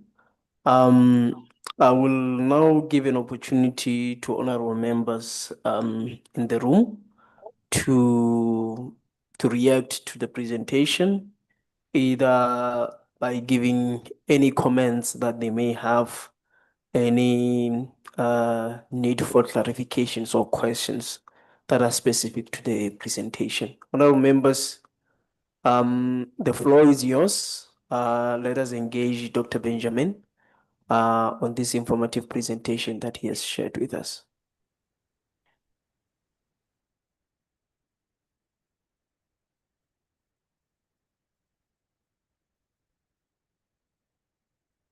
I know that he was very much clear with almost everything, but yes, it would be great to have some reactions, some interactions.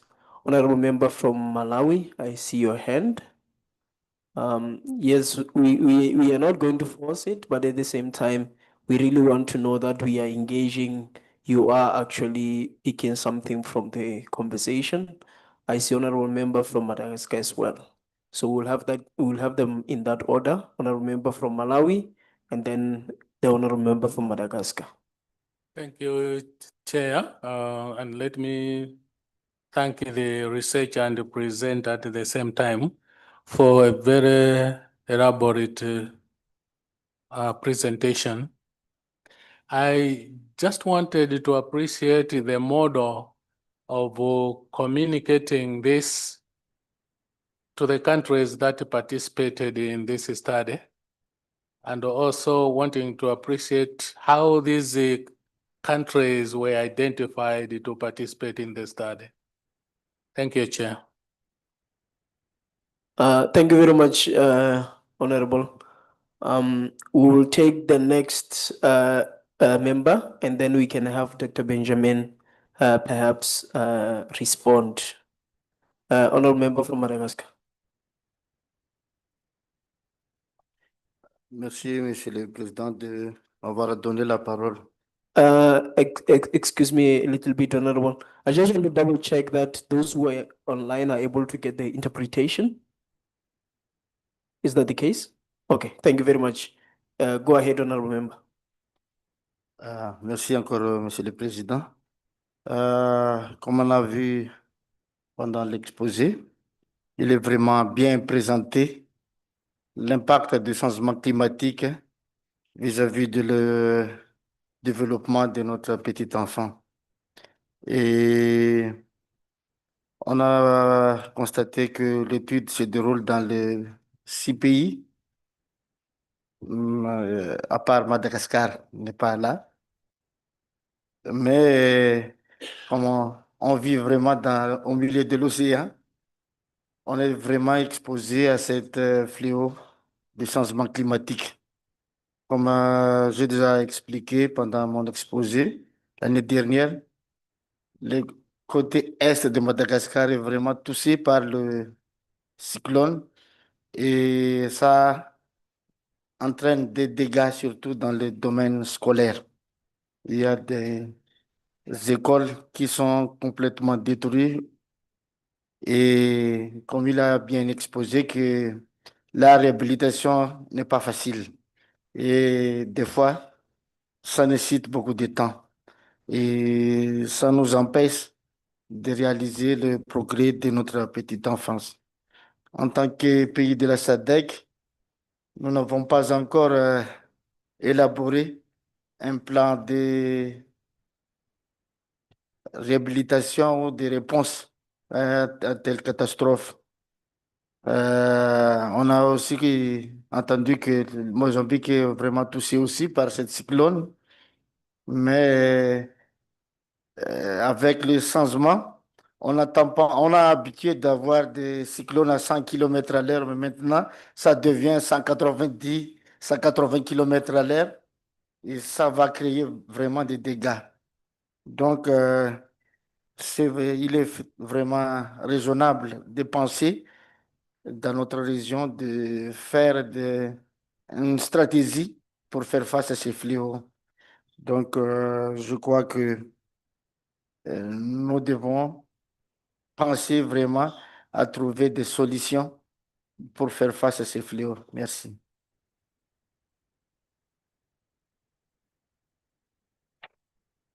Thank you very much, Honorable Member. I see Honorable Member from Mozambique. Muito obrigado, senhor presidente. E também vou na a semelhança do meu colega parabenizar o nosso preleitor por esta matéria de grande importância que nos traz neste fórum. Dizer que Moçambique, por causa da sua localização geográfica, ciclicamente é afetado por esses eventos extremos. Mas, como país, Moçambique tem sempre elaborando novas políticas para a mitigação desses efeitos climáticos, porque não temos outra alternativa por causa da nossa localização geográfica, e que tem a ver com as políticas, têm a ver com a construção de obras resilientes para fazer face quando deparamos com esses eventos extremos, que tem a ver com cheias, inundações e secas. Moçambique ciclicamente é afetado por esses extremos. Muito obrigada.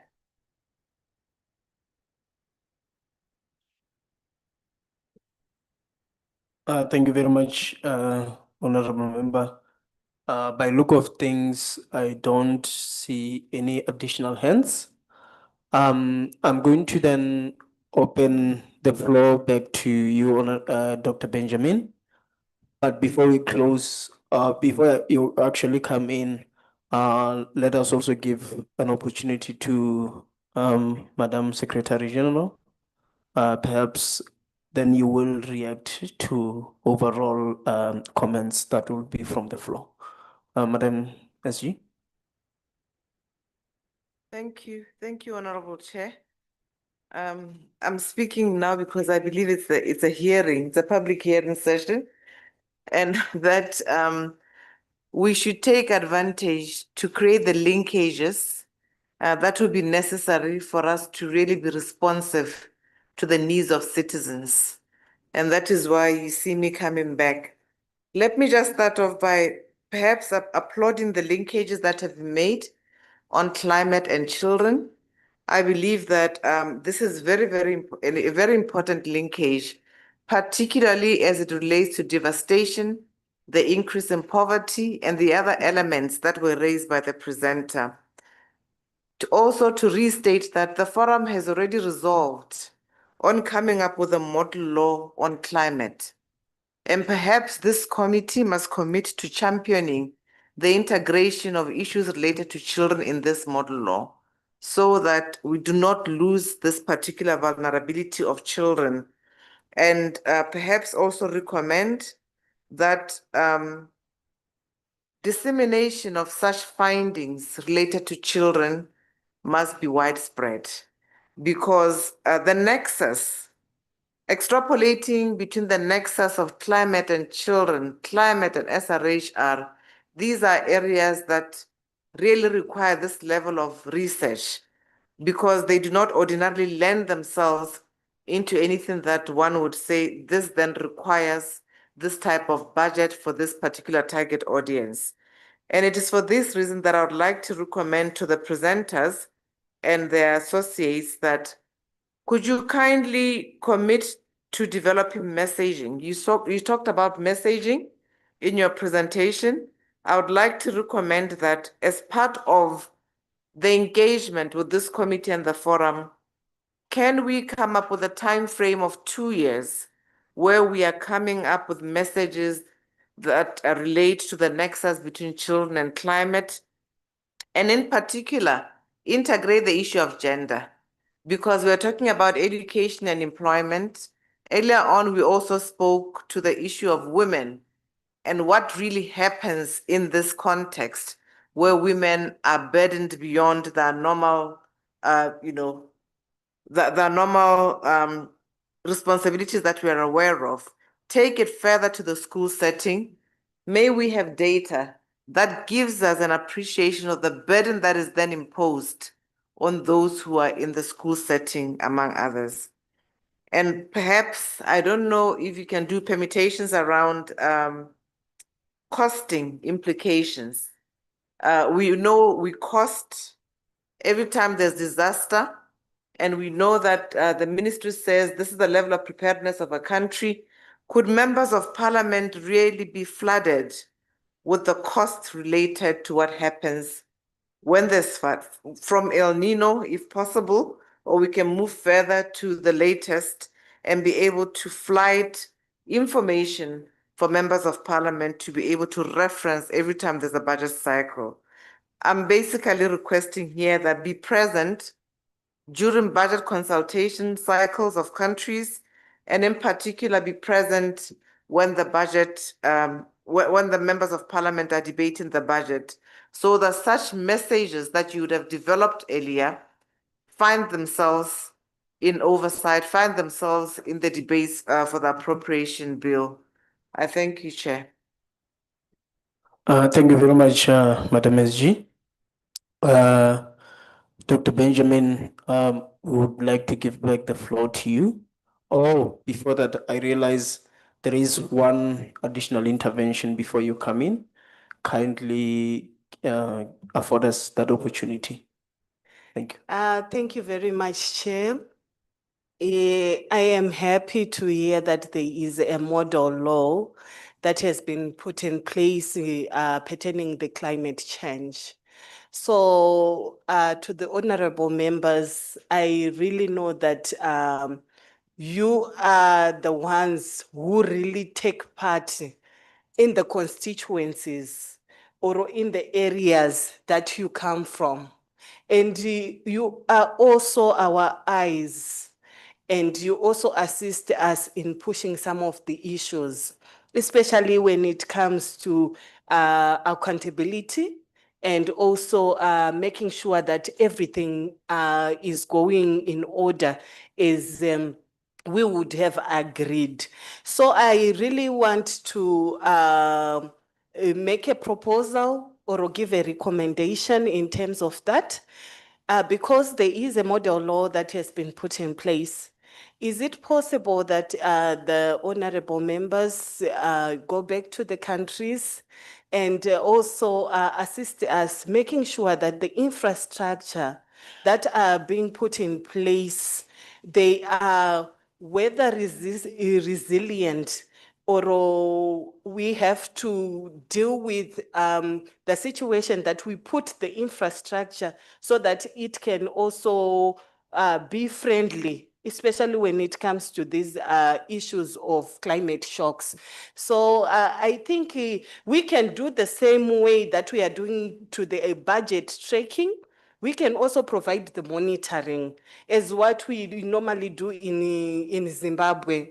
We take the members of parliament into schools because we know that if they see the real situations on the ground, it is helpful, especially when they will be communicating with the ministry officials.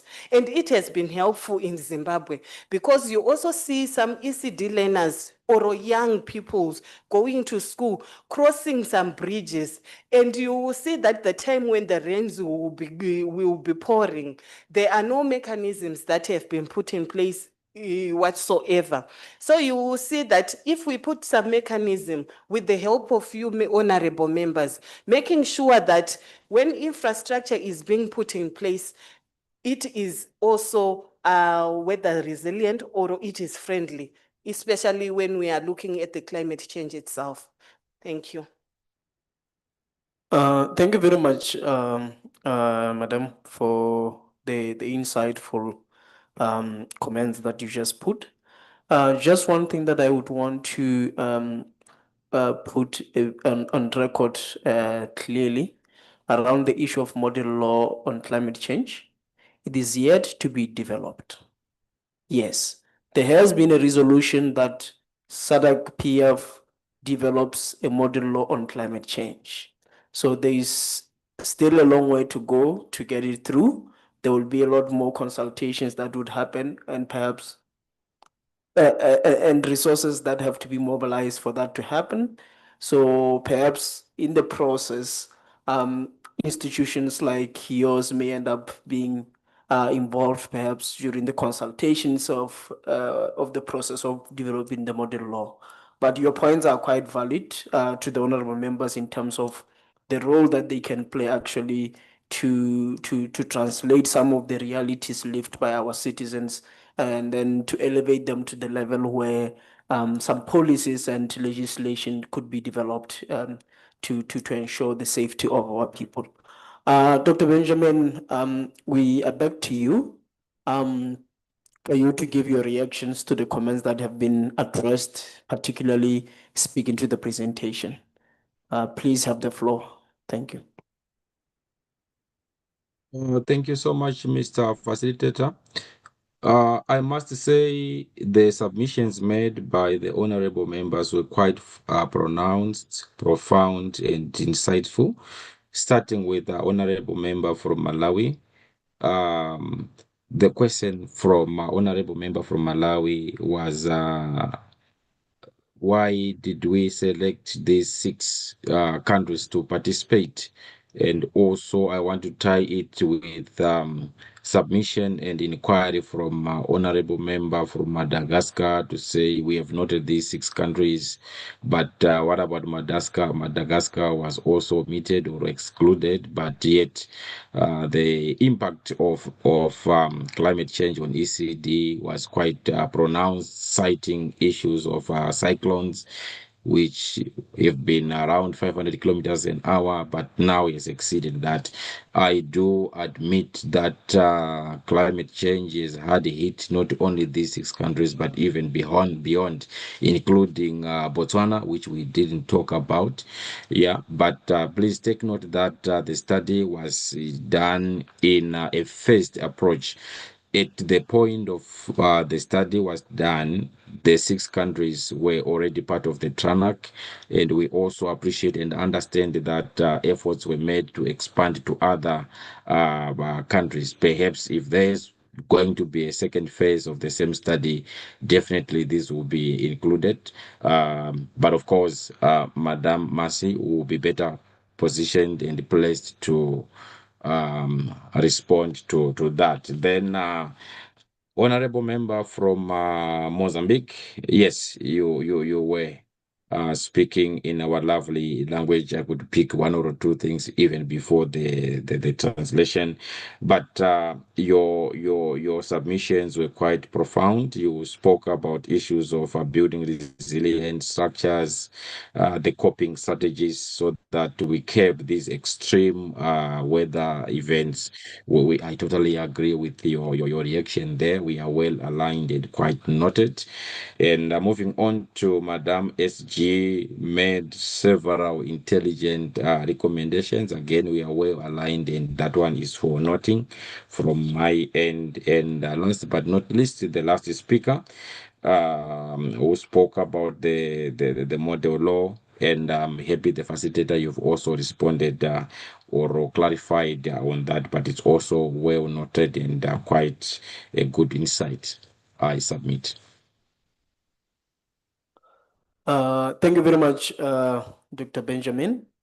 And I think it is worth noting before we release you that we really appreciate you taking time to speak with us this afternoon, taking your time to deliver the presentation, preparing for the presentation, making time to be available to speak with us for sure within your very busy schedule. This is well appreciated, and we hope to continue receiving support from experts like yourselves in the work that we are trying to do as SADC Parliamentary Forum, because the work we do is very important and requires a lot of partnership and collaboration across different organizations. And we just wanted to say thank you very much for your presence and the effort that you have made to deliver the presentation to us today. My pleasure. Thank you so much. I also enjoyed the sessions. Thank you very much, Dr. Benjamin. Honorable members, a round of applause for our presenter.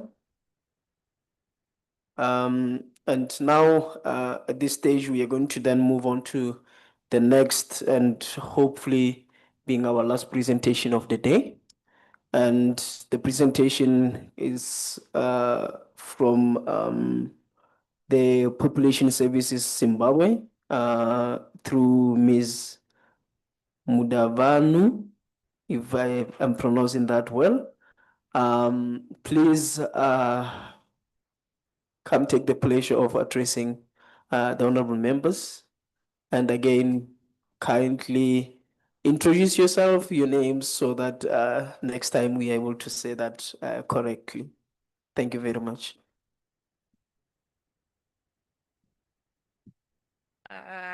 Thank you, Mr. Chair. My name is Nyasha Mudavanu. I'm from Population Service Zimbabwe.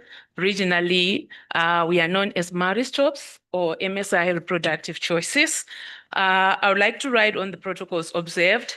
Honorable members, Madam Secretary, members of the civil society. Can I have this? Allow me to write on the protocols already observed. So I'm going to be the only person today to ask the honorable members in the House and Madam Secretary to stand. I'm still a young person according to the African standards, so you are going to help me present at this point. So I'm going to look at the role of comprehensive sexuality education and sexual reproductive health in advancing education outcomes and youth employment. So I've been in spaces where when you come in and talk about reproductive health, contraception, in a meeting that is talking about a budget, education, people will be like, why are we talking about sex right now? People are like, why do we have this presentation? But today, before I get into the presentation, I'm going to read a statement here. This session, we call it a values clarification and attitudes transformation session. We are trying to see your values and your attitudes and help you come to the other side of seeing things in a different way, in a different way. We are not saying stop believing in what you believe in, stop believing in your values and your belief systems. But we are saying, in as much as we have our values, in as much as we have our beliefs, but there are public health facts that we should always think about. So my first statement is, I was taught about puberty when I was in primary school. If you were taught you raise your hand. If you were not, you don't. I was taught about puberty when I was in primary school. Okay, so I'm going to pick one from each group. The ones who were not taught, I would like to know how you get to learn about menstruation, wet dreams, at what point, where did you learn that from? I'll pick one, honorable member who did not raise your hand. Those who were not taught about puberty in primary school? Oh, this one. Okay, honorable from South Africa. Where did you learn about puberty? From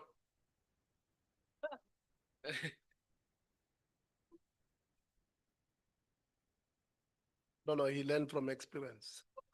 You were with him. Those who were taught, I'll put you, Madam Secretary, on the spot. What exactly were you taught? Before I give you the mic, I want to tell you a story. There was this young girl who came to our facility pregnant. She's 15. She's saying, I don't know how I got pregnant. The providers were shocked. They thought it was abuse, so they came to my office. I deal with advocacy and gender issues. I advise the country program. They came to my office. She said, talk to this young person. She was saying, I don't know how that happened, because my mom told me that you should never, ever let a boy touch your breasts. Everything he can touch, but not your breasts. So unfortunately, he met one of those clever boys. He said, no, I'm not going to touch your breast. Just allow me to do something else. Boom, she was pregnant. And she was convinced that I don't know what happened for me to get pregnant. The boy didn't touch my breast.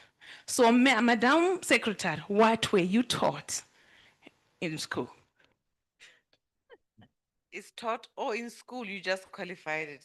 Because I was just about to say, in primary school. In primary school, we were just taught about the changes that will happen to our bodies, that we will see, and how we should respond hygienically, and how we should also know how to sit like girls, be like girls, so that you don't open your legs when you're sitting with, there and things like that. So those were the early teachings, and also being taught that, if there are these changes where you get your periods, this is what you should do.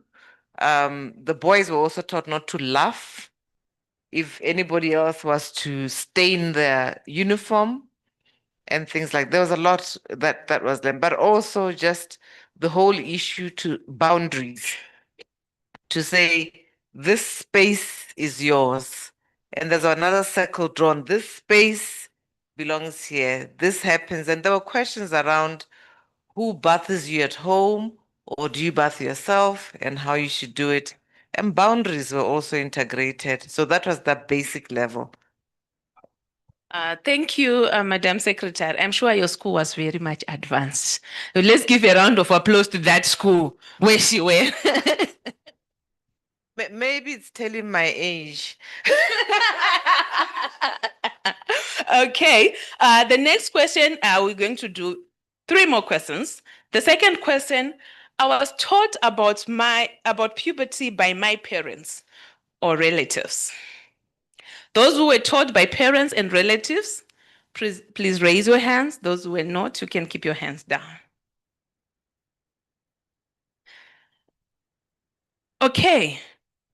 So I'm not going to ask you to explain what we're taught by your parents, but if you are a researcher, you can see what that tells us. And it also shows that when you talk about parents talking about reproductive health, it's not something that it's not there. Even us here, are we talking about sexual reproductive health with our children? If not, who are you trusting your children with? If you trust them, what kind of information are they being given? Is it they don't touch the breasts? Or is this the comprehensive? Food for thought. Okay, you want to say something? I must confess, now you've made me realize that I was taught, but I have not taught myself. That I have not done the same. I think the only thing that I do is that don't sit on uncle's. No uncle should allow you to, don't allow any uncle to put you on their lap. Don't allow this. So I'm going back to what you are saying, the threats that we give as opposed to teaching. I know. So it is socialization, I get. Bring it there. Yeah. A don't is formally not followed by information. Is just don't. And those who are not talking to their children, please, you are not alone. I'm a mom myself to girls. The other day, my daughter was, Mommy, my teacher said you should pack a pad, a pen, a soap in a toilet break and put it in my school bag. I'm like, oh, you are 8. Why am I supposed to be doing that? It's something that also gives me goosebumps to talk about it with my children. So we'll go to the last 2 statements. On this one, our answer is going to be, I agree or I disagree. As you, as a parent, as a member of parliament, as a leader in your constituency, as your leader in your country, it's either you agree or you disagree. Okay. The statement, all adolescents should have access to comprehensive sexuality education. Do we have those who do not agree? It's still okay. As I've said, this is a session, no judgment whatsoever. Do we have those who do not agree? Okay, the last statement, sexuality education encourages young people to have sex earlier or to take more risks. Do you agree or disagree? Okay, so thank you very much. We may all sit down, honorable members. Okay, so this is going to make my presentation very easy now. You have helped me with the presentation. Can we go to the next slide, please? So today, I'm going to highlight why it is very important for us to be talking about reproductive health whenever we make clothes. In Zimbabwe, for the past few years, we have tried very well to make a case for comprehensive sexuality education and reproductive health in terms of how it contributes to national development. The first time we took the members of parliament of the Parliamentary Portfolio Committee on Budget and Finance and Ministry of Finance to health facilities that we support. So in Zimbabwe, my organization supports about 260 public healthcare facilities. We also have our static clinics. We also do a mobile outreach through 9 mobile clinics in 9 provinces in Zimbabwe. So we told them that we want you to see when we say invest in reproductive health, what does it mean? We had to take them to the government facilities that we support. We support them with equipment, we support them with training, we support them with commodities sometimes. So we went there. The communities had come for services and everything. They had a chance to talk to members of the communities on how reproductive health has helped women go to work, go to their farms, because they can space their children as they want. Because there is a myth that people said over the years to say, you are bringing the reproductive health agenda because you want to control the African population. We're like, no, it actually empowers women to make decisions and to be in a room like this. I like to give myself as an example. I'm a mom with 2 cesarean sections. If it was not for family planning, where would I be? Ladies, you know, soon after cesarean section, what happens if you carry a pregnancy? Your uterus, you will rupture.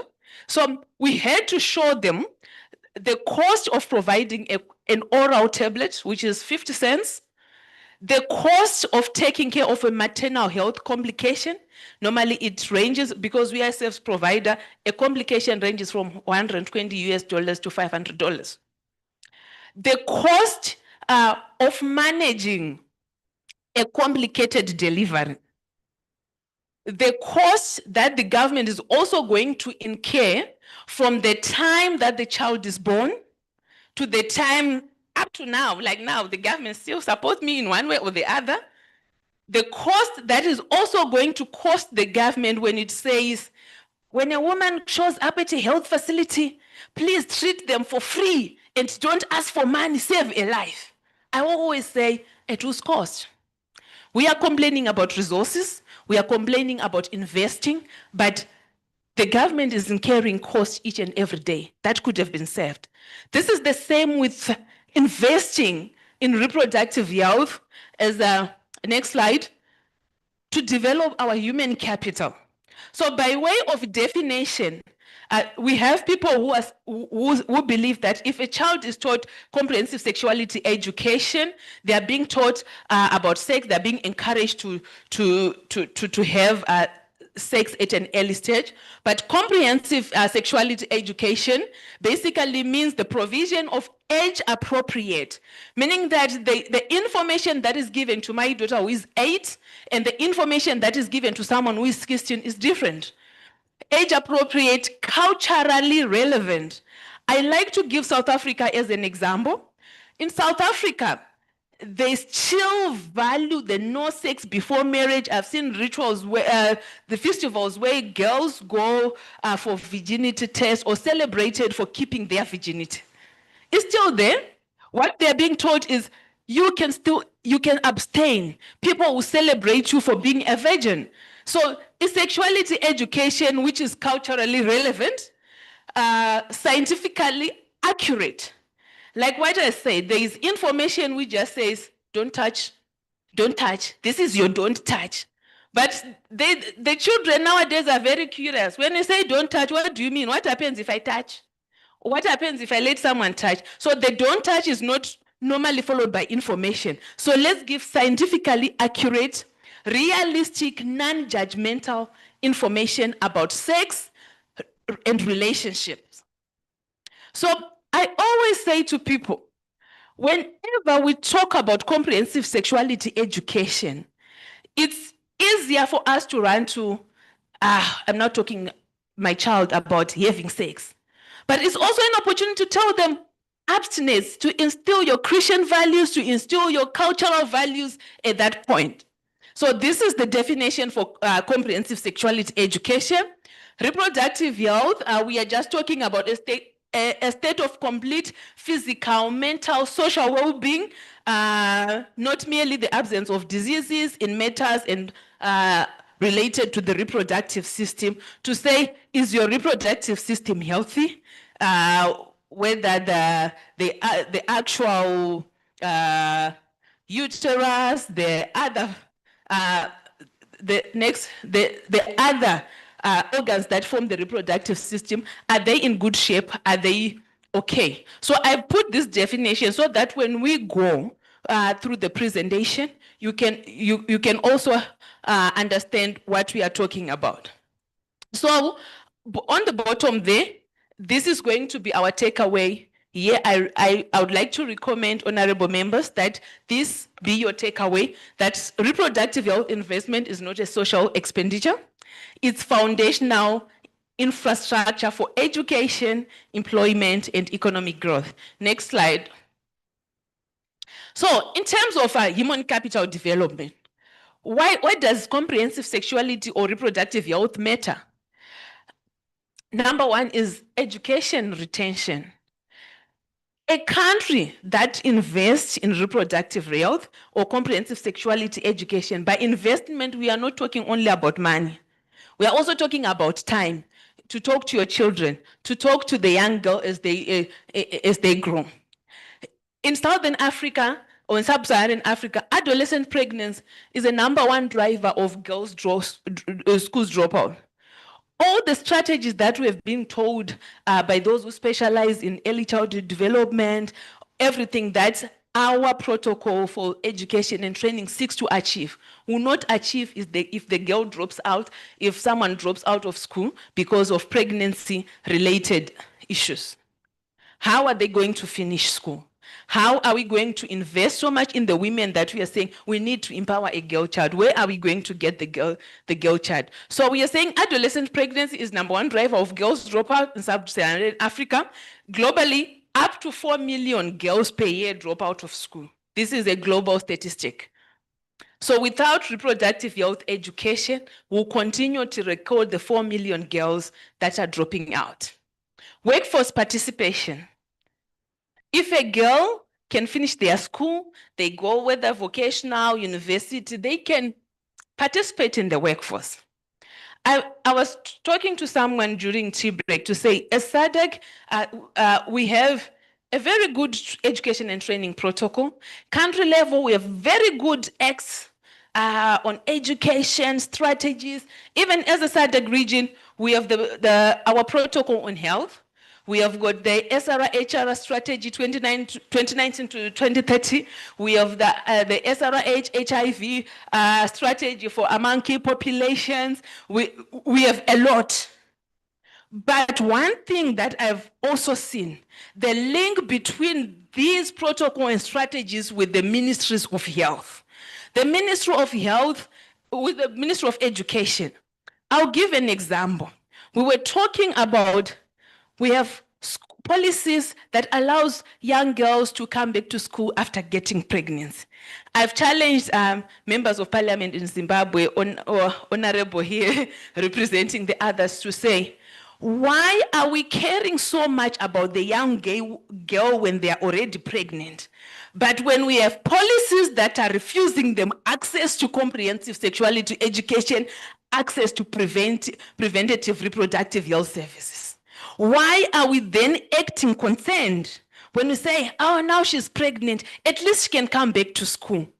Prevention is better than. So that link between health and education needs to be highlighted. Only health people can go to work. Only health people can train. If you get pregnant as a woman, we know what that means. Pregnant, you can still go to work, but the women here can testify that it's not an easy thing. Imagine that on a 15-year-old who is coming to school and breastfeeding after school. The reintegration process at school is there. The support is there, but the stress is still there. The baby will be crying during the night. Why are we not linking our education policy with our health policy to say we want we want children to be able to reach their full potential? Yes, let's come up with the health strategies on reproductive health, but how can we marry that in our training, in our schools? Because that will help us with workforce participation. Economic case. The World Economic Forum on maternal health report says that sexual reproductive health and comprehensive sexuality education, investment in sexual reproductive health, comprehensive sexuality education is equal to high return in terms of public investment. What's the evidence? In sub-Saharan Africa, $1 invested in maternity and reproductive health can generate up to $7 to $20 in economic returns. How so? We have increased productivity. We have reduced healthcare costs, improved education outcomes. Another evidence in terms of fiscal efficiency, like what I said before, investing in something that costs 50 cents can help us save more money and channel it to the Ministry of Education. We have so many complaints that the Ministry of Education, they need to reach the Dakar Declaration. But we are failing to give them more money because our health is suffering. We are not investing where we are supposed to be investing. If we invest in SRH, we lower our healthcare costs, efficient in public spending, better returns on the education budget. We have money to channel towards our education. But if we don't, we'll continue reporting pregnant girls. Next slide.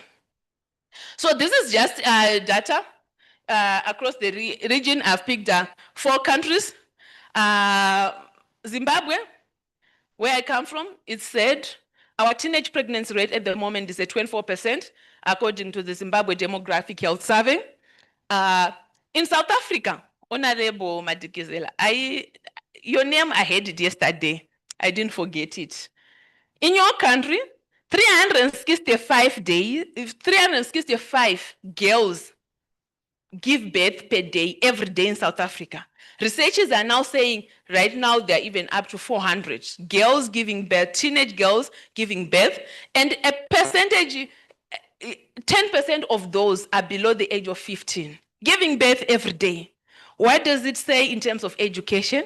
Are those girls coping, a 13-year-old with a mother, integrating in school? Honorable members, is that sounding? Okay, food for thought.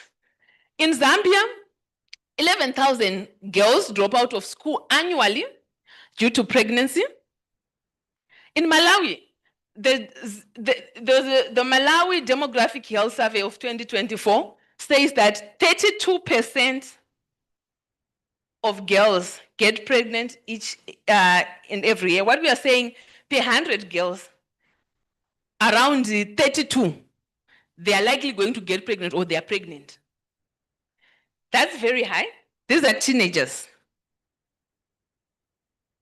And what does this mean in terms of their continuation in school, in terms of their training that they were getting? Well, these ones are primary and secondary primary and secondary school-going kids. Next slide.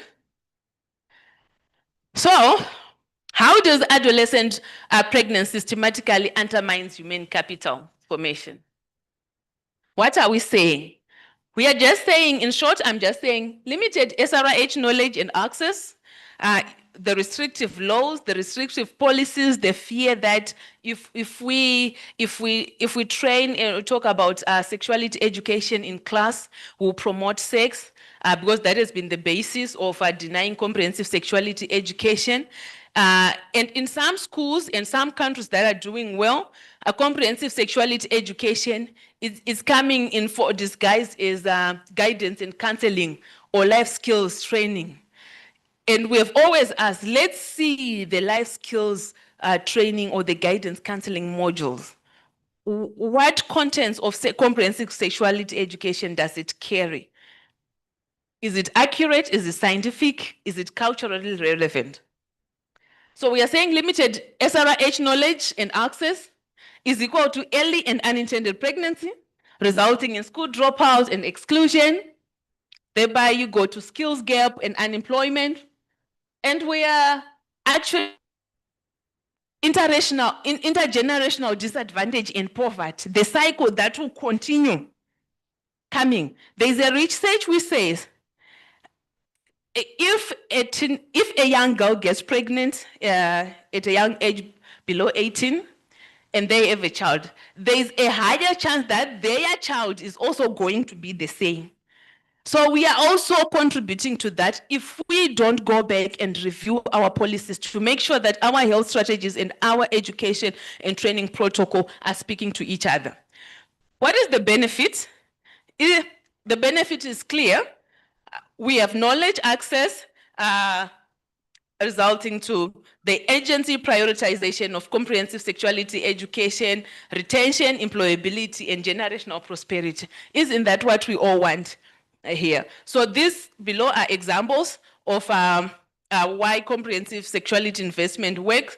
Zambia also did a study which actually shows the integration between comprehensive sexuality education and other components of reproductive health, producing better results within the country. Next slide. Okay, Zimbabwe, I use my country as a case study. The challenge at the moment, we have a young, Zimbabwe's got a very young population, but with that young population, 24% teenage pregnancy rate, which is not very pleasing. In 2023 alone, 4,500 students dropped out of school. That's a big number, 4,500 students dropping out of school. And You also find that in a report by UNICEF in 2023, it speaks to a maternal mortality of 1,532 maternal deaths, and of those, 25% were young people, teenagers, which is not so good. So they might miss out on school, but they might also die from sexual reproductive health related issues or pregnancy complications. Some, they even develop a permanent conditions like obstetric fistula at a very young age. We also have another challenge is religious and cultural practices. We sometimes do not support comprehensive sexuality education. But we have an economic opportunity. If we were able to freely talk about this and promote it, for every dollar, like what I said, that is invested in preventative methods, Zimbabwe, or even in the SADC, we will be able to even claim our demographic dividend. $50 saved in maternal health and childcare costs in Zimbabwe is benefiting the economy at the moment.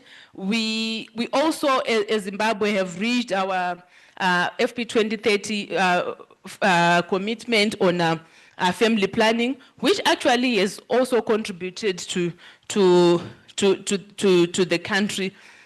Next slide. So this is the cost of SRH investment and versus the cost of inaction.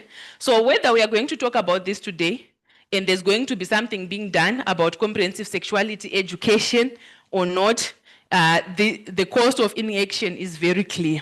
Why I'm saying or not? Okay. It's not working. This one, the cost of inaction. So why I'm worried about the cost of inaction is that, firstly, our SADC protocol on health does not speak to comprehensive sexuality education. Article 17, it speaks about improving the health status of children and adolescents without deep diving into what are we really talking about.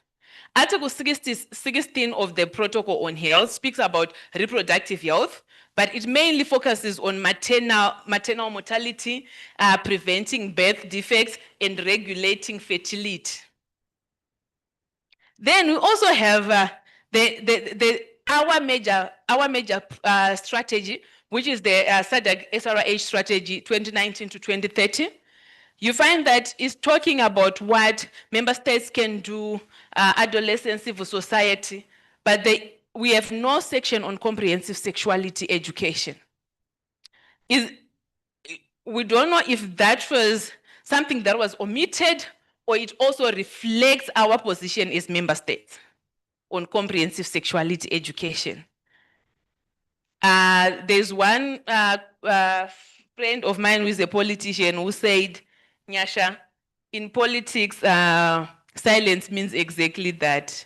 We are silent, we have no opposition. So in our protocols, I don't know if it was an omission or not, we cannot really promote something or embed something in education protocols when we don't have a position as a SADC. So that also needs to be revised. So this is the cost of inaction. Whether we decide to say comprehensive sexuality doesn't matter, or it does.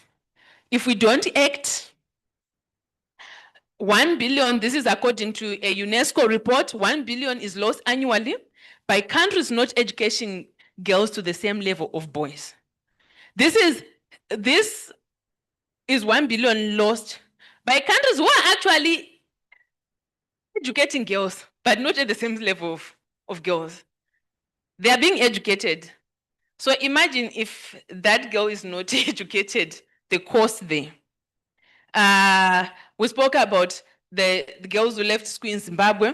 In Zimbabwe, 22 million Zimbabwe's annual missed savings from not meeting FP 2030 targets way back. This was before we met the FP 2030 targets. This is what Zimbabwe was losing. 24,000 secondary school dropouts in Malawi in 2024. 24,000 is a big number. The impact in the education sector and the workforce is higher. So, honorable members, I want you to be challenged by this and do something. Next slide. Next slide. IT. Okay, I'm almost done. Okay, reproductive choice is a foundation for girls' education achievement. The barriers we know to education, as I've been saying, unintended pregnancy, early or forced marriage, absence of comprehensive sexuality education in curricula. I would even like to refer to this article, the education and training article. Go to the next slide so that we can just touch it. The protocol, the protocol that we are talking about, it has relevant provisions that could have been an opportunity for us to put comprehensive sexuality education. Article 2, which talks about equitable participation in gender equality. Article 3, Article 5, and Article 6. Those were going to be our entry points or opportunities for us to put comprehensive sexuality education. But the gaps that we have in the article, in the protocol right now, is there's no mention of comprehensive sexuality education. Even in the article that speaks to teacher training. How is the teacher going to talk to train or talk to children about comprehensive sexuality education when their teaching curricula doesn't have comprehensive sexuality education? So that's another gap. There's no school-linked SRH service requirement in any basic or secondary articles. We also don't have adolescent-friendly health service entirely absent from the school framework. So these are some of the gaps that we have in the protocol, in our education and training protocol. I don't know if the protocol is going to be reviewed or if we're going to come up with something around that so that we can address some of these challenges. I think some of the recommendations would be, if it is to be amended, let's have comprehensive sexuality education as a core curriculum element in basic and secondary education. Let's operationalize the gender equality into explicit adolescent and reproductive health access provisions. So these are some of the presentation will be shared. These are some of the recommendations or things that we can do to address the comprehensive sexuality gap in our education training. Next slide. Okay, these are some of the data in terms of at the moment youth employment crisis and how SRH builds workforce capacity. So we are saying comprehensive sexuality education in schools, it builds a healthy literacy and consenting population, contributing to that population making lifelong decisions about skills and their education. It helps us delay first birth. It helps our children complete schools. They can be able to train to access training, vocational training, and thereby increasing our workforce productivity. And we also have an opportunity of the demographic dividend that we can take advantage of right now. Next slide.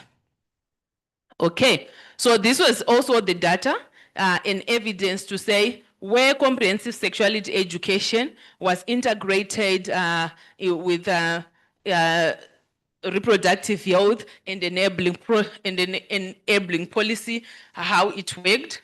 So in Zimbabwe, we currently have comprehensive sexuality education in guidance and counseling curriculum. We help the Ministry of Primary and Secondary Education to come up with a module on comprehensive sexuality education, and which is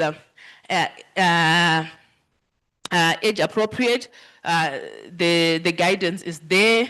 Zambia also did a research which actually shows that integrating comprehensive sexuality education actually helps. Malawi, it also now at the moment its modern contraceptive use has increased, and they are trying very well in terms of educating the girls, though their teenage pregnancy rate is still very high. To conclude, next slide. Next slide. So these are the recommendations Secretariat will share. So what are we saying? I'm saying every girl in school, every youth in work, if they are not in school, they cannot later on go to work. Next slide. So with this, me from Maristop's reproductive choices as your global reproductive health care partner, we believe that reproductive health is not peripheral to development, it is the development pathway. If the SADC region is serious about building resilient economies, we must treat reproductive health not as a social issue, but as a foundational investment in human capital, education outcomes, and labor market productivity. With that, Madam Chair and Madam Secretary, I'm sorry, with that, Chair, Madam Secretary, I so submit. Thank you very much.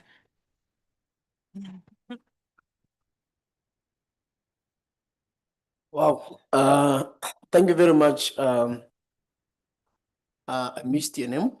Nyasha Mdawanu. Okay. Nyasha. Ms. Nyasha, for such a brilliant presentation indeed. And we often receive these kind of presentations in a lot of our sittings. I was actually waiting when you were doing the exercise earlier here. I was actually looking at the responses of members to your questions, and I was like, in this committee, we don't have room for different answers from what you got. Because of the amount of work we have done, the amount of capacity building conversations around these issues. So I was very glad to see that we have come a long way. Because I can assure you that in some of the meetings we had, things were different, But looking at the fact that today we are able to stand here and say comprehensive sexuality education does not promote sex, it tells you that so much has happened within us, within our hearts, within our minds, with this kind of presentations that have been made to us over time. So, Madam SG, that is a very positive thing to say. I'm quite happy to see that we have such amount of progress. Honorable members, I would also want to put back the issues to your tables for you to bring in some comments. There is just one last thing that I would want to say around the issue of comprehensive sexuality education, which I think happens to be missing in many other conversations, but that you were able to bring out yourself today.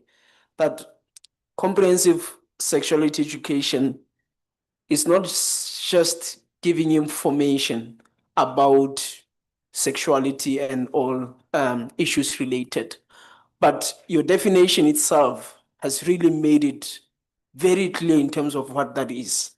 It's about giving relevant information, age-appropriate information, which normally sometimes parents don't get that. We are parents. Yeah. How are you going to teach my child about sex or not? But age appropriacy, relevant, you even included culturally relevant, which is where we are even discouraging or even trying to show positive gains of not entering into sexual activity at early age. But when we talk about comprehensive sexuality education, most of the time we just leave it at you are teaching our kids about sex. We don't take this aspect that we actually even encourage them that culturally it would be important for you to delay sexual activity and all those kind of things. So these are things that I think your presentation brought in that we don't normally talk about.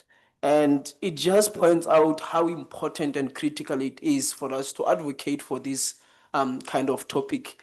But make sure that we describe it in a way that all stakeholders that are involved to understand the value that it actually brings. It is not about the only one side that we are used to thinking it is, but we need to speak a lot more about these other aspects that actually build our young girls, our young boys to actually be informed about what sexual issues are, but also we strengthen them by also making it clear to them that there are gains actually of not involving when it's not the right time. But what is important, we are preventing the losses and costs of actually not saying anything to them.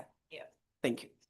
Honorable members, can we have other? I see honorable member from Mauritius, I see honorable member from South Africa, honorable member from Eswatini, and honorable member from Zimbabwe, and the last honorable member from Madagascar. In that order, please. Honorable member from Mauritius, the floor is yours. Thank you very much, Madam, for this most lively presentation. We observe, at least in Mauritius, and more specifically in Rodrigues, where I come from, despite all the laws, girls are sexually active very early, and it's earlier and earlier. So there's an increase in teen moms and single mothers, and this amount to a huge budget in terms of social aid, housing, school materials, etc. So it's a very big problem for the society at large. We have started with comprehensive sexuality education, but I have one question for you. Do we need specialized teachers for that? Because it's the normal teachers who are dispensing this sexuality education, and I don't know if it's appropriate, because it's a very delicate topic. What is your opinion? Do we need specialized teachers for comprehensive sexuality education? Thank you. Thank you very much, honorable member. The way we're going to do it, we're going to take 3 members. After a group of 3, then you can respond, then we'll take another group, so that we don't take too many at the same time, but we don't also take quite long. I've noticed Angola as well, interested in commenting. We will now have honorable member from South Africa, Honorable Tibuho, and then they will be followed by honorable member from Eswatini. No, thank you very much, Chairperson. I had vowed not to speak today, but this topic, Nyasha made me talk today. Want to appreciate the presentation from a very energetic presenter. Maybe let me start with the political statement. The political statement is that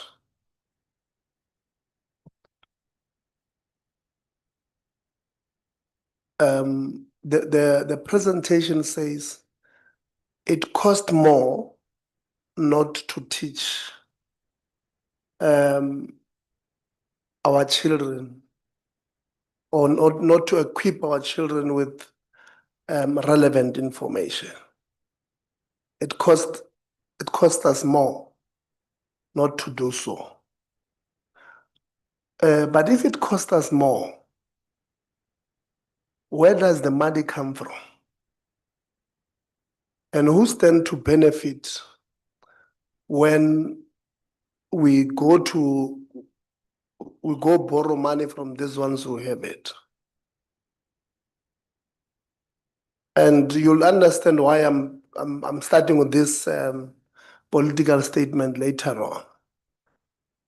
Because the point I want to make, Chairperson, is that it benefits somebody if member states in SADC, and especially in Africa, don't have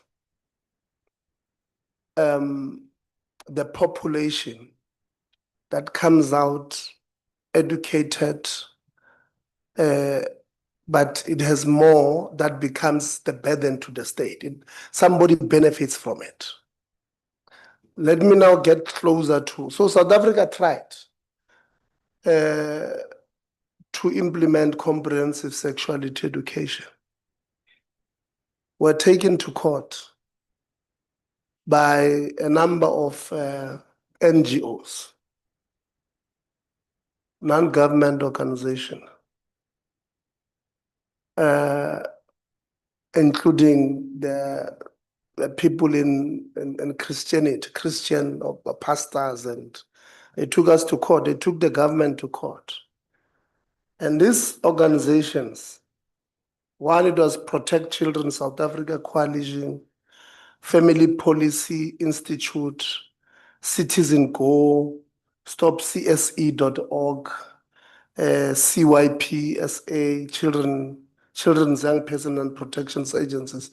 So these NGOs took South Africa to court from introducing this comprehensive sexuality education using what we call life orientation as a subject. But the question is why, or maybe before you get to why, the question we should have asked ourselves is, who are these people? Who are these NGOs? And these NGOs are not funded, or they are funded from abroad, many of them. Now, many of them were funded from abroad. I won't say the country that they are funded from, but they are funded from abroad. And then, because I've said at the beginning, there should be a link between these people who must ensure that Africa does not produce the human capital fit enough to stand on its own. So it must produce young girls who, I mean, your statistics says 12 million young people give birth every year, or teenagers give birth every year, from 21 million that gets pregnant. So there's also about 9 million that don't give birth, and the statistics is not clear. It does not say they aborted. Some of them might have died in the process because they're too young. In fact, your numbers are correct when they say that about 365 young girls in South Africa give birth every day. In 2024, in the first quarter alone of 2024, we had more than 21,000 children between the ages of 10 and 14. 10 and 14 who got pregnant.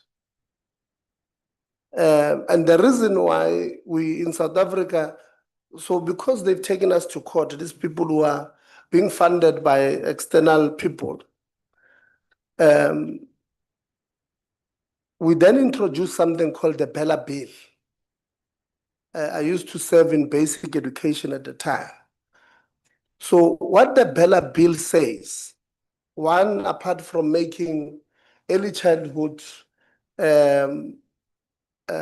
standard, you can't go now, you can't go to grade 1 before you go to grade R. So we've made grade R now a standard. But what it does also, the Bella Act now, because it was signed into power on June 2024 by the president, it puts the responsibility on the principal and the teacher to report a case of a pregnant young girl, to report it to the police. So when a young girl goes to school and the teachers identify that she may be pregnant, they must first confirm if she is and then open a case, because they're young. You don't have to know who violated this person. So it's not passed, it's signed there that those people must be. So these are the things that you probably are trying to do whilst we want to get rid of, because these things of these NGOs, if member states don't interrogate, I mean, even this one, you see, here where we are, Chairperson, we've got Oxfam Denmark. I don't know them, but looks like an NGO that is sponsoring us. Have we done a background check on why are they sponsoring us? Who are they? Because these things of NGOs, if they are left unattended, they are going to cripple us. They are going to cripple, and I'm making an example because I'm assuming that these ones are our friends and they will understand if we make an example out of them. But there are many others who don't want progress. And I fully agree with the presentation from Nyasha that a lot should be done, but I don't think it's as easy as we may think it will be. If, I mean, the Human Rights Commission in South Africa, if you try and do something that have long-term benefits, they are the first ones to take you to court on a number of issues, and unnecessary NGOs, taking you to court. Many of them, they win because they've got so much money and they can contest you with the proper senior counsels. Remember, most of the lawyers, to them, it's about the bottom line. If you are bringing the bag, they take the case. And if these people have got access to the bag, then we're likely going to get them winning cases. So I think we must interrogate the usage of these people, but the presentation is welcomed. I think it's scary that we've got, so many young people, females, young girls who, from a context of Africa, where we come from about women and young girls, we're still losing so many of them to pregnancy. So many of them, I don't think you have touched. So many of them don't finish school because of poverty, don't finish school because they can't afford menstrual equipment, and then they decide they don't want to go to school. And you did not touch on those ones. So we might be losing far more than we should to young girls, and we wish you all the best because you work with them every day. If I was you, I'm sure dealing with that, I would lose my mind. Because unfortunately, some of us, when we put our heads into something, we go with everything we have. And if you realize here that you're going to be in a circle and you're not going to touch the nerve of it, and I would lose my mind. But I wish you all the best. Let's try by all means from different countries. But like I said, the problem, because we don't have money in Africa, there will be people who come and sponsor us to derail us from fulfilling our objectives. Thank you very much. Thank you very much, Honorable Tumuko, for your intervention. We'll just take Honorable Member from Eswatini and then allow Nyasha to come in, and then we'll take another batch of comments after. Thank you, Chairperson. I also want to appreciate the presentation from Nyasha. Yes. Yeah, it really was interesting. And I also quite liked the initial icebreakers that you made. They made us think long and hard about our roles as parents and how we support our children.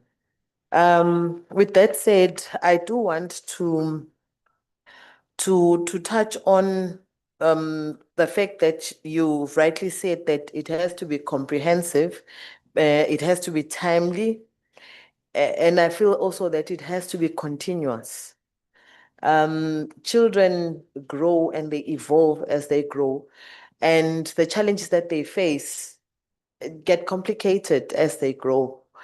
Amongst other things that maybe you didn't quite zero in on in your presentation are issues of alcohol and drug abuse, Most of the young people nowadays, they take alcohol, they smoke, they vape, they do all sorts of things. And with that comes a situation where they can experience forced sexual intercourse, sexual offenses, and domestic violence. And most of the time, when the young girls and boys find themselves in that situation, you find that they will not want to talk about it because they were in the wrong to start with. You know, being drunk sometimes then compromises your judgment in terms of the rights that you have, because after that has happened, you know that you need to report it to you need to go to the health practitioners, you need to go to the police, all sorts of things. And you find that that process doesn't really happen because that young person feels that they were drunk when that happened. I'd really like for our presenter to just touch on that. Maybe they do have empirical evidence that talks about issues of that sort. I also do believe that following your presentation, it will be quite key to also find a way of giving that comprehensive sexuality education to parents as well. I think there's a gap there which needs to be filled in, because most parents do not talk to their children, not because they don't want to, mostly because they are not sure of how they should go about, doing that. And then also, I think the bulk of your presentation was talking about girls. I actually looked at the statistics there. It's mainly the girl child, and I think to a large extent the boys are being left behind, and yet they also go through quite a lot, especially in the context of sexual offenses and domestic violence. So I really would like for you to make a comment on that. And then lastly, I want to maybe pose a question to my colleagues here to say, really, we have been empowered and it is a fact. I just want to say what really happens when we go back home from such sessions as parliamentarians. Maybe you can also comment on that to guide us as parliamentarians to know, to give us a better insight into exactly what should we do coming from here, so that we really make the impact that we so desire in our societies. I thank you. Thank you very much, Honorable Linda, for your intervention. As I said, Nyasha, we have 3 interventions. Okay. And we'd like to invite you to react to them, and then we will take another group of comments. Thank you, Honorable Chairperson. I would like to respond first to Honorable from Mauritius. Yes, in schools, we do need specialized teachers. An entry point could be the teacher's curriculum. You can go back, look at your teacher's training curriculum to say, how can we embed a comprehensive sexuality education or life skills in the teacher training curriculum, so that the teachers that you are producing in your country, when they are deployed in schools, they are equipped, they are specialized in providing comprehensive sexuality education. But in the meantime, some countries have utilized guidance and counseling to have discussions on sexuality education, general menstrual hygiene issues, puberty issues during their guidance and counseling. I think that can be done by teachers. You can select teachers within schools that can, in the meantime, talk about generally comprehensive education in terms of menstrual hygiene, how to manage menstruation, how to handle puberty, and other psychosocial issues that comes with reproductive health, as you address the teacher training curriculum. Because we don't advise member states to just have it one teacher at a school who is trained in providing comprehensive sexuality education. Let's start from the training curriculum.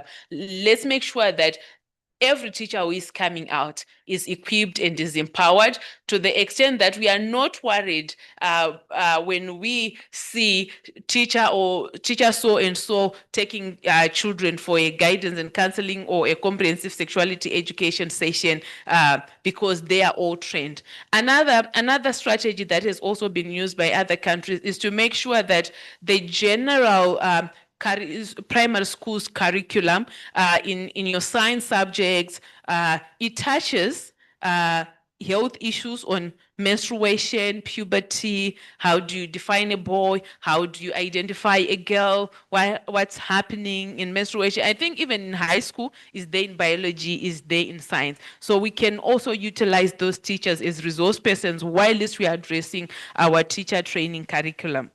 To respond to Honorable from South Africa, the reason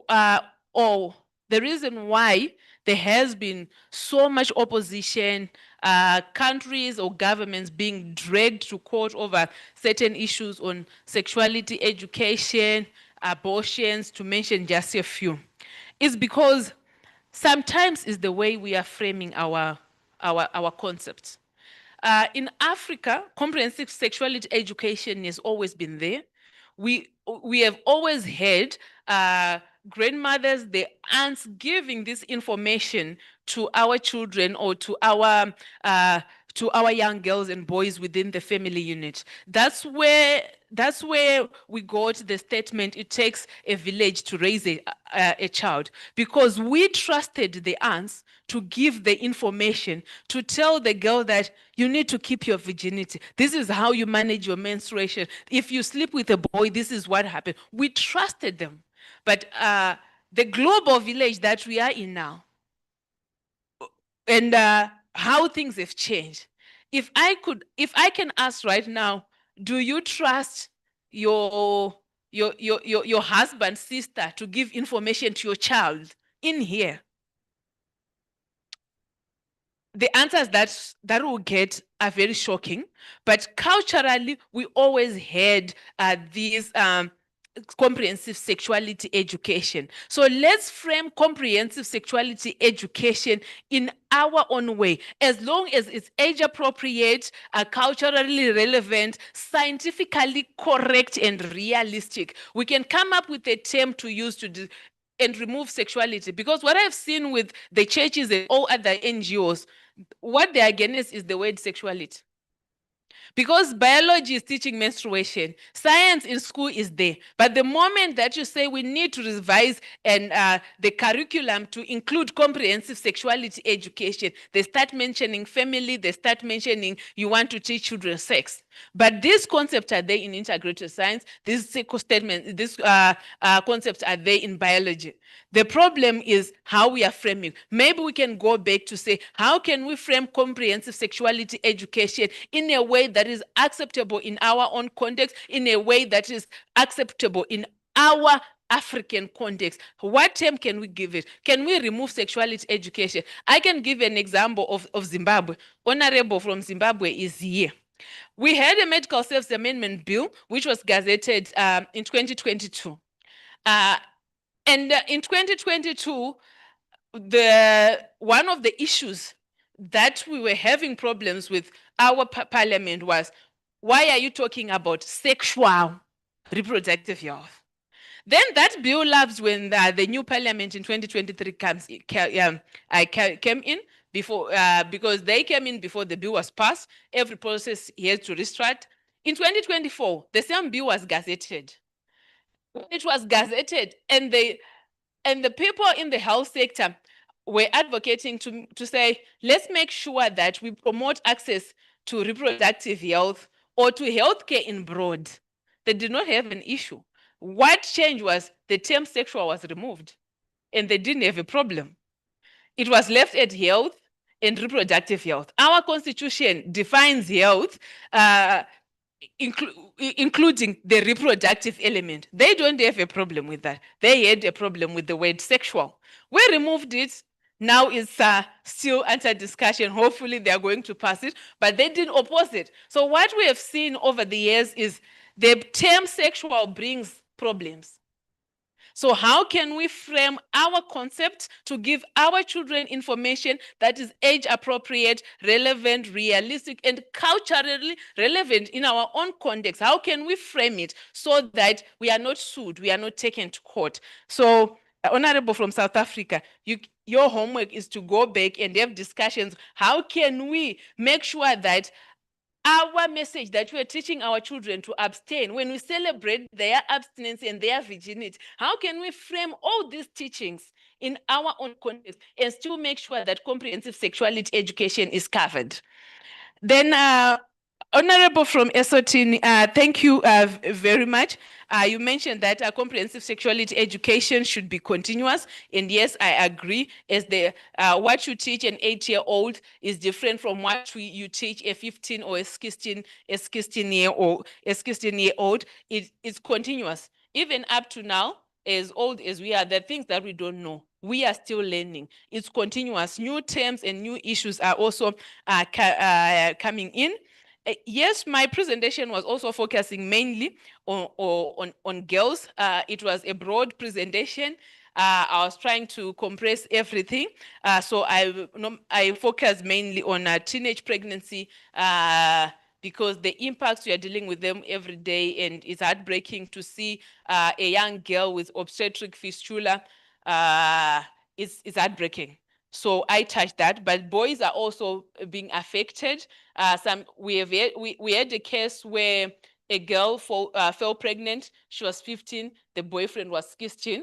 But because the parents of the boy were going to school to say, we want to see him, they go to the house, we want to see the parents. The boy had to run away and dropped out of school. So those are some of the issues that are affecting boys. And you find that that boy, the chances or probability of him indulging in drug abuse or substance abuse are very high because of stress, failing to cope, and also idleness. Because this boy is high school, it cannot be employed. What else is he going to do? So I appreciate the angle of drug abuse. What parents can do, as I've said, let's frame comprehensive sexuality education in a way that is culturally relevant to us. I've always said it will always be difficult to teach my young baby, my bundle of joy, about sex. But let me to feel that way. But it's not okay for me to not find ways of how she's going to get the information. Am I allowing that child to talk to the by my sisters? What are the supporting mechanism around me? Because discussion around parents feeling uncomfortable is always going to be there, because a child to any woman is always going to be my baby. But how are we going to build supporting systems around parents to make sure that if I see my child with my neighbor and she told me that and so told me that I should manage my menses this way. If I do this, I'll get pregnant. I should not be angry. How am I responding when I'm told that by my child, that I was taught by my neighbor? But the parents of today, we don't trust the neighbors. We don't trust the aunts. We don't want to teach our children. We don't want a comprehensive sexuality education in school. So what do we want? Pregnancy. And when it comes, we say we have so many mothers, we have so many young girls, we complain, but we don't want to give information to our children. We don't want our neighbors to give information. We don't want our aunts. If you are a policymaker, we don't want a law that talks about comprehensive or sexual education around young people. We don't want that. Pregnancy is an issue. So how do we plan to address this? This is for members of parliament. Lastly, what happens when we go there? I'll recommend a legislative audit or a police audit in your country.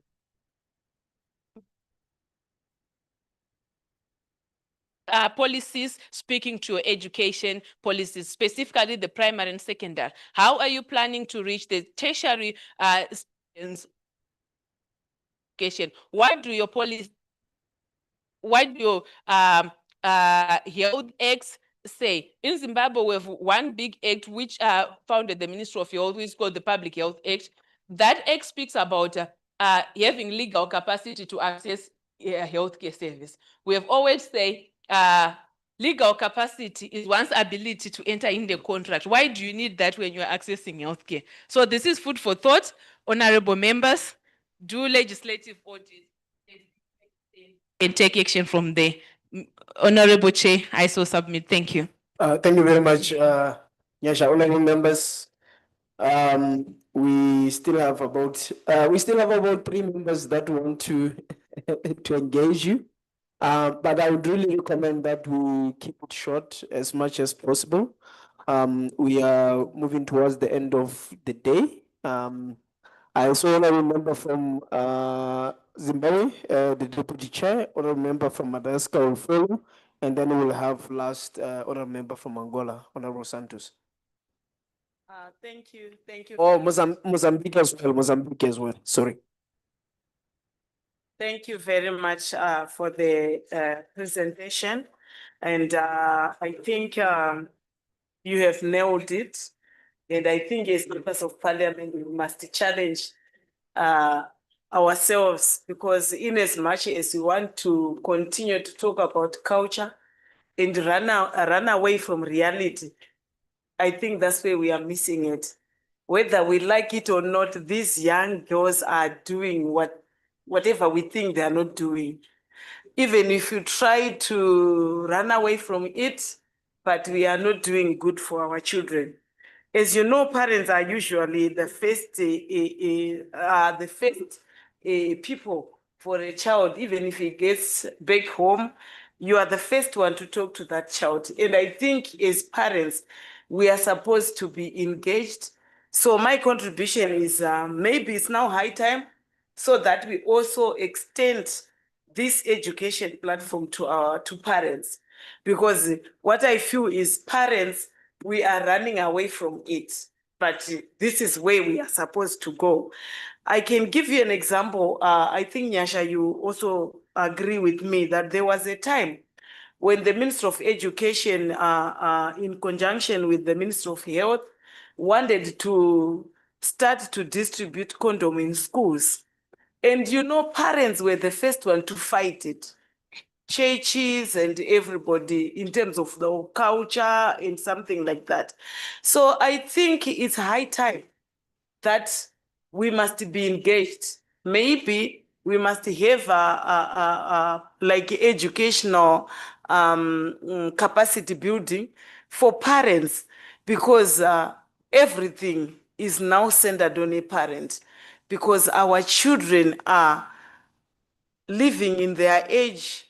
We think they are young, but they are already adults. So I think we must extend the issue of capacity building, not to only our children, but I think as parents, we must also engage to also help our children. Maybe you must also have some theater series where parents are also coming out with their children. If it is mother to daughter programs or father to son programs, so that maybe we engage them while they are still at a very tender age, because prevention is better than cure. Thank you.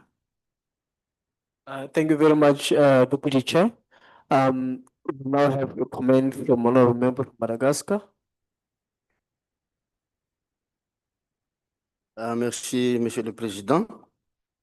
Je voudrais apprécier aussi la présentatrice qui est vraiment engagée et vraiment une activiste. J'aimerais partager l'expérience de Madagascar en matière de droits sexuels, santé reproductive. En tant que parlementaire, nous avons des réseaux parlementaires nationaux sur la justice reproductive chez nous, et ça se crée depuis 2023. Notre réseau se compose de 93 députés sur 163 existants maintenant, toutes tendances confondues.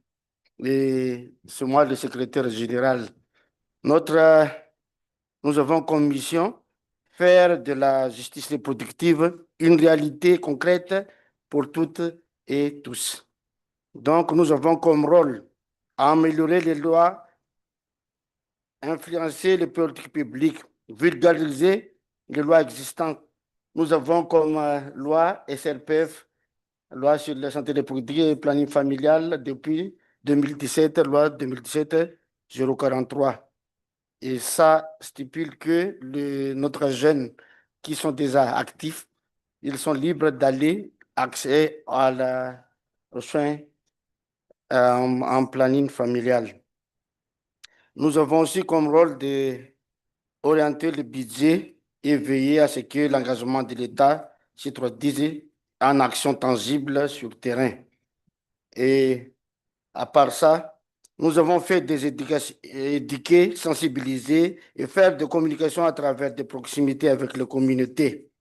Et on a fait des plaidoyers, surtout dans les kits complètes sur l'éducation sexuelle en milieu scolaire surtout.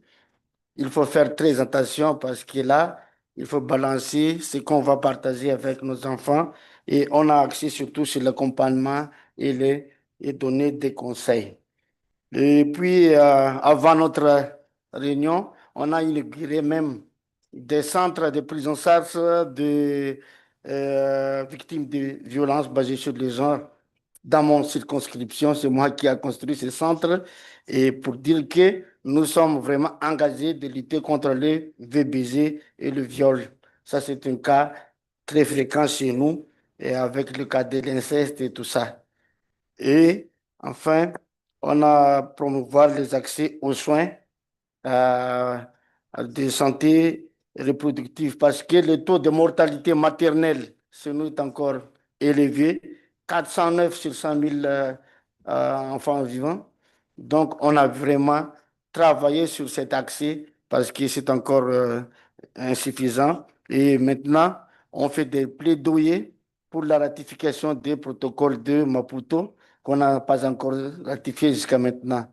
Donc, les parlementaires malgaches sont engagés pour donner le droit qui est un droit fondamental dans le domaine des SSR. Merci.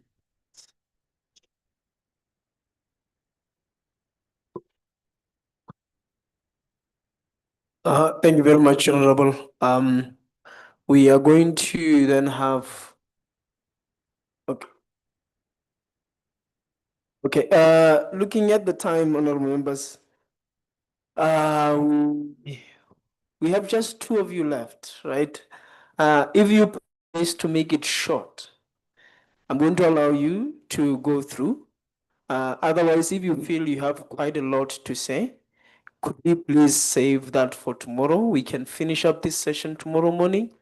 But if you are convinced that you're going to be able to say it as short as possible, please come through. We have another member from Mozambique and another member from Angola. Honorable member from Mozambique, do you think your intervention is short enough? Do you want to be given an opportunity to speak tomorrow? Presidente, com a sua permissão, gostava de passar para amanhã, porque o que vai acontecer, toda a gente sabe que já são horas, saem do fogo. Muito obrigado, fica para amanhã. Thank you very much. Honorable Angola, please do and as short as possible so that we can have the last intervention. Thank you. Obrigado, Sr. Presidente. Eu vou ser muito telegráfica nas minhas questões. Primeiro, para felicitar a nossa preletora, que percebi que é uma estudiosa nestas questões que são muito sensíveis. E eu queria fazer uma pergunta muito clara. Sente que ainda a educação sexual é um tabu no nosso continente? Porque eu entendo que a educação sexual deve começar na família, não temos que esperar pela escola. Mas é nas famílias onde existem os grandes problemas.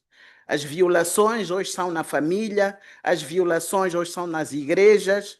A igreja que deve ser a reserva moral da sociedade, hoje também há violações nas igrejas. As estruturas que deveriam participar na educação sexual é onde se verifica as grandes violações. e compromete o futuro dessas crianças, prejudica a sua saúde, compromete a sua educação. Há países hoje que já estão a falar na castração química, porque são muito elevados os níveis de violação sexual e às vezes começa na própria família.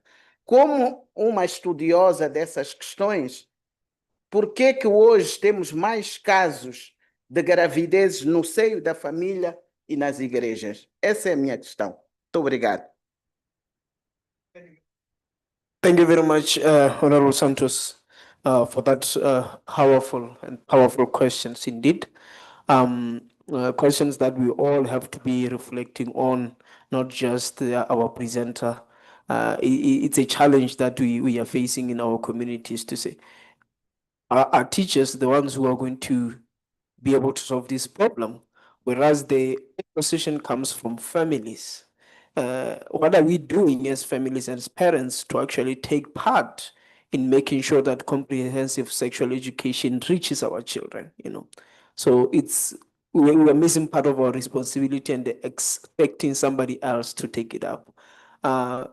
Please take the floor and then be able to engage with the comments of honorable members. Okay, thank you, Honorable Chair.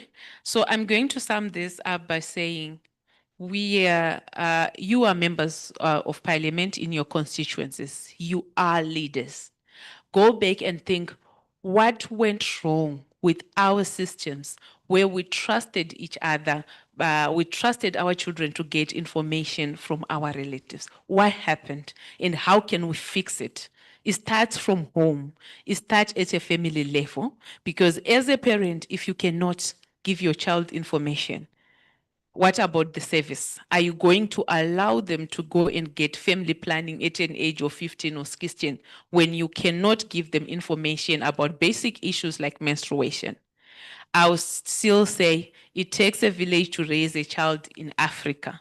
Let's look at our culture. What is good, we adopt that. How can we model our comprehensive sexuality education based on what we value and still make it age appropriate, scientifically correct, and realistic? Let's go look at our communities. What is broken? How can we fix it? I'm glad in my country there's a committee that deals with culture.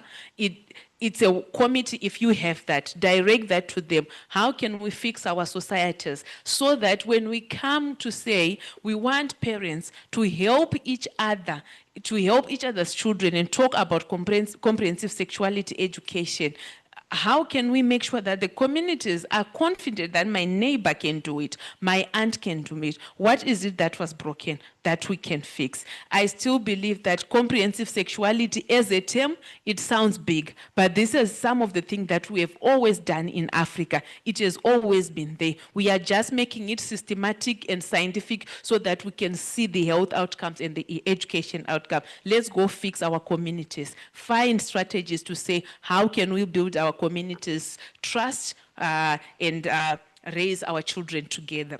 Then I would also like to applaud Madagascar. You are doing a very good job.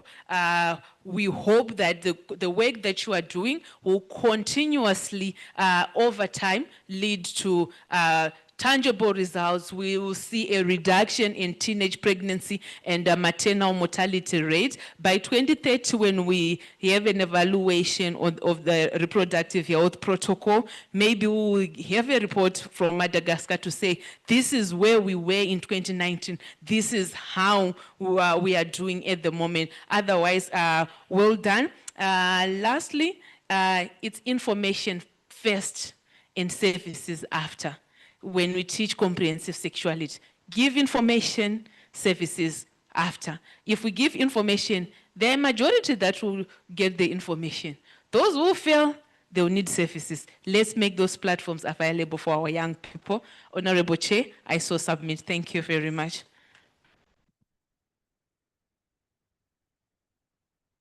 A well-deserved round of applause indeed, Nyasha, for your presentation.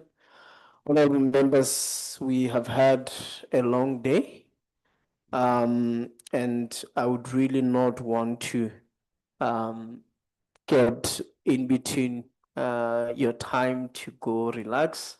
We have had quite a good amount of information that we need to digest, that we need to absorb for us to wake up tomorrow energetic enough to continue our business of this entire weekend. With this said, honorable members, I would like to call the meeting of today to a close. We'll start again tomorrow, and we'll have honorable members that really still had some interventions to make that were not able in the interest of time. I will also be presenting the progress report of Lesotho tomorrow morning as well, as I had to be out for some commitment during the time when we were finishing up the country reports. So tomorrow morning, before we start the agenda of the day, we will make sure that these pending items will be completed tomorrow. With this said, honorable members, have a good evening, have a good meal. See you tomorrow morning at 9. Thank you so much.